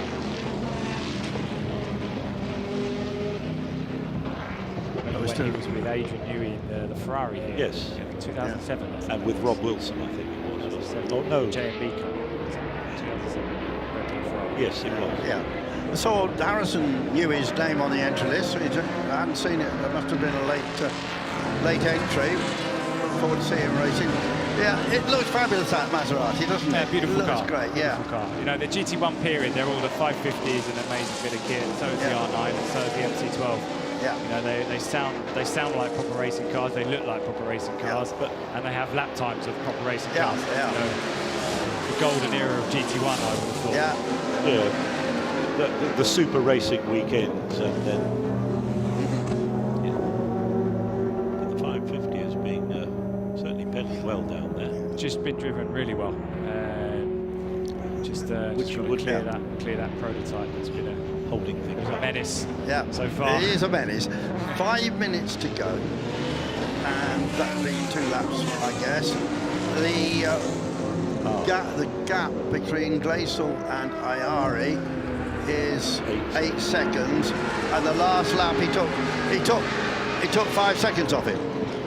So it's on, isn't it? Yeah, it's on, but then on this last lap, sector 2, he only took a second and a bit out of him in sector 2. So maybe Gleisel's got the message. Right, chaps, I'm gonna Stuart, thanks very much, and sorry you had such a short race. No, we'll be back. Ron's doing a fantastic job. Yeah, he's still keeping it up there. Is he still up in the, not quite in the trophy zone, is he? He's pushing. Yeah, he's pushing. Very good. Okay, Stuart, see you later in the weekend. Okay. And Graham, brilliant job in the first race. We really enjoyed having you. Thanks for the. I don't, I'm going to say something slightly funny here about racing drivers there. Yeah. Stuart Hall, Yeah. an unhappy racing driver, which is a good thing. Yeah. Because that's their competitive nature. Yeah. If he's not happy, he's happy, something's wrong. What a pro to come back up here, you course know. he is, He's yes. been messed about, you see, and still the adrenaline was still flowing a bit. What a great guy. And without just euthanising for the sake of something I would say about Stuart, I that in a very suppose- long time, yeah. he is an absolute pro through and through. I suppose we better just focus on what's going Absolutely, on. 3.5 minutes to go. So we've got this. Tom, we've got the Riley and Scott at the top of the timing screen that isn't correct. It's 8 laps down, so it's actually it's Glazers and the MG that's led throughout the race. Exactly. Yeah, throughout the race. And but the Bentley's closing down. I hope they don't, look at this and realise what's happened. Try and give Mr. Brigand the trophy for winning. That would be the act of a brigand, wouldn't it? It would be. Oh, very good, John. Very good, John. Yes. Yeah. Gone back to pirates now. Yeah. The high seas of Le Mans. Mike Newton, we haven't said much about. Mike's done a great job. We have to be ahead of that Audi R8 and running in 4th place over there. I'm sure he'll be happy with that. And, Phil Barker, of course, ran that car in period, still running it now. Phil from RML in those days. Indeed he is. And still as spiky as ever. Yeah, it's still as spiky as ever, as you say. Moustache twitches a bit, doesn't it? Yeah. That's the signal for photographers to move on. Yes, it is. So one assumes that this is the last lap. Yes, it will be. With 2 minutes 12 to go. So can Mike hang on? Well, keep that Audi at bay. Some more turbo grunt, isn't it, down there in the pit straight? But I mean, obviously the big battle is out the front. Not like anybody more experienced than Mike Newton in that. And now we actually have the actual leader at the top of the timing stream, which is a bit of a relief. Just over 2 minutes to go. It doesn't take that long, yes. But well, sometimes computers have a mind of their own. Now, Andrew, interestingly, notice enough, the Lola of Mike Newton there was getting closed in by Maris in the Audi R8 right behind him. Yeah, well, but that wasn't. Then I was just going to say, he had to test Rouge onto the Mulsanne. The Lola has got. Sorry, the Bentley. I'll get the car right. The Lola, I was correct in the first one. Has got the straight line speed. Actually pulled out a bit of a gap on that Audi R8. Yeah. So I guess the Audi's got probably superior aero, therefore just not quite as good on straight line speed. Yeah.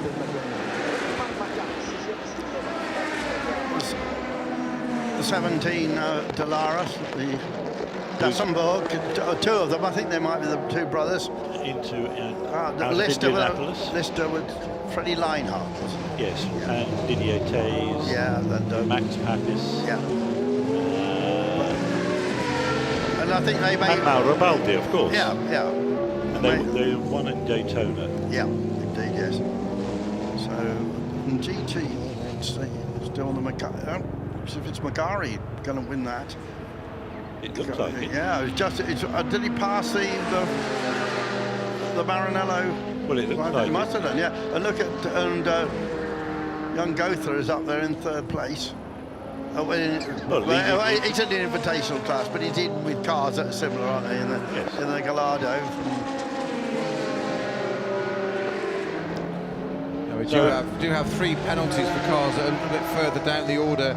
155, 94 and 33 was that time penalty. Now, clock is about to stop. We've got a few seconds to go, so this should be across the line, Andrew. Yeah, absolutely. I didn't quite get there to do another lap. I'm sure he's pleased about that. And, well, he's just driven superbly, hasn't he? Checker flag presented to Christian Glazel. Absolutely fantastic drive. Literally lights to flag, wasn't it? Quite literally, the very definition. How close did the Bentley of Mr. John and IRE get? Oh, and the last lap, 3:47. Took 3 more seconds off him in the end. The victory margin, 7.241 seconds, but a super drive from IRE. And Sean Lynn in 3rd place, then it's Mike Newton. Barris in the Audi, then Joe Macari wins the GT category from Rochmond. Then is the Lamborghini in the invitation class. And then it's the Bryants who win class GT1A, and then the second of the Maseratis. And then the Corvette of Olivier Galland, and then Richard Mines, really mentioned him in this race, in the second of those DBR9s. And then the Viper, Ferrari 333, your car that you love, John, managed to finish in 15th place. And it shows the Keeler next, but I think that's actually a lap behind. And then going through the rest of them. And Mike Newton has now finished in front of the Audi. Good, excellent. In fact, great their job. lap times were 0.003 apart from the last lap. Just looking at the different classes. There was a class win for the we didn't for the Quaife McInerney Ferrari 430 in Class 2C. Really give them much of a mention. Sean McInerney was that was me, I think. And Pilbeam we talked about. John looks as if it won Class LMP2B. Yes. Okay, so, yeah, I mean, I know, yeah, it did. No. Oh, no, it didn't. Sorry, the Lola of Bock. Lola, yeah, it was second in that. Actually, no, they're not right, because the winning car was in the class as well. Of course. Yeah. But anyway, nice race. Shame about the beginning. See, Stewart didn't know why they did an extra pace car lap.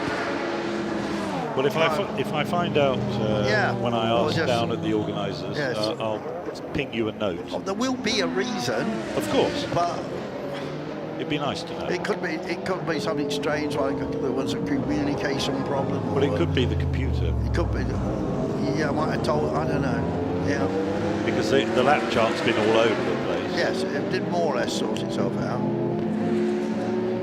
Just spotted there that one of the best historic races in the business, I presume, is Nick Padmore was in a Porsche.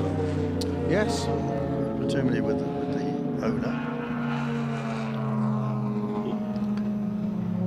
So we're going to be taking a break after this, aren't we, Snowy? We are indeed for 1 hour till 4 o'clock when we start again. Back again, yeah. Yep, and at 4 o'clock we'll be starting with the Plateau 4. Well, we started what the meat of this meeting's about, with the 3 races that add up to a result and what it's all built around. So this what they call support races, John, but the 2 races we just hint for me some of the nicest cars out. Obviously, I love old Bentleys and all that sort of stuff. But it's something about the cars a bit more recent in your history. The expression "soup to nuts" springs to mind. Yeah.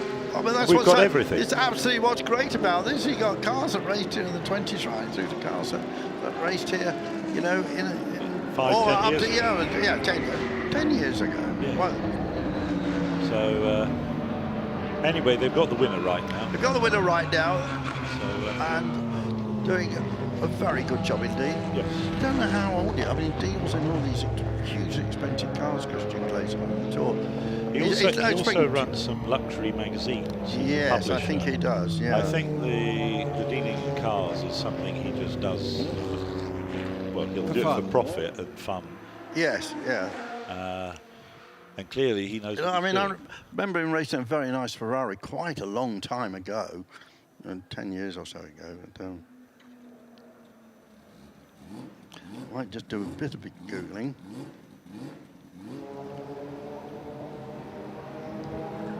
Christian Glazer car collection 1970 coming up. Right. And I think he was launching a club or something. Oh, was he? Yeah. In Germany. Vaguely remember. He's raced that famous RS F302 D-Type in the past. I think he may even have a McLaren F1 as well. He probably has. He's raced a Brabham BT49. Good Lord. I mean, he's raced so much stuff. But, the Bernie Special. Yeah.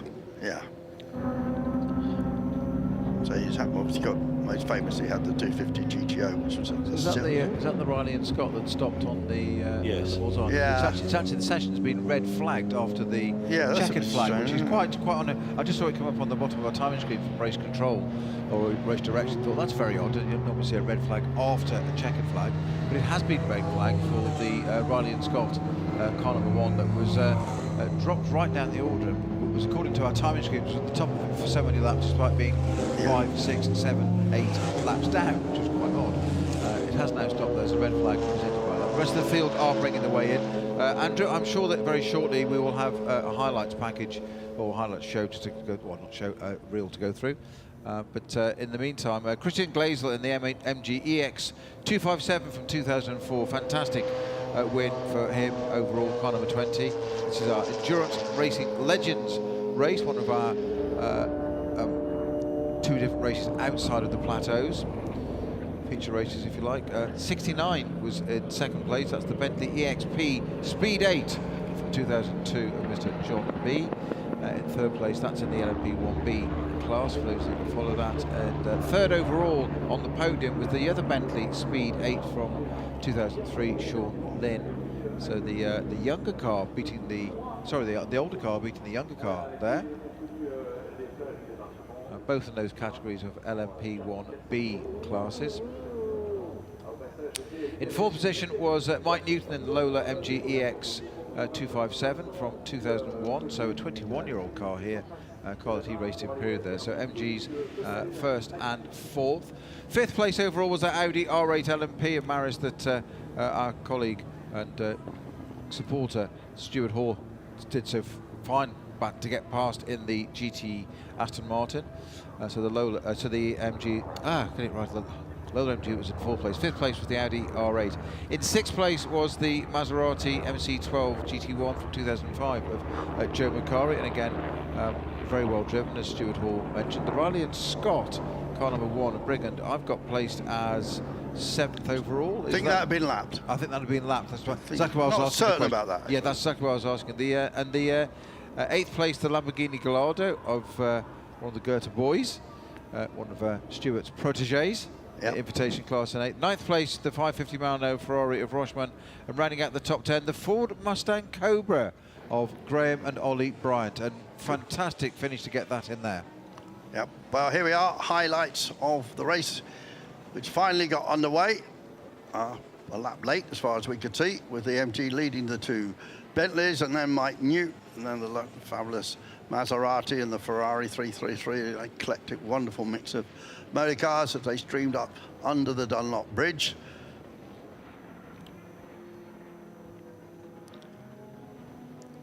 Some nice side-by-side action. That in the Marlboro car was the one that the Bryants were in, car they've imported from America. And then there is that Riley and Scott that Stuart didn't seem to like too much, getting involved with the various GT cars. There's the young Goethe boy in his Lamborghini, which is the most modern car that's racing here this weekend. And then we had this incident with the Porsche. Definitely was 67. Being a bit optimistic. We had the Celine pull off, which was a disappointment. We had we saw the Keeler. We saw this battle between this Corvette and the Porsche, 2 yellow cars together. There's that RNS again with Brigand in it. Ooh. Then that nasty-looking incident where the car hit the wall. We didn't hear anything more about that, so hope the guy is all right. We didn't hear any ambulances or anything, so but it was a nice. And here is Christian Gleisel, who has driven so many marvelous cars, sold the 2nd most expensive car in the world, was the most expensive at the time, just driving superbly in the MG. Then we had the battle as Iari took over from Mr. John B and came up through and managed to pass Sean Lynn in the slightly newer Bentley. But meanwhile, it was all about this man, really. The number 20 car, the famous Dyson number, still on the car, driven in the period by the likes of James Weaver. And that took the checkered flag. And here we are. Excellent win for him.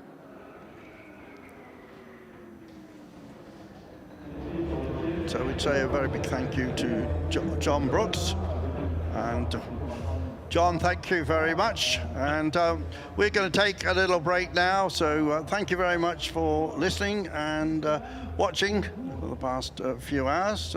You learn many different things. You saw 2 great races. You learn a lot about some old buses as well. Well, not very much really, but you learn something. So that's it from us, from John Brooks. We had Stuart Hall. We had Stewie sitting in with me, Andrew Marriott, and Stewie, great to be working with you. We've had fun. So we'll be back in just an hour or so. We'll be back. Thank you. Goodbye.